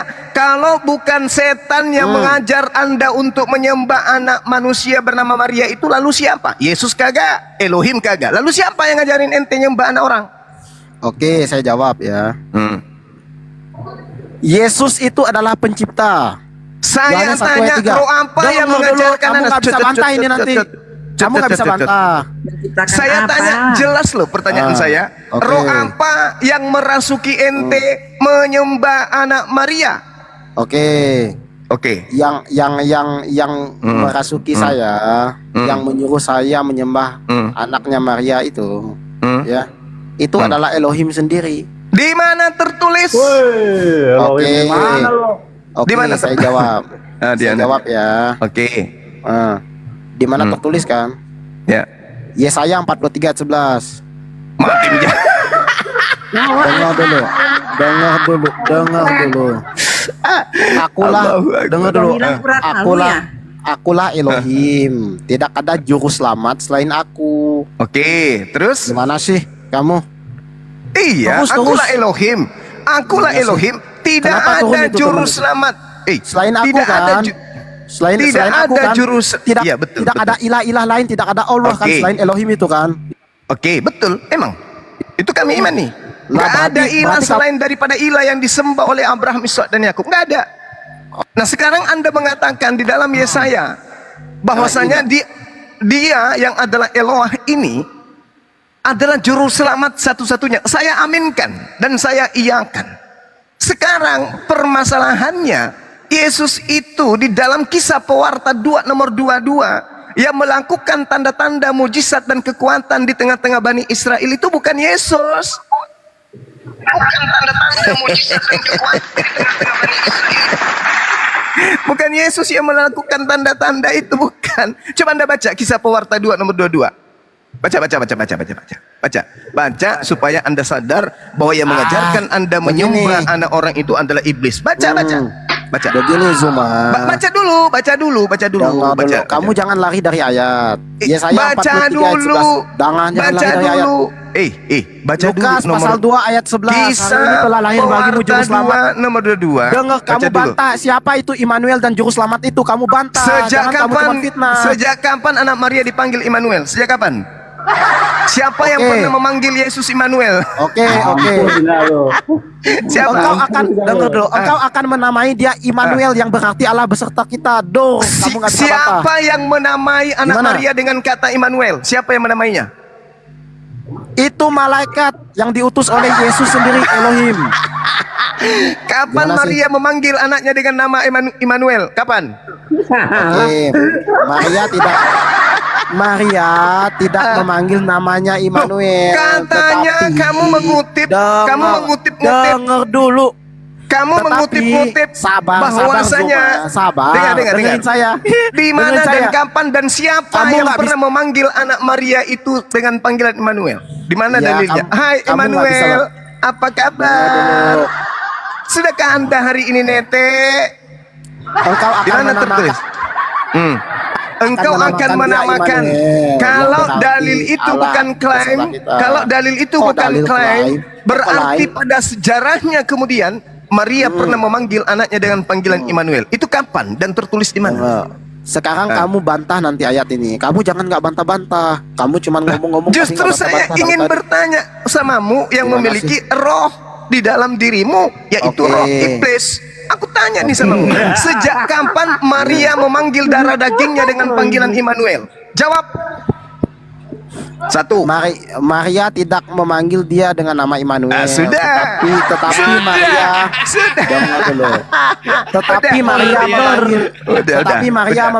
Tetapi Maria memanggil dia Yesua. Yesua itu artinya Yehova penyelamat, juru selamat itu. Kamu nggak bisa bantah. Dungu kamu. Sekarang saya tanya sama kamu. Sebelum anak Maria, dengar. Sebelum anak Maria itu dipanggil dengan sebutan nama itu, dengar. Apakah ada manusia terlebih dahulu yang menggunakan nama tersebut? Jawab dulu.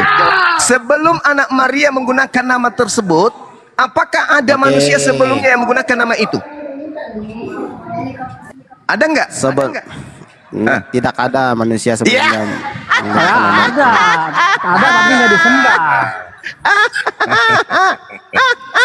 Siapa itu manusia yang menggunakan nama Immanuel? Coba jelaskan. Tadi Anda mengatakan Yosua Tuhan yang menyelamatkan, katamu. Iya betul, Yehova penyelamat. Yesua itu artinya Yehova penyelamat. Sekarang kalau nama itu Anda nisbahkan kepada anak Maria, sabar dulu. Anda nisbahkan kepada anak Maria, dan karena penisbahan itu maka anak Maria itu menjadi Tuhan, maka ada orang yang lebih dulu menggunakan nama itu. Ayo, gimana dong? Oke apa? Yesaya bernubuat bahwa Allah yang perkasa itu kan Immanuel. Bapak yang kekal Raja Damai kan Immanuel kan. Terus apa hubungannya dengan anak Maria?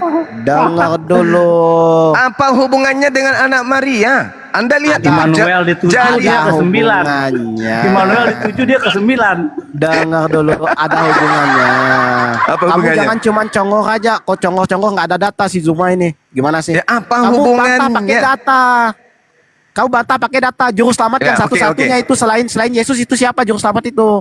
Juru selamat satu-satunya itu adalah Elohim, Betul, Elohim kan satu-satunya juru selamat kan? Betul. Nah, berarti yang juru selamat yang difirmankan Gabriel, si Jibril kepada hari ini telah lahir bagimu juru selamat Kristus Tuhan di kota Daud, itu siapa itu? Bukan Elohim yang seorang diri, bukan. Baik. Fitnah. Siapa? Muhammad atau siapa? Gantikan. Gantian kita dengar. Silakan jawab. Di dalam tradisi Yudaism itu sangat jelas bahwasanya bukan duta, bukan nabi, bukan utusan sebagai juru selamat. Betul. Yesus utusan atau bukan? Betul-betul aja kau dari tadi. Yesus utusan atau bukan? Oke, saya jawab. Oke, saya Iya. jawab. Yang berfirman kepada Yesaya itu adalah Yehova yang berfirman kepada Musa yang namanya malaikat Tuhan, malak Elohim. Malak terus? Elohim itu diutus Elohim. Kamu nggak bisa jelaskan ini. Enggak, Karena yang- kamu fitnah malak Elohim itu adalah Enggak, Elohim. yang saya Malak tanya, Elohim, yang dengar saya dulu. tanya, yang Dengar saya tanya, dulu. yang saya Kamu kok tanya, Yesus lihat 3 ini juta aja udah mulai utusan, kocak-kacir tuh. Yesus ini utusan atau bukan? Iya. Kok iya? Kok iya?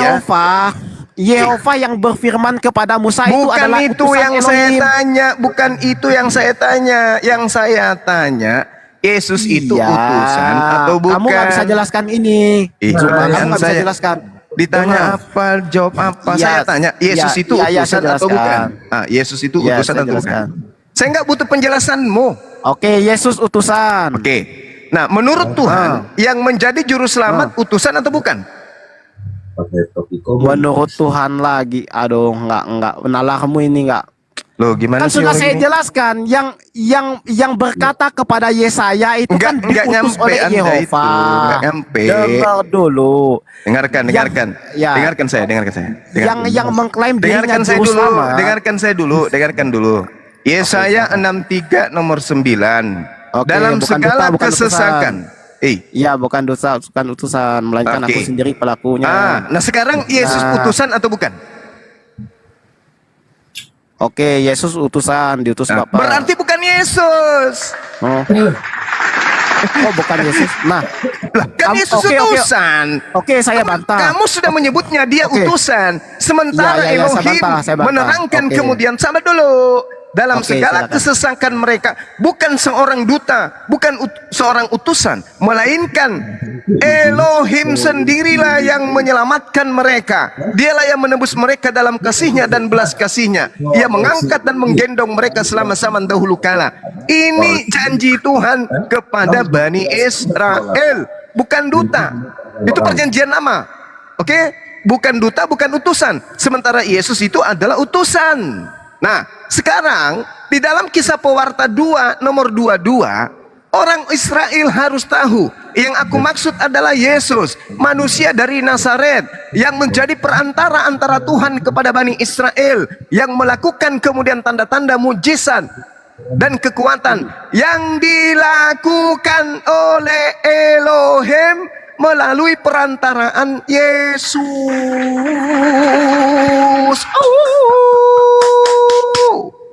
Berarti bukan Yesus. Makanya Yesus mengatakan dalam Yohanes 5 nomor 30, aku tidak bisa berbuat apa-apa dari diriku sendiri.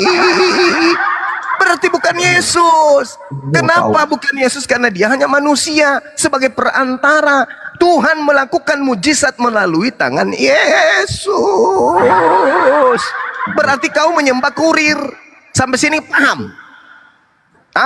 Roh apa saya yang jawab merasuki ya, saya ente bantah. menyembah utusan Ya, Tuhan? saya bantah lagi. Yohanes 11 kamu sahabat dari dulu. tadi Yohanes bicara, saya 11 nggak nomor bantah-bantah, gimana 42. sih?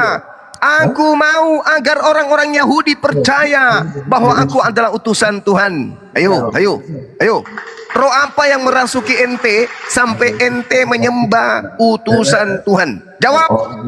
Ya kamu Ini timer kenapa Aduh, ini? kok kamu tanya? Oke, saya jawab. Oke, saya jawab ya. Iya. Saya jawab ini. Yang mana yang kamu jawab? Yang mana? Oke. Si Zuma yang dungu berkata bahwa Elohim yang di perjanjian lama itu bukan utusan. Bener nggak, Zuma? Teman-teman, si Zuma ini nalarnya kayak anak SD. Elohim, Tuhan itu bukan utusan, Cak Ayu. Iya, Tuhan itu yang iya. mengutus. Menurut Iya, pengakuan betul. Yesus, dia yang diutus. Berarti dia Tuhan atau bukan? Betul, iya. Tuhan, iya kata kamu Ya. kan bilang Tuhan bukan utusan. Saya Betul. setuju. Yesus utusan atau bukan? Tetapi, tunggu Yesus dulu. utusan atau bukan? Tunggu dulu. Kamu Yesus jangan lari utusan takut atau sekali bukan? kamu. Kita kan udah sepakat tuh. Tuhan tetapi Elohim malah- bukan utusan. Malak Bukan Elohim. utusan, Tuhan itu bukan utusan. Sekarang Yesus utusan atau bukan? Sabar. Sabar. Yang saya tanya, Yesus itu adalah utusan Elohim. Apa? Sabar dulu, malak Elohim itu adalah Elohim. Ya, itu malaikat. Oke, malaikat itu utusan. Malaikat. Malaikat Tuhan Elohim itu bukan Tuhan. Kamu bilang? Bukan Malaikat dong, Tuhan bukan Tuhan. Siapa yang ngajarin kamu? Siapa yang ngajarin kamu? Berarti kamu bilang orang Yahudi bohong. Musa bilang Tuhan gunung batuku itu malak Yehova, bukan? Iya. Bukan Tuhan itu malak Yehova. Jadi kamu ingin mengatakan bahwa dengar. Berarti kamu ingin mengatakan bahwa bait Elohim itu adalah Elohim juga? Hah? Begini Zuma, kamu itu dulu aliran kepercayaan. Dengar dulu, kamu agama tidak bisa jawab. Nyembah Yohanes 1 kepada ayat 18. manusia. Pengikutnya Yohanes 1 jadi 18. kucluk. Tunggu dulu. Yohanes 1:18. Tidak seorang kecuali ya hanya pernah Yesus melihat yang bisa Elohim. mentafsirkan, hanya Yesus yang bisa menjelaskan tentang Tuhan. Itu Yohanes 1 kamu nomor nggak bisa 18. bantah ini. Hei, Yohanes 1 Yohanes 1:18 kan? Aki Zuma, Yesus tadi lah lagunya. yang iya gimana Akhi? Tidak seorang Lagunya pun yang ada pernah tulisannya. melihat Elohim. Hati. Dulu Zuma. Hati kayak gini. Jadi ada Gimana? tulisannya lagunya. Hati Jangan mute. penat walaupun Mute dong. tak punya Tuhan. Sekali sih. Aduh, takut sekali. Dengar dulu. Teman-teman di bawah tidak bisa menjelaskan ini. Si Zuma kan fitnah. Pernyataan Zuma itu Iya, fitnah. fitnah. Dia bilang Yang mana? Yang mana? tidak seorang pun yang pernah melihat Elohim. Tetapi si Betul. Yesaya tadi si Zuma bilang Elohim yang ngomong. Tapi Yohanes bilang tidak seorang pun yang pernah melihat Elohim. Ya, ya, Tetapi ya, yang ya, menyatakan ya, ya, diri ya. kepada Yesaya itu adalah anak tunggal Elohim yang disebut Malak Yehova. Kamu bilang Baca Malak Yehova tadi bukan Yohanes Tuhan. 3 nomor Kamu 34. tunggu. Hei. Sekarang kamu baca bantah, Yohanes 3 bantah. nomor 34. Jangan banyak ngomong. Baca. Jangan banyak Yohanes ngomong, 3 kamu nomor bantah ayat ini. 34.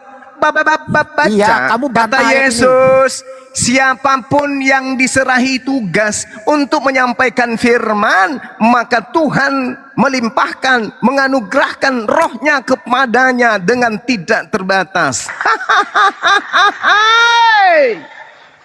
Jadi siapapun yang diserahi tugas menyampaikan firman, kata Yesus, padanya Tuhan limpahkan roh Tuhan yang tidak terbatas. Ayo, sama saya seperti jawab. Nabi Musa. Si Belah Zuma, lautan. tidak bisa bantah ini. Tidak seorang pun yang pernah melihat Allah. Seorang pun tidak pernah melihat Allah. Tetapi Betul, anak itu kata tunggal Yesus, Allah kan? yang disebut Yehova Malak Yahweh, dialah yang menyatakannya. Tetapi anak Sekarang tunggal Allah begini. yang Malak Yehova, dialah Sekarang yang begini. menyatakannya. Oke, diam. Tunggu dulu. Diam. Tidak Yohanes ada 1 ayat seorang 3. pun. Aduh, Dengar. kamu nggak bisa bantah. Diam. Kamu nggak bisa bantah. Yohanes 1 nomor ayat 3. 18. Diam. Segala Diam sesuatu. Diam dulu. Sesuatu telah Tidak, dijadikan dengar dulu, oleh dengar Dia. saya dulu, dengar. Yohanes Oke, 1 nomor silakan. 18. Yohanes 1 nomor 18. Tidak ada seorang pun yang pernah melihat, yang pernah mendengar, tetapi anaknya yang tumbal yang ada di pangkuannya itulah yang menyatakan. Nah, apa pernyataan? Dengar. Apa pernyataan Yesus tentang Pernyataannya akulah Immanuel, akulah Yehova. Ya. Itu pernyataannya yang Kucluk, nggak ada yang bisa kau Kucluk. binasakan sini. Nggak ada yang bisa kau tipu Kamu di nggak sini. bisa bantah ayat ini. Di mana Yesus Kamu yang mengatakan? nipu. Di mana Yesus mengatakan akulah Malak Elohim? Mana? Di mana Yesus mengatakan itu? Meow. Woi. Jawab. Di mana Yesus mengatakan Begini, akulah Zuma. Elohim? Di mana? Di mana? Si Zuma tidak bisa bantah Yohanes 1:18 ya. Bahwa tidak seorang pun yang pernah melihat Allah. Si Zuma bilang iya. Tadi si Zuma bilang Allah terlihat. Si Zuma bilang Allah tidak terlihat. Lalu yang menyatakan diri itu yang Malak Elohim itu adalah anak tunggal. Lalu Zuma bilang bukan. Di bukan anak mana tunggal. Yesus Gimana mengatakan sih? dirinya Malak Elohim? Kamu Di mana? nggak bisa bantah. Kamu nggak bisa Ya bantah di ayat mana? ini. Aku bantah. Yesus tidak pernah mengatakan dirinya Malak Elohim. Kalau Anda mengatakan pernah, mana dalilnya? Oke. Mana? Oke. Mana? Oke. Saya menyatakan itu pernah. Saya pakai dalil ya. Saya pakai Mana? dalil. Silakan. Yohanes 1:18. Tidak seorang pun yang pernah melihat Allah. Dengar dulu. Tidak seorang pun yang pernah melihat Allah. Parah. Justru Tetapi yang anak saya tanya, tunggal Allah di mana yang Yesus menyatakannya. menyatakan kalau dia adalah malak Elohim itu mana? Dalilnya di mana? Sekarang saya tanya kamu, Iya. yang terlihat itu siapa? Yang tidak terlihat itu siapa? Gimana sih? Kamu? Parah. Oke. Yohanes 1:18, kamu nggak bisa bantah. Saya Yohanes sudah 1:18. menjelaskan, Coba. Yesus mengatakan tidak ada yang pernah melihat, yang pernah mendengar, kecuali Allah anak kan? yang ada di pangkuannya, anaknya yang Iya, tunggal.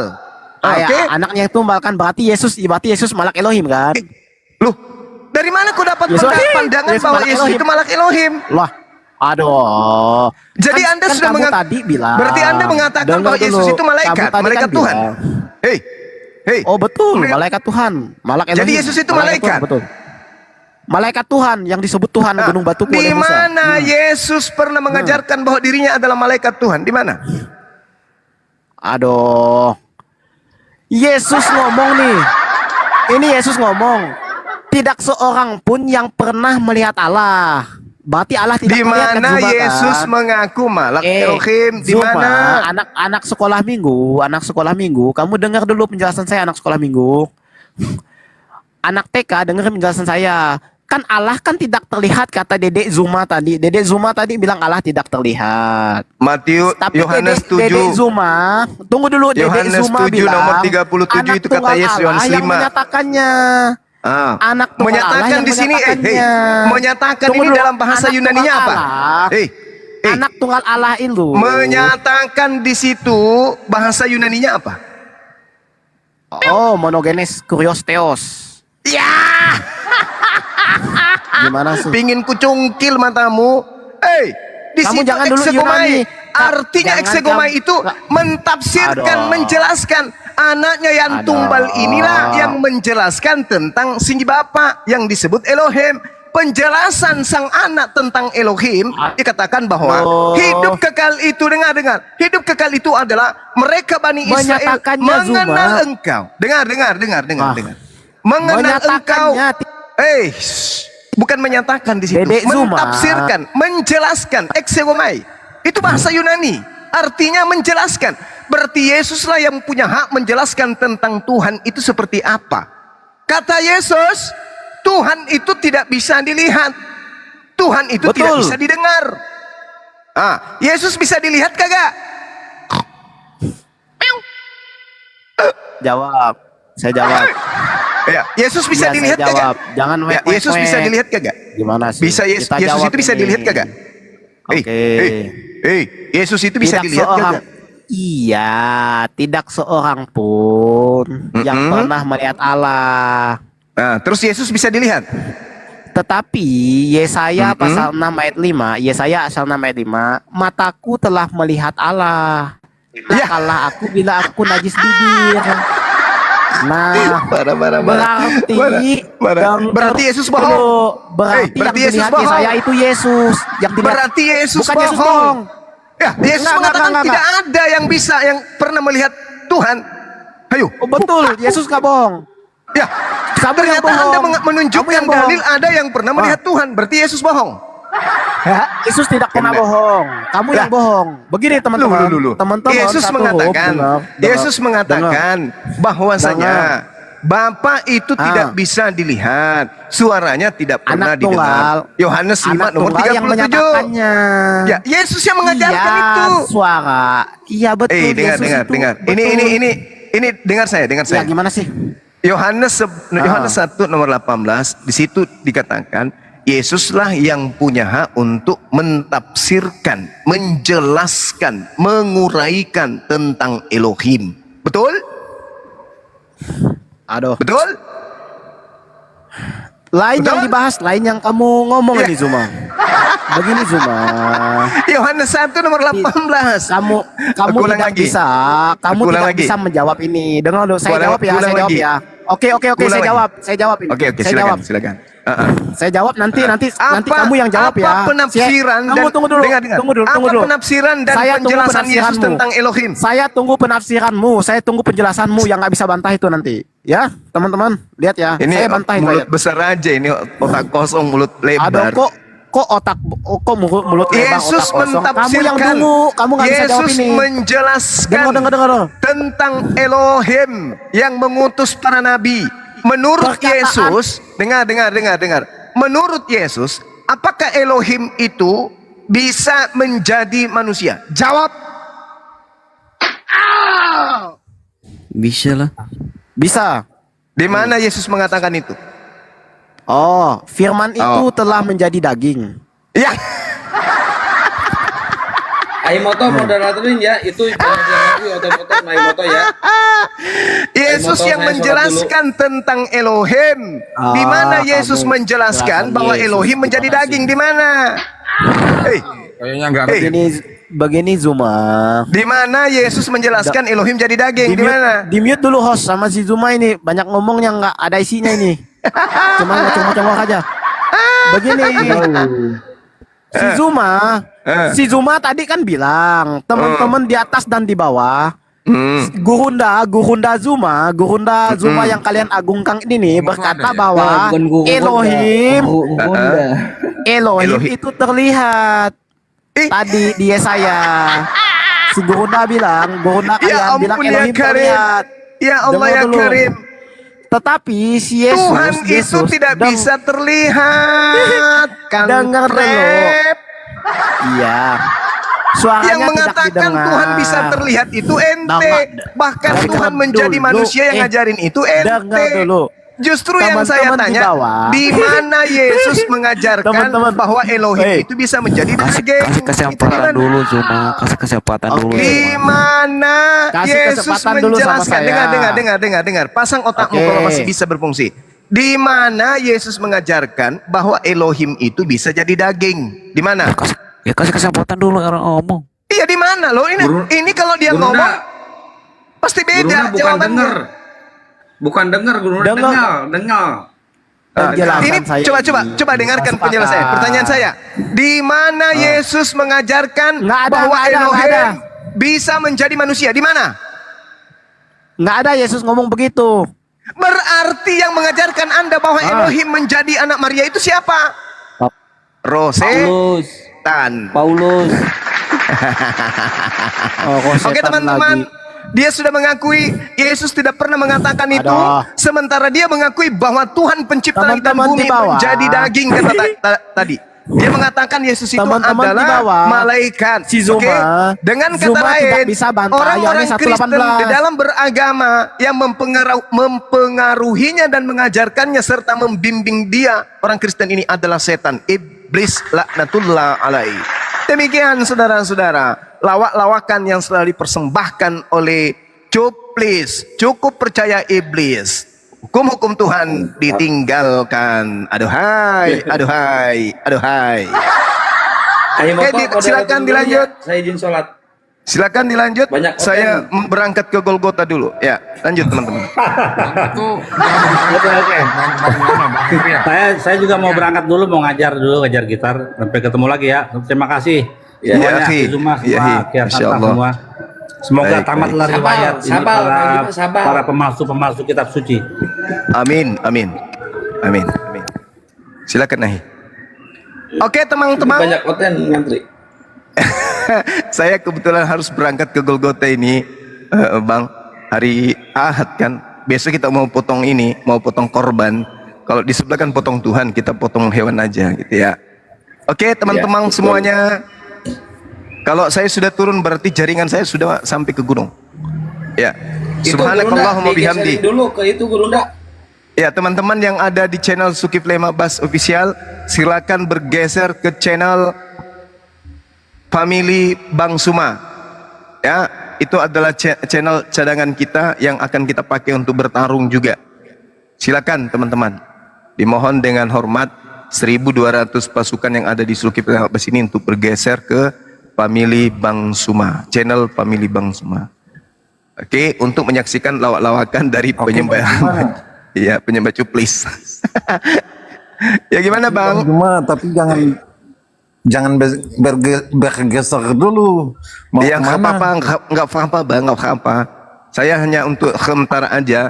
Sebentar malam kita jumpa lagi insyaallah ya, teman-teman ya. Terima kasih banyak ya. Semoga kita semuanya memiliki akal. maaf saya bercanda. Subhanakallahumma bihamdi asyhadu an la ilaha illa anta astaghfiruka wa atubu ilaik. Salam tauhid, salam satu Tuhan. Jayalah Islamku, jayalah Indonesiaku. Assalamualaikum warahmatullahi wabarakatuh. Wahai umat Islam, rapatkan barisan dan luruskan saf. Silakan Adinda Kuryosmoto, guru saya Bang Arif, dan saudara Morris, Bunda Rahma, dan juga Panglima tertinggi Kian Santang. Demikian. Assalamualaikum warahmatullahi wabarakatuh. Waalaikumsalam. Waalaikumsalam warahmatullahi wabarakatuh. Sabal, Bunda Rahma, sabal.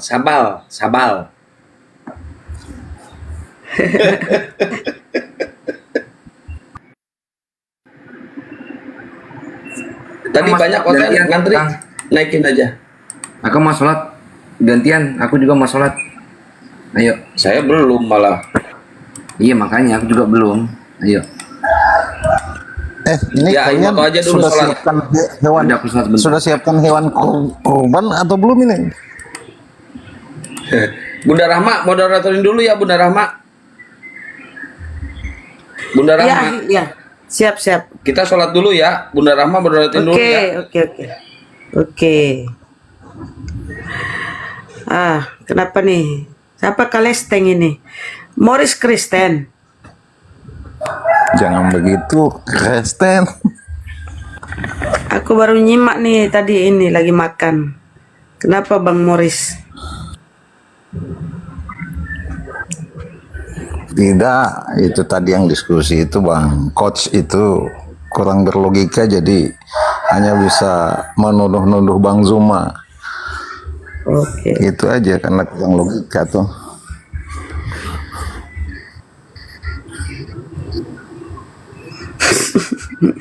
Kok segitunya Bang Indra? Itu untuk orang ngeyel. Kalau dia baik, ya tulol. Kita juga baik. Yang kedua, Bang Coach tadi itu tidak punya etika saja dalam berdiskusi. Jadi cuman bisa nuduh Bang Juma congor lah, apalah. Namun sebaliknya yang kita lihat justru dia yang congor itu. Mana Uten punya etika Bang? Nggak belajar etika beliau. Coba tengok itu anak-anak yang katanya dia makan darah anak Palestina kan? Itu ajaran mamahnya itu, ajaran agamanya. Nggak ada etika, nggak ada. Soalnya yang mereka makan tuh, itu kan babi. Mereka makan babi. Babi itu kata-katanya Yesus di dalam Alkitab khusus itu agak etis, tapi kalau mereka kunyah setiap hari adalah perkataan Paulus, ya itu yang agak runyam itu.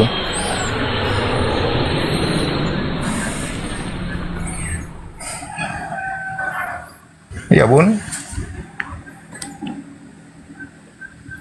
Bunda kok di mute itu? silakan naik teman-teman Kristen. Udah dari tadi bangun, masuk baru bangun. Nyimak aku tadi Gurunda, cuma barusan aku makan. Silakan teman-teman Kristen yang banyak diskusi. Tapi yang tahu Bibelnya ya, jangan cuma ngomong. Dan yang punya inilah. Satu lagi ketinggalan.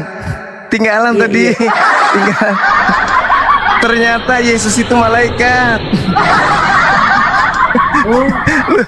Saya pesan saya kepada Kristen yang dibawa.